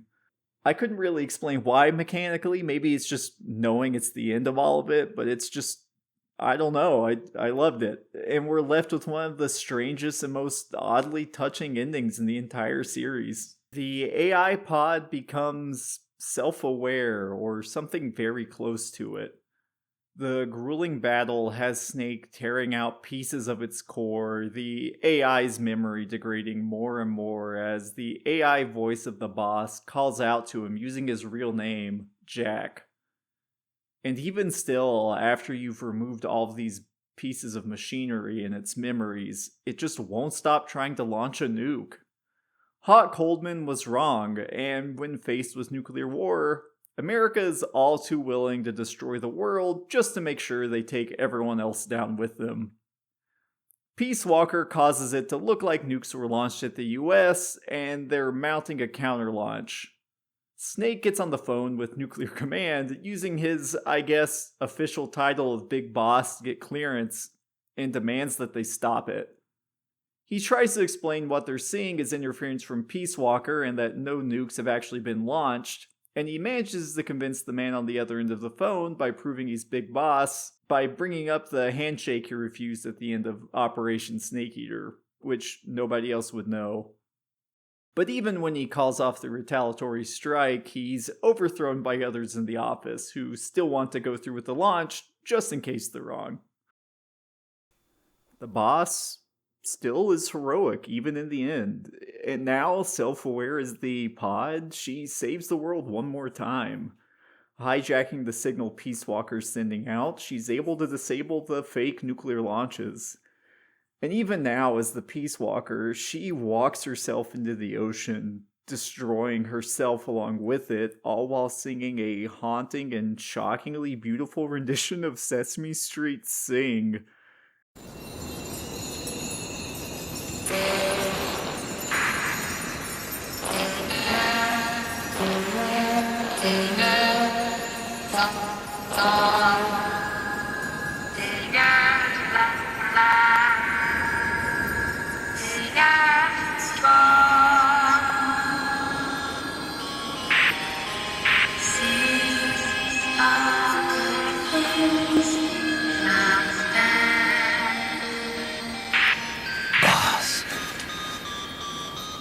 That voice.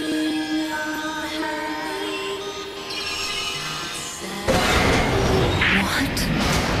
What's going on? That song. Boss, is that you? Everyone in the world knows what she did, and now everyone in the world knows that the boss was a hero. Snake is devastated.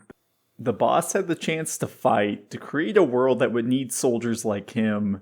She had the chance to get revenge, to do anything but lay down and die again. But she chose peace over vengeance. Worse yet, she chose peace over him. And so, Snake removes the bandana he'd taken from the boss all the way back at the beginning of Metal Gear Solid 3, tossing it into the ocean as he declares that he'll make an army without borders. It's his mission to create a world where a soldier is always needed. He declares himself Big Boss, not Snake. This is, of course, Snake's big villain heel turn moment.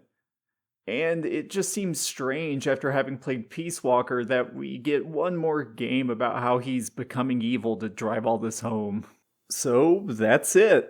That's the end of Peace Walker. The titular mech is destroyed, we figured out where Paz, Chico, and Miller and Huey came from, and even Strangelove joins the team here at the end. Except, we get a Chapter 5 Stinger teaser, and well, for some reason there's just a bit more game left, or a lot, depending on how you've been playing. You see, there is one more secret boss fight. It's locked behind a pretty grueling grind. You can do extra ops, the side missions, again and again, and after you do enough of them, the doctor who hired you at the beginning, Zadornov, he escapes Mother Base, and you have to keep finding him. You can end up waiting upwards of 4 to 6 hours just repeating extra ops until Miller tells you he's escaped again, depending on which ones you're choosing, and if you're, just repeating the same ones over and over. You have to go through this whole process 6 times in a row, and then you also have to complete a list of seemingly arbitrary tasks that I have never guessed, but I ended up having to look up, which is something I usually don't do with these, to get the true secret ending. You must fully build out your own Metal Gear Zeke, which will most likely require grinding out some of the AI pod bosses again. One of your team needs to get to level 40 so they can build the second part to your base, which will take an additional 14 extra ops or so to fully complete. You also need to raise your support score, which is a score that goes up in increments of about 10%, which means roughly 20 extra ops after you've raised your GMP score to around 250,000. In the end, I ran out of fun extra ops to do, so instead I was just spamming the same one over and over that I could finish in about 30 seconds, which meant the load times between the ops was taking more time than the ops themselves. But by then, I'd finally recaptured this guy 6 times in a row. Zardanov isn't much of a master escape artist, and he's been getting help getting out this entire time. From Paz. Yes, Paz, the little angel girl who is actually an adult woman who just looks like a young teen girl. She reveals she's actually working for Zero and the Proto-Patriots. Zero wants MSF to act as a sort of distraction and guard dog while they build up this new group. And in exchange, they'll help fund MSF and give them all of the action and violence they could ever want. Big Boss refuses the offer, and so Paz is the final boss, fighting us in Metal Gear Zeke, stripped down to her underwear for some reason. And as much as I hated all of this grinding, as much as I hated unlocking this ending that took about a third as long as the main campaign, I fucking love this boss fight.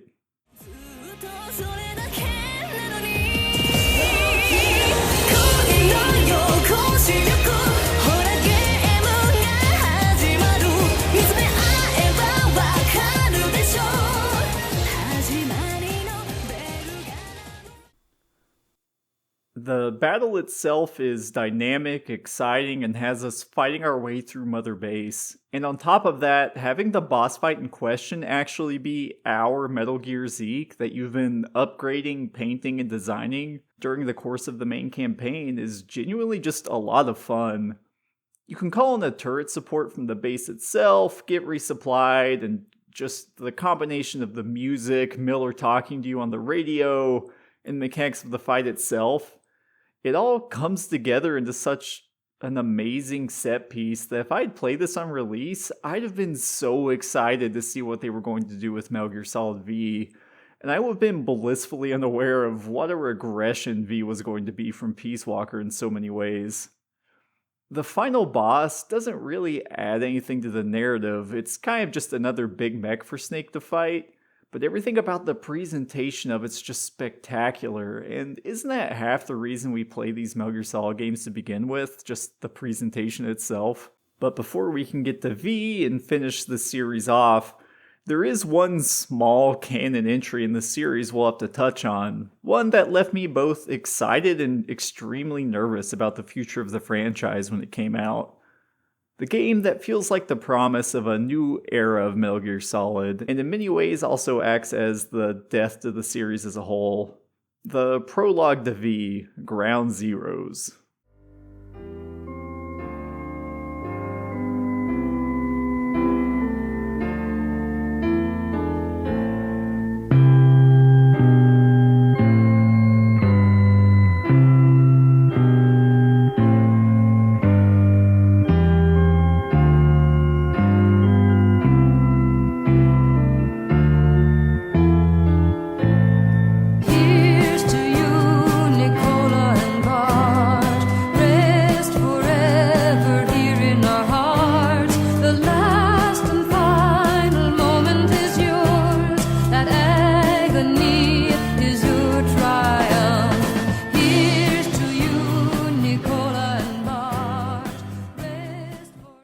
Ground Zeroes is weird in that it serves as a type of prequel and demo for Phantom Pain, but I also don't find that it is really particularly representative of the type of game Phantom Pain would end up being. It still costs a baffling $20 when it isn't on sale for peanuts on Steam, and Ground Zeroes is just a single map of a CIA black site that you can finish in roughly 60 to 90 minutes. depending on how well you play, and it's notable for two major shifts, one in tone and one in gameplay. The first thing you'll notice is the new cinematography of the camera work, for lack of a better term. The camera, despite not actually being there or being real, is attempting to recreate the hand camera quality to give it a more visceral feel.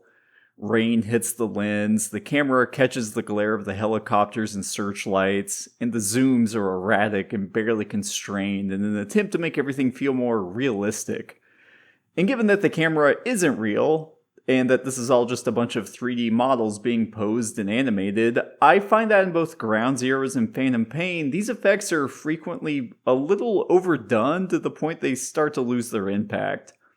Almost every shot in the major cutscenes features things like this, and while I do think it helps pair with the attempted pivot to a more serious and dark tone, I just can't help but find it a little exhausting when it's deployed this many times in a row. Like someone who just found out about star fades and is insisting on doing them repeatedly because they just figured out how to do them in Adobe. The second issue is I don't really like this attempt at a dark and serious tone. I love dark and dreary and depressing stories. I think games like Pathologic and Stalker are genuinely fun, and I enjoy movies that ruin my entire day, but I just don't think the things that Ground Zeroes throws out feels earned. It feels exploitative and juvenile in a way that I actually find more embarrassing to watch than offensive, like if a teenager was being asked to come up with the most fucked up thing they could think of to put in a new entry in a Metal Gear Solid game, and coming up with Vagina Bomb without a trace of irony or self-awareness. See, Chico and Paz, the child soldier and secret cipher spy from Peace Walker, have been kidnapped by a mysterious new villain known as Skullface and his new faction called XOF, so Fox spelled backwards. Chico and Paz are being held in a CIA black site in Cuba, and Snake, who was once a man named Snake but decided to become Big Boss, then went back to Snake, I guess because that's what people knew him as in popular culture, is going to rescue them both. They've both been tortured viciously despite their age, Paz even more so than Chico, with the added bonus of getting a cassette tape to listen to her torture to help find her. Mechanically interesting, but rather poor taste idea given how overtly sexual and menacing it's implied to be. And you need to find and carry both back to a chopper before leaving the black site to return to Peace Walker's mother base. Also, yes, this is supposed to be Guantanamo, before Guantanamo would have existed. This is all obviously a pretty big tone shift for the series, and I think it doesn't really land. Mechanically, though, Ground Zeroes and Phantom Pain offer up some of the most fluid and fun stealth action gameplay I've ever experienced, primarily through a series of light to moderate gameplay changes to modernize the series for current audiences.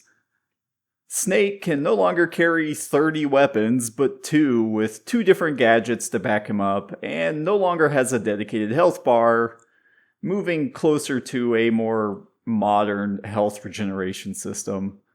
Enemies can be tagged so you can track them across the open maps for a set amount of time, and seem to be a little less aggressive in general to make up for the fact there's more of them now.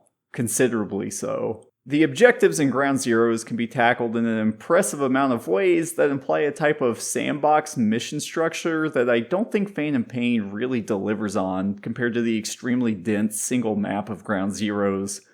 But I do think this more fluid and somewhat action-oriented gameplay is a welcome change after the game iterating on itself since the 90s. Does the stealth gameplay suffer just a little with all the new quick aiming, bullet time, and fast CQC?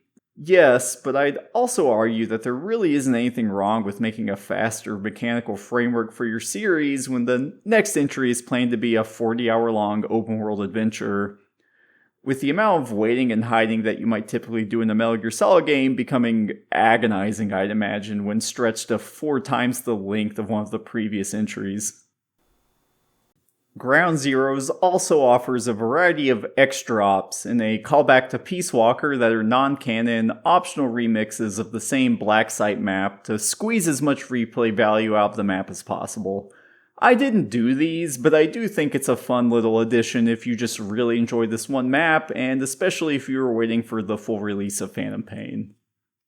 But as fun as these mechanical changes are to me, the finale of this already dark mission suggests a game that we don't really get in Phantom Pain, though it does lead directly into a pretty dark opening for the next game. You see, the entire point of Skullface kidnapping Paz and Chico was to lure Snake away so that XOF, under the guise of a UN inspection, could attack and destroy Mother Base.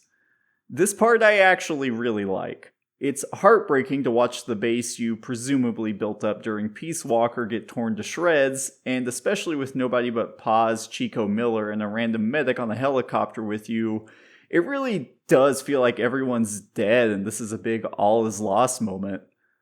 The second part of Skullface's plan is that he put a bomb inside of Paz, and she's forced to have her stomach cut open while they pull it out of her with no anesthetic on board the helicopter. The sequence is shot like a horror movie and is visceral, gory, and violent in a way the series has never really been up to the point, or really ever is again. But the twist that has always made me sigh and feel a little embarrassed of the game is that there's a second bomb. You know, in her vagina. Knowing that she's been stuffed with 2 bombs, Paz throws herself out of the helicopter just before it detonates, with the fate of everyone left unknown, outside of a flash-forward reveal of Snake waking up and being told that he's been in a coma for 9 years. This effectively means Paz is horrifically tortured for no reason multiple times, once by her own allies, and then explodes and dies after being sexually violated just to shock the player and get one over on old Big Boss.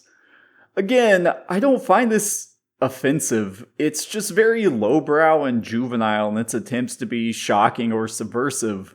I didn't feel shocked, I felt embarrassed, and that isn't what I have to imagine Kojima was going for. And famously, this is where David Hayter's iconic performance is swapped out for Kiefer Sutherland. I won't beat around the bush on this one. Kojima is absolutely 100% a starfucker, and did this because he thinks getting Hollywood actors to be in his games makes them more legitimate than getting voice actors. That's it. There's a lot to say about it other than that's pretty disappointing, and as much as I like a lot of what he's done since Ground Zeroes, and I've even had Death Stranding grow on me with time, I do think tossing out David Hayter to get a version of Snake who says maybe roughly 20 lines during all of Ground Zeroes and Phantom Pain in a wooden dialect just so Kojima could have the guy he saw in 24 in his game is a huge step down.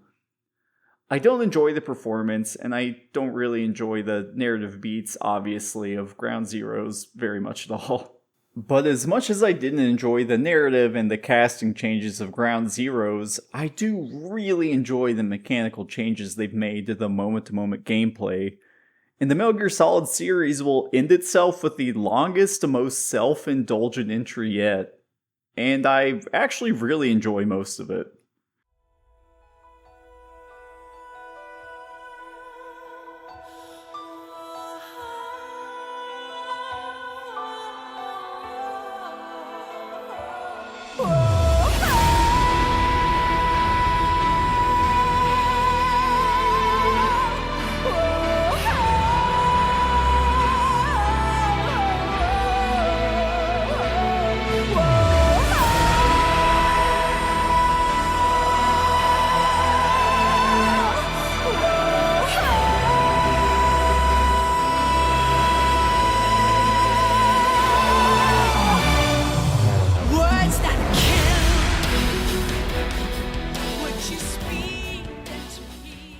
The year is 2015, and I am in my 3rd year of a bachelor's program, out of 5.5.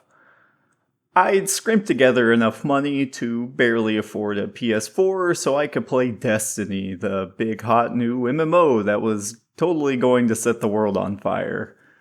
And when I heard about Phantom Pain, I was actually really excited at the prospect of a new and mature semi-reboot of the Metal Gear Solid series.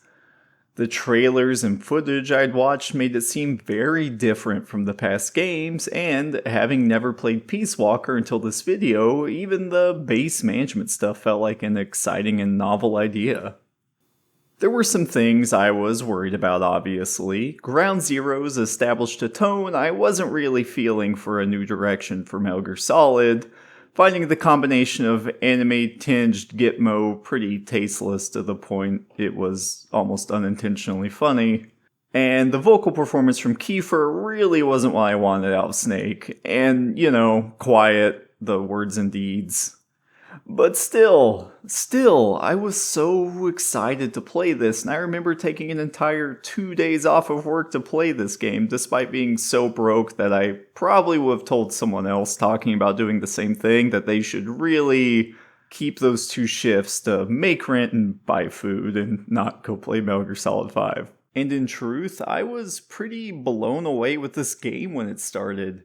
The opening of the game is an extended, heavily scripted, almost walking simulator-esque escape sequence through a hospital that's designed to confuse and frustrate you.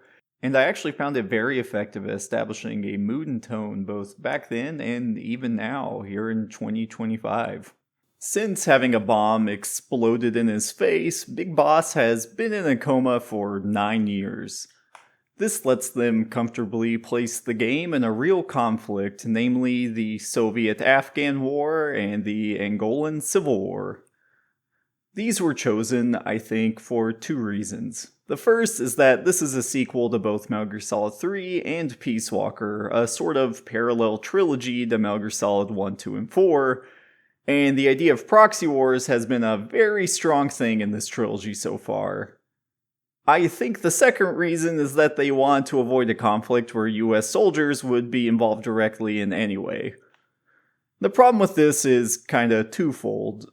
These are both very brutal and devastating wars that mostly get used as set dressing and fictionalizing them to the point that I wonder how many people even knew these were real, And well, it means we get 2 fairly identical maps that mostly involve big, rocky, mountainous areas where roads have been carved through rocks, forcing you to stick to shockingly strict routes to get to places where you get dropped off by your helicopter. I don't care if a game uses a real-world conflict as a setting, but the total lack of interest beyond East versus West in these, and the game's seeming disinterest in the actual history behind these conflicts, left a bad taste in my mouth. They're both hypothetically very interesting conflicts to place your game in, and it's almost shocking just how little they actually do with it in the narrative. But it's also easy to forget that once you've been playing for a few hours and the story of Diamond Dogs vs. XOF begins to take shape. The opening, though, it's killer. Kojima has wanted to make a horror game for years now, and this opening really makes that clear. You stumble, barely even able to drag yourself across the floor at first, through this hospital after a failed assassination attempt on you, while accompanied by a man with bandages covering his face named Ahab. This isn't subtle, and I think the big twist of this game is known by almost anyone who'd care, but we'll save it for later. You don't do much actual playing during this segment, you mostly just follow Ahab around and learn the very bare basics of the controls as you slowly get used to moving again. Crawling turns into crouching, which turns into limping, and by the end you're more or less able to move freely while experiencing act after violent act by this mysterious force invading this hospital while seemingly looking for you specifically. I found this tone really effective, especially after worrying about how it would feel coming off of Ground Zeroes. It's brutal and horrific, and you feel so strangely weak and defenseless compared to how you might normally feel in a Metal Gear game. Barely able to take on a small handful of guards and hiding among masses of corpses or just running away from superpowered enemies instead of fighting them in a big boss fight. Superpowered bosses aren't really much of a thing in V, just like Peace Walker, but we do have one. The Man on Fire. His name is pretty self-explanatory. He's big, he's a man, he's on fire, he's totally invincible, and he wants to kill Snake very badly. Interestingly, he isn't with these assassins, and you escape mostly from the dumb luck of having two different people targeting you at once, getting into fights with one another before riding off into an ambulance with Ahab, who, very curiously, has the exact same voice as you, before being picked up by Ocelot on horseback. Oh, yeah, Ocelot's back and he's helping you now. This isn't covered in Peace Walker, but Ocelot is teaming up with Big Boss now because he's at some step in his 58-step plan to be a quadruple agent for somebody. And this is where the game abruptly shifts gears. We will never have a heavily scripted and stylized mission for the next 30 hours of gameplay, and the game will almost never again combine cutscenes and mechanics together. Instead, you watch cutscenes before or after a mission, or back at Mother Base, and otherwise will be out in one of the game's two big maps doing missions, with the tone, outside of the weird amount of torture scenes, never swinging back to the almost horror-tinged energy of that opening. It's strange, and I feel like it's actually a bit of a missed opportunity, though I suppose it'd have been difficult to make a game that carried that vibe forward for too long, given how oppressive and upsetting it could have been. The thing I didn't know at the time, this game is Peace Walker. I'm sure for many people it was shocking how much this game is, mechanically and narratively, a direct sequel to Peace Walker. And you have to build this fledgling operation back up so you can get revenge against Skullface and his XOF, which is like Evil Fox, after he blew up MSF during Ground Zeroes. So you'll be doing research, Fultoning soldiers, and grinding outside objectives to get certain main story moments to trigger, just like Peace Walker, but in all the glory PlayStation 4 could render, combining the loop of Peace Walker on a grander scale with a seamless map and the new movement and shooting of Ground Zeroes to make a game that, at its best, is actually incredibly fun to play at a moment-to-moment level.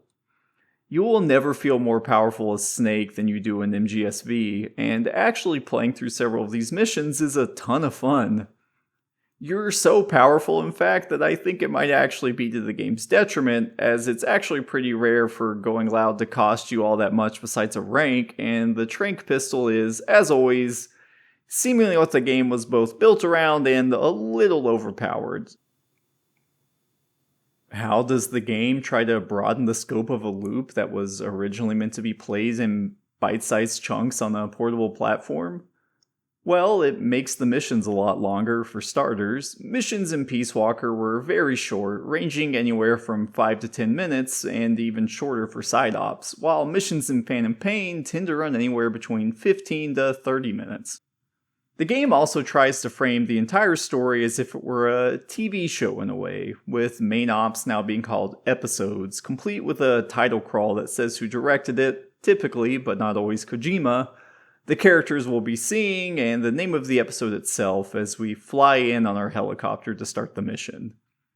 This works to an extent, I think, at least mechanically, as it can start to feel pretty good in the first half of the game to just head into these missions to steal something, assassinate someone, or rescue somebody, which is usually what you'll be doing. The problem here starts to be that, well, even if you're rushing things, this game is like 30 hours long, and there's only so many times you can watch a mission open with a long helicopter ride to the drop-off point while Miller and Ocelot talk over whatever tape you're trying to listen to get to the actual story, which is something I'll touch on later before it can start to get repetitive. It takes so much time accumulated across your playthrough to ride around this fucking helicopter, and towards the final third of the game, I found myself actually frustrated with sitting there watching it over and over while I was forced to go find side ops scattered across a pretty barren map to unlock more of the episodes. It's a good idea, and I even like it, and it helps hide how little actually happens narratively in this game, despite being 3 times as long as the others. I just wish it wasn't the only way a mission started, and I think the game could have really used some variety. The way I imagined the game working when I started Ground Zeroes was that we were going to get like a dozen Ground Zero type maps. This is true, sort of, but I think it'd be impossible to argue that there are many sections of Phantom Pain that ever feel quite as much like a big clockwork of moving guards, routes, and security systems as Ground Zeroes. Most missions take place in little hovels or small bases anywhere from a tenth to a fifth the size of the Ground Zeroes map, and I can't help but imagine a game where we were given less episodes but with more variety in how we approach them. A game we'll never see, but one that I can't help but envision anyways. The big new mechanical addition between Ground Zeroes and Phantom Pain are the buddies. You start with D-Horse, a horse. He's like a car, but he controls a little better. You'll then get D-Dog, a little wolf you rescue and then Ocelot trains in a genuinely cute little recurring bit back at Mother Base where he gets bigger and bigger until he can finally join Venom's Snake on missions. He can spot enemies and act as a distraction, marking people for you, or even performing stealth takedowns. He even has a little eye patch just like you, a stupid touch I actually love. A little later, you unlock D-Walker, a sort of mechanized infantry you can deploy with and equip with heavier armor and weapons for more combat-oriented jobs. Though I'll admit, I don't think I intentionally deployed with it this entire playthrough. And lastly, there's Quiet. Quiet can mark targets, scout out a map for you, and take out enemies with well-aimed headshots with either a rifle or a tranq gun. And once you get her, well, there is very rarely a reason to use any of the other buddies in the game. Most of them becoming niche or situational, where your other option is an invincible sniper who can wipe out an entire base for you with an infinite use silenced rifle. And given that she's the only buddy you get with any story relevance, you'll most likely feel compelled to use her even if you're just trying to vary things up. Given how little actually happens during the story itself, I think it'd be best to start by discussing each character you bring on the Mother Base. I'll do my best to cover them in the order they arrive, and I'm sure I'll get some esoteric detail about them wrong because of how much of this game's story is hidden behind optional audio logs you're forced to sit through on the helicopter to listen to if you don't want to be interrupted constantly, but you'll just have to bear with me. First is Ocelot. Ocelot is Ocelot from Metal Gear Solid 3. This character isn't really much like the person we know in any other game he's appeared in, which also makes me realize he appears in every single other game but Peace Walker. Ocelot in this game is a level-headed gunslinger dressed like an American cowboy who literally rides in on a horse to save Snake in the game's opening. He's calm and often portrayed as the voice of reason compared to Miller, and mostly serves as a guide and the guy in the chair type figure for you back at Mother Base. We do see some of his love of torture come through, with his torturing both Quiet and Huey at different points, as well as a general disregard for the lives of children, but the main thing we're told is that he is fiercely loyal to Big Boss. My main issue isn't really this attitude. I can buy that he's either putting on airs to impress Venom Snake, or that this is just truly how he acts when he isn't undercover trying to fool the Patriots. But I just can't really see this being the same character, as he serves as a bridge between Ocelot from 3 and the one Solid Snake would go on to fight later. Troy Baker is giving it his best fake Southern cool guy that he can muster, and I enjoy his performance well enough, but something about the character in general just makes me think of him as someone else entirely. If anything, I'd argue he has too little personality given how bombastic Ocelot is in every other game, and I think it's a shame we don't get many chances to watch him ham it up or do anything noteworthy, forced to stay back at base along with the bulk of the cast. Miller was a character I expected to have explained to me in Peace Walker, and I'm actually very amused he just sorta shows up in it and starts working as the boss's right hand. He was in it for the money and glory in Peace Walker, which was a little surprising, but he's kind of lost it entirely. He survived the attack on MSF during Ground Zeroes and was released from the hospital, only to be captured and tortured. He's been blinded and had an arm and leg removed, but still serves as an advisor to Venom Snake. He's clearly not doing well, driven by revenge and not trusting anyone who comes to the base, but he actually serves as a decent counter to Ocelot during the times they disagree. with the tape revealing that they both knowingly spend the bulk of Phantom Pain opposed to one another with different goals for Venom Snake and the Diamond Dogs. It does make me wonder how Miller trained Solid Snake given that the state he's in during Phantom Pain, but I'm willing to overlook that. He's dramatic, broody, and causes as many problems as he solves, but I actually do find his arc the most compelling out of anyone on the base. He gets his revenge and still feels like he's going mad, and this madness is tempered only by his desire to help protect the children that temporarily make their way to the base, and a desire to keep Venom himself safe. Miller isn't a good man. I don't think anyone working for the Diamond Dogs really fits the mold of a video game hero in a traditional way, but he seems the least compromised and most straightforward out of anyone they bring on, and that can be kind of refreshing. Huey is, well, he's a total piece of shit. He's returning after Peace Walker, and I honestly was shocked when I found out he wasn't ridiculously evil in that game too.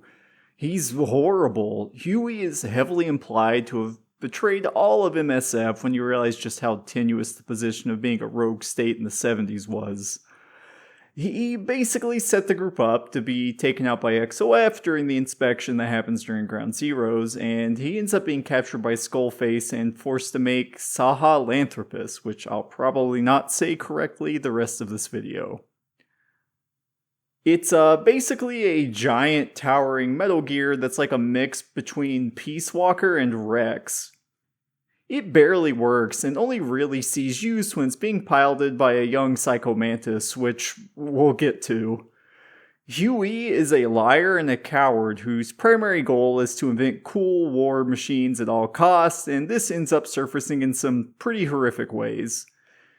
We already know from Metal Gear Solid 2 that he'll end up killing himself and trying to take Emma down with him, but even all the way back here in the 80s, he's already a pretty shitty guy.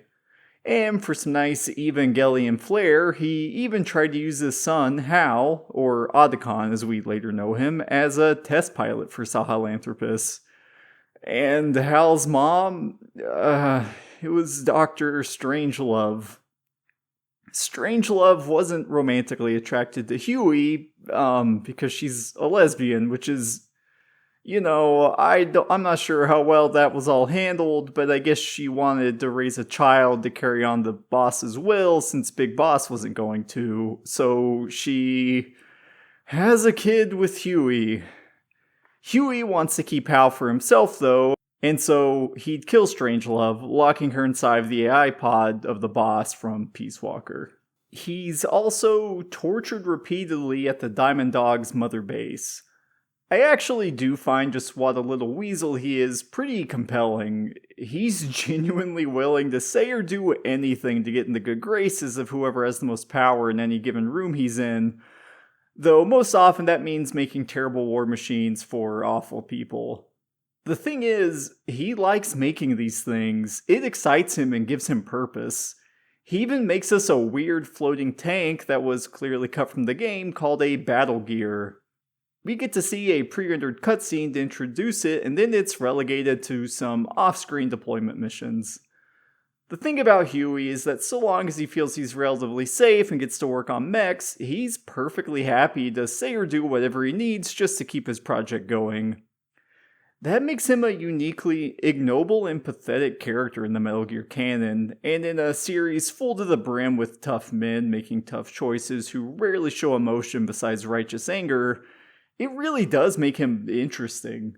I hate Huey, and I actually think I love just how much I hate him by the end of the game. Quiet is a character most famous for being a big titty bikini sniper lady in fishnets who can't talk. Kojima infamously tweeted out that once people found out why she was dressed the way she was, we'd all be ashamed of our words and deeds. We were, in fact, not ashamed of our words and deeds. I think there's a kernel of an interesting character in Quiet, but the execution and the way the game ends up handling Quiet mostly leaves me embarrassed anytime she's on screen. Quiet tried to assassinate Big Boss in the opening hospital level, and her body was burned, leaving her near death after she caught fire and fell out a window. She was restored by this game's version of nanomachines, parasites. These parasites, for some reason, require that she breathe through her skin due to her damaged lungs. She can apparently do a form of photosynthesis, which means she has more or less the exact same powers as the N from Metal Gear Solid 3. Hell, they even say that and draw the comparison in the game itself. There may be some justification in some cassette tape somewhere as to why Quiet has to be more or less butt-ass naked and the N doesn't, but the truth of the matter is they just wanted a sexy sniper with no clothes to fawn over Venom all game, and that's why we have Quiet. Don't get me wrong, I don't dislike sex in video games. I think Eva made for a great femme fatale, and I actually love her little jumpsuit bikini getup. I think it works for her. Quiet, on the other hand, is dressed like that not because she wants to, but because she has to. And then there's her name, Quiet. Quiet can't talk because if she did, she'd activate a virus that would kill everyone. She can read and speak and write English perfectly fine, but even once she's fully come around on the team and isn't there to secretly assassinate the boss anymore, she refuses to explain anything. The game forces constant misunderstandings and ham-fisted mysteries about Quiet one after another, and there's just no point to it even once she's fully come around. Mechanically, she's great. She marks targets, can take enemies out from a distance, and she actually makes you feel like you have someone out on assignments with you. Aside from her, the game feels weirdly empty despite you theoretically having hundreds or even thousands of soldiers out in the ocean to back you up.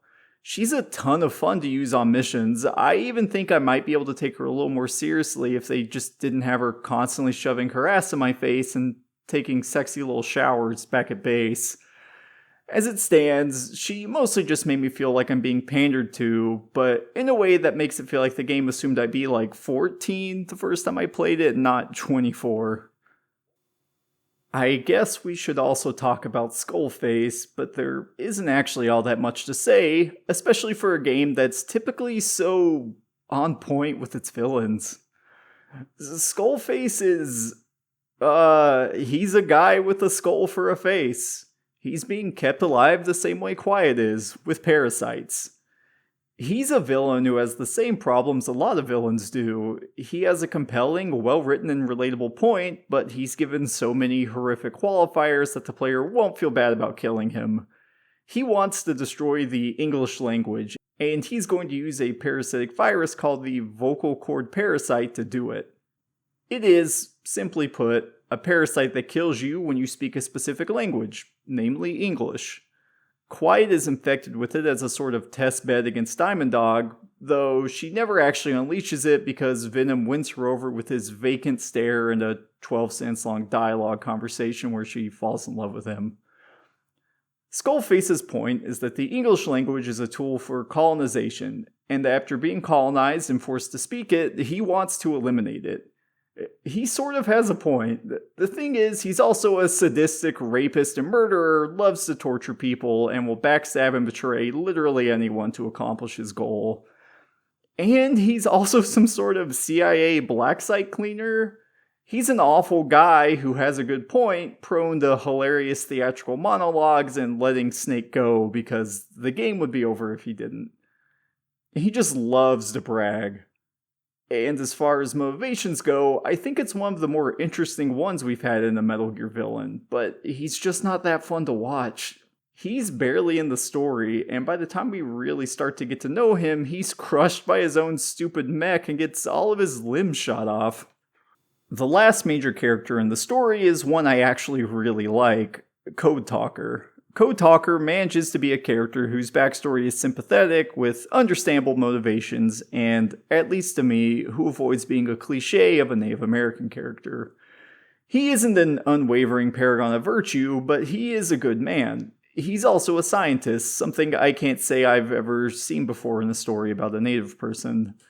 He invented the parasites that give the very superpowered characters their powers, but he's also someone whose entire life, much like Skullface, was uprooted and upended by colonialization in the English-speaking world.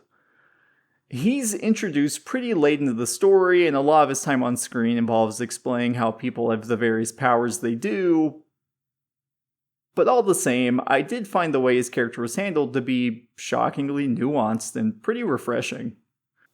He even says that the Navajo refer to themselves as the Dene, which I should probably start doing from here on out in this video. It's a nice touch. I wasn't even aware of the fact that Navajo was a name given to them by the Spanish until I played this game, which is embarrassing for me. We save Code Talker during the final third of the game in a massive mansion level that gets reused a couple of times. It's one of the few actually unique locations we visit during the game, and he also helps save the Diamond Dogs from being infected by a strain of the vocal cord parasite. And now that I've mentioned the vocal cord parasite again, I guess that means we have to talk about the story itself a little bit. The thing is, not a lot actually happens in Metal Gear Solid V. The entire game exists, more or less, to serve as a massive retcon to explain how Big Boss fought and died against Solid Snake in both Metal Gear 1 and Metal Gear 2 on the MSX, a Japanese home console from the early 80s. This isn't really something anyone ever wondered or cared about, and unlike the big twist in 2, the reveal that you aren't actually playing as Big Boss in V isn't all that interesting. You're not Big Boss at all, a fact you'd most likely suspect within 20 minutes of the game starting. You're the medic who operated on pause during Ground Zeroes, who has gone through intensive facial reconstruction surgery and hypnosis to think you're Big Boss, thus the name, Metal Gear Solid V, the Roman numeral serving as a cute little twist about the fact that we're Venom Snake. Venom Snake could be an interesting character, hypothetically, if he had anything to say, but he has shockingly few lines given how long this game is, and mostly just wants to make Diamond Dogs very big and get his revenge on Skullface. He's very talented, I suppose. He does both of those things and seems just as capable as every other protagonist we've played, despite being a combat medic with no particular special training or anything. And it is sort of fun that Kojima managed to find a way to add one more playable character to the main protagonist list here in the 11th hour. The problem is that if you were playing this to see the full descent of Big Boss into villainy, well, you saw it in the opening mission 20 minutes into the game when he let Ocelot take Venom off to Mother Base to inevitably take the fall in his place. What's left is a story mostly self-contained to V, a story about a guy getting revenge on someone successfully, getting a lot of people killed along the way, and a few prequel cameos that only serve to muddy the waters on events in Metal Gear Solid 1 in a way I don't really enjoy or cheapen some things from 3. The man on fire is Volgin, and he's a big fire zombie now, puppeted by a young Psycho Mantis who is capable of doing a lot of things he wasn't in the first game. I never felt like we needed more of an explanation about Psycho Mantis' whole deal. He reads our memory card, makes for a fun and memorable boss fight, and then dies after giving a little heartfelt monologue. He was apparently also capable of causing mass hallucinations, puppeting giant mechs with his mind, and funneling the pure rage of random people into a superpower. First, he does this with Volgin, who we only ever deal with briefly in a mission where we're forced to knock him out with some water, and then he just sort of stops mattering. The explanation is that the young Psycho Mantis is just drawn to whoever has the most hate in their heart at the time, which means he becomes linked to Eli, a very young liquid snake that you find in a Lord of the Flies style child soldier camp. I never wondered about how those two met, I never cared, and I really struggle to imagine anyone else did either. The problem with the game is that the story it's telling is actually extremely simple, at least for this series, but it's told in such a disjointed and broken way that it can be difficult to tell what's going on, what's important, or what's worth paying attention to. The bulk of the story isn't told through cutscenes or the missions like you might expect. Instead, you'll find it in the recorded cassette tapes you can listen to on your helicopter or out on missions. The problem is that the game never shuts up and lets you listen to them. If you try and listen on a mission, you'll have people constantly, comically talking over them while you try to figure out what people's motivations actually are or what their backstories were. And without the context of the tapes, most of the things happening in the story seem to happen for almost no reason at all. It's such a cheap, brute force method of storytelling, and I won't pretend that it's easy to stay engaged listening to hours of audio logs just to parse out a story. They're fairly well acted, but it's just not how I want to engage with the story of a Metal Gear Solid game through audio logs. One big controversy around Metal Gear Solid 5 when it came out was the introduction of child soldiers. I don't think the game has anything interesting to say about the concept of child soldiers, and they really seem like they were just added for shock value. They exist only as a group that you save, bring back to base, and then they leave. That's it. They're out of the story. Of course, I agree with the game that child soldiers are bad. I just don't think that child soldiers bad is a thought-provoking take. I also think that seeing tweens with AK-47s is off-putting and upsetting, and I'd love to hear if the game had any thoughts on that at all. It does lead to the hilarious credit of guest starring child soldiers that pops up during a few missions, which turned out to make for a great meme. Maybe it was worth it for that. I just wish the game had actually done something with the concept.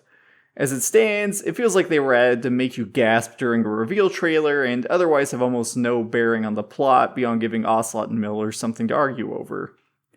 That's one thing, I guess. It's interesting that Miller, despite being pretty far gone, does genuinely want to give the kids a better life. It humanizes him a little, and that's something I actually enjoyed listening to, because again, this is all covered in an audio log. We don't actually see it play out during a cutscene. The game is broken into 2 chapters. The first chapter is the vast majority of the story, getting your revenge on Skullface. Once that all wraps up, the credits roll, and we're treated to a very enticing next time on that implies that a lot of wild and crazy things are going to happen. I can vividly remember my excitement in realizing there was a second chapter. I thought this was going to be the more structured, plot-oriented half of the game, where we'd get like 8 more hours to explain the plot beats and wrap up all the lingering threads.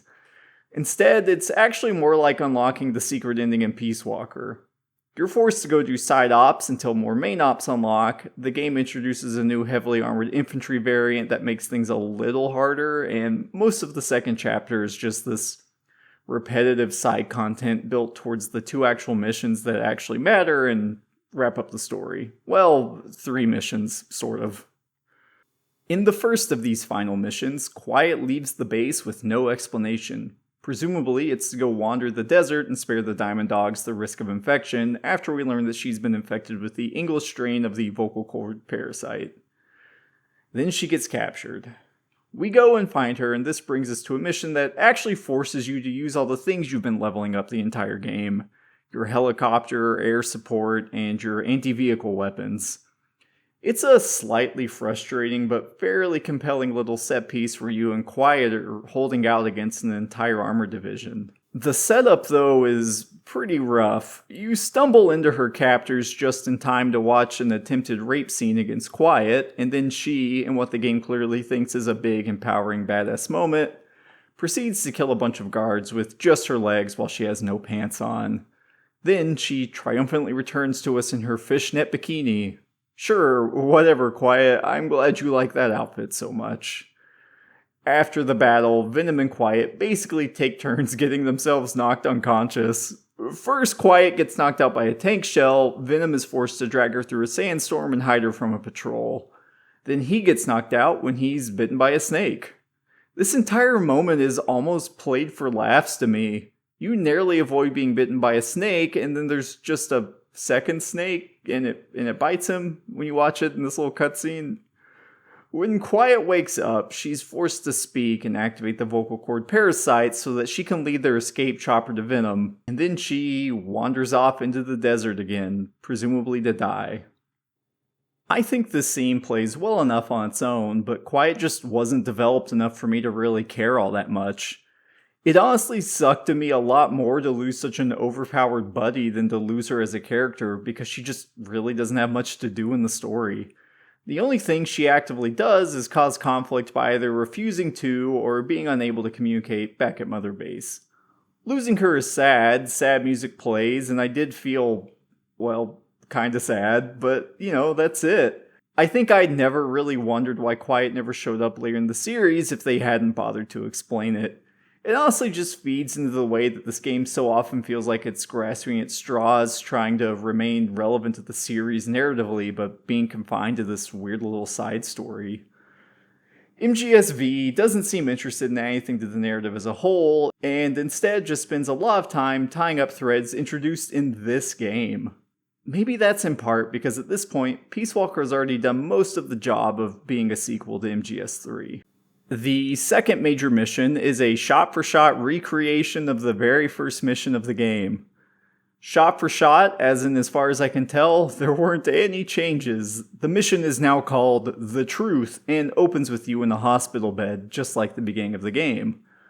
The second time though, this mostly non-interactive part of the game is just, it's boring. A lot of its impact really relied on the shock of how violent it was, and when you get to the end of it, you're given a new cutscene and the big twist is finally revealed.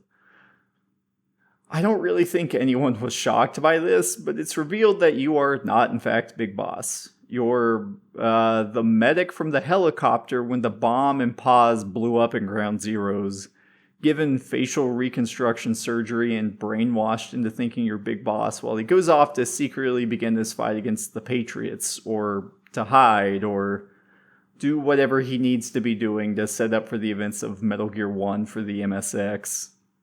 This game is basically a 35 to 50 hour long retcon. It tries to explain why Big Boss shows up as a villain twice in a row for two games that came out almost 30 years ago.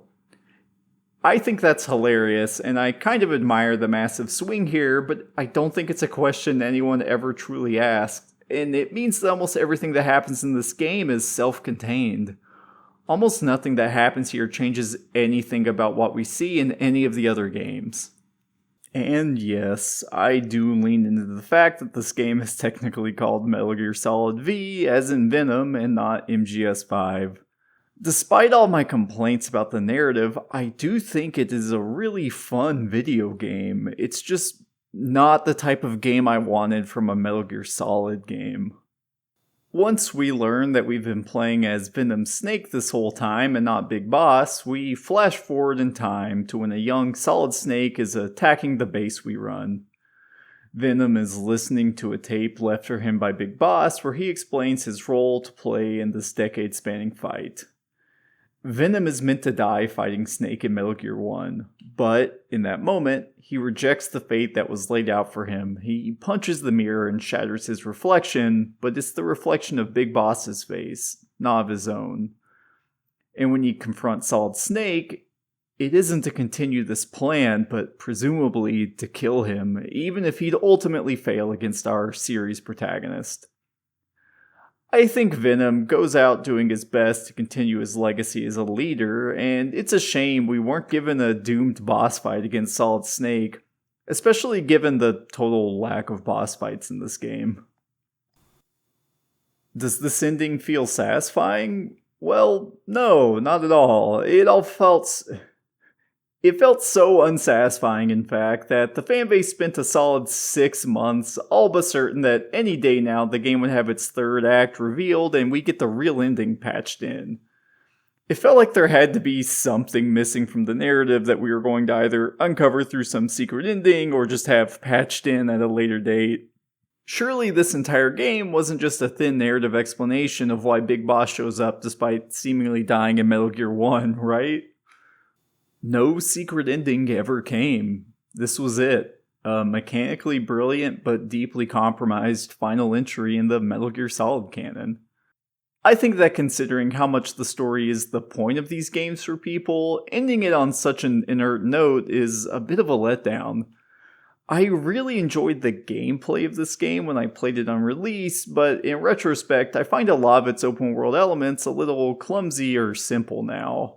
I also couldn't really find a different angle to engage with what little bit of narrative we get, and I can't help but find it oddly cold and detached. It almost feels like I'm listening to someone else's fanfiction.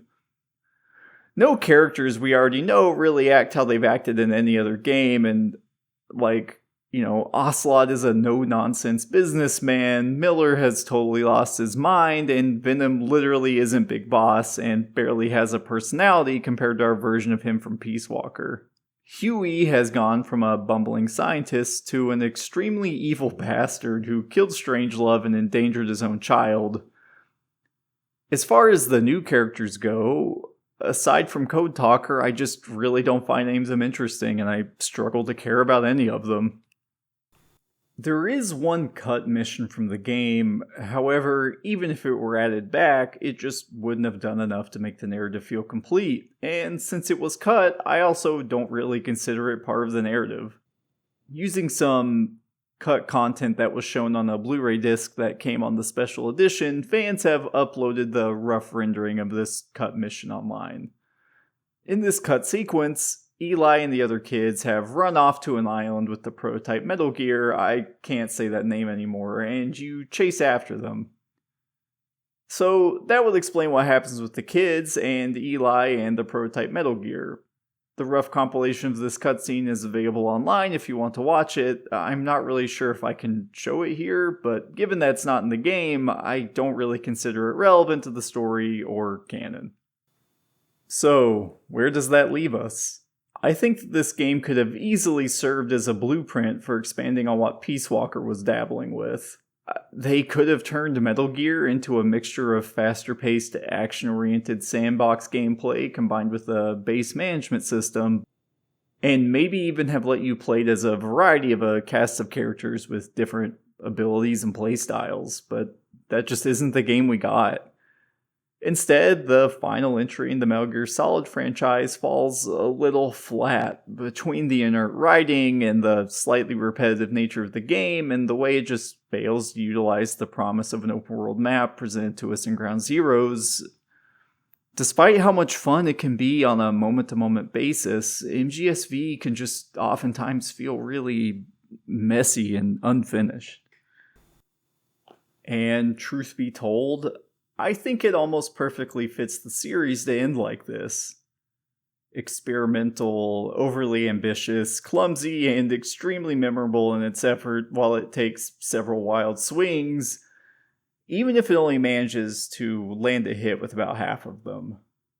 I had a lot of fun playing these, even the ones I don't like, and I think replaying each game reminded me of the reason why I've stuck with this series for almost my entire life.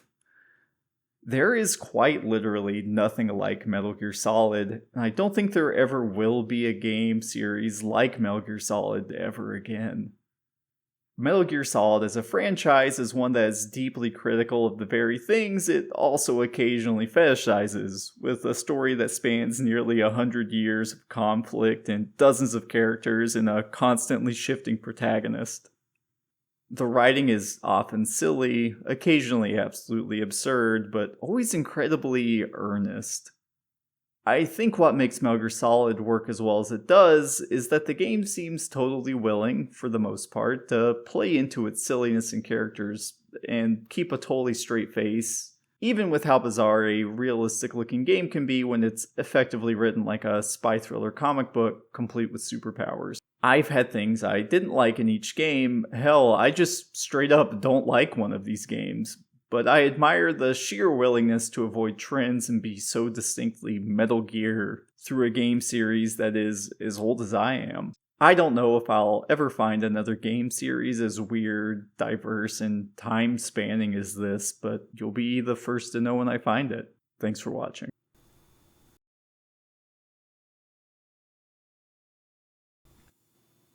Oh shit, I forgot to talk about when Mother Base gets infected with the vocal cord parasite and Venom Snake has to shoot everybody.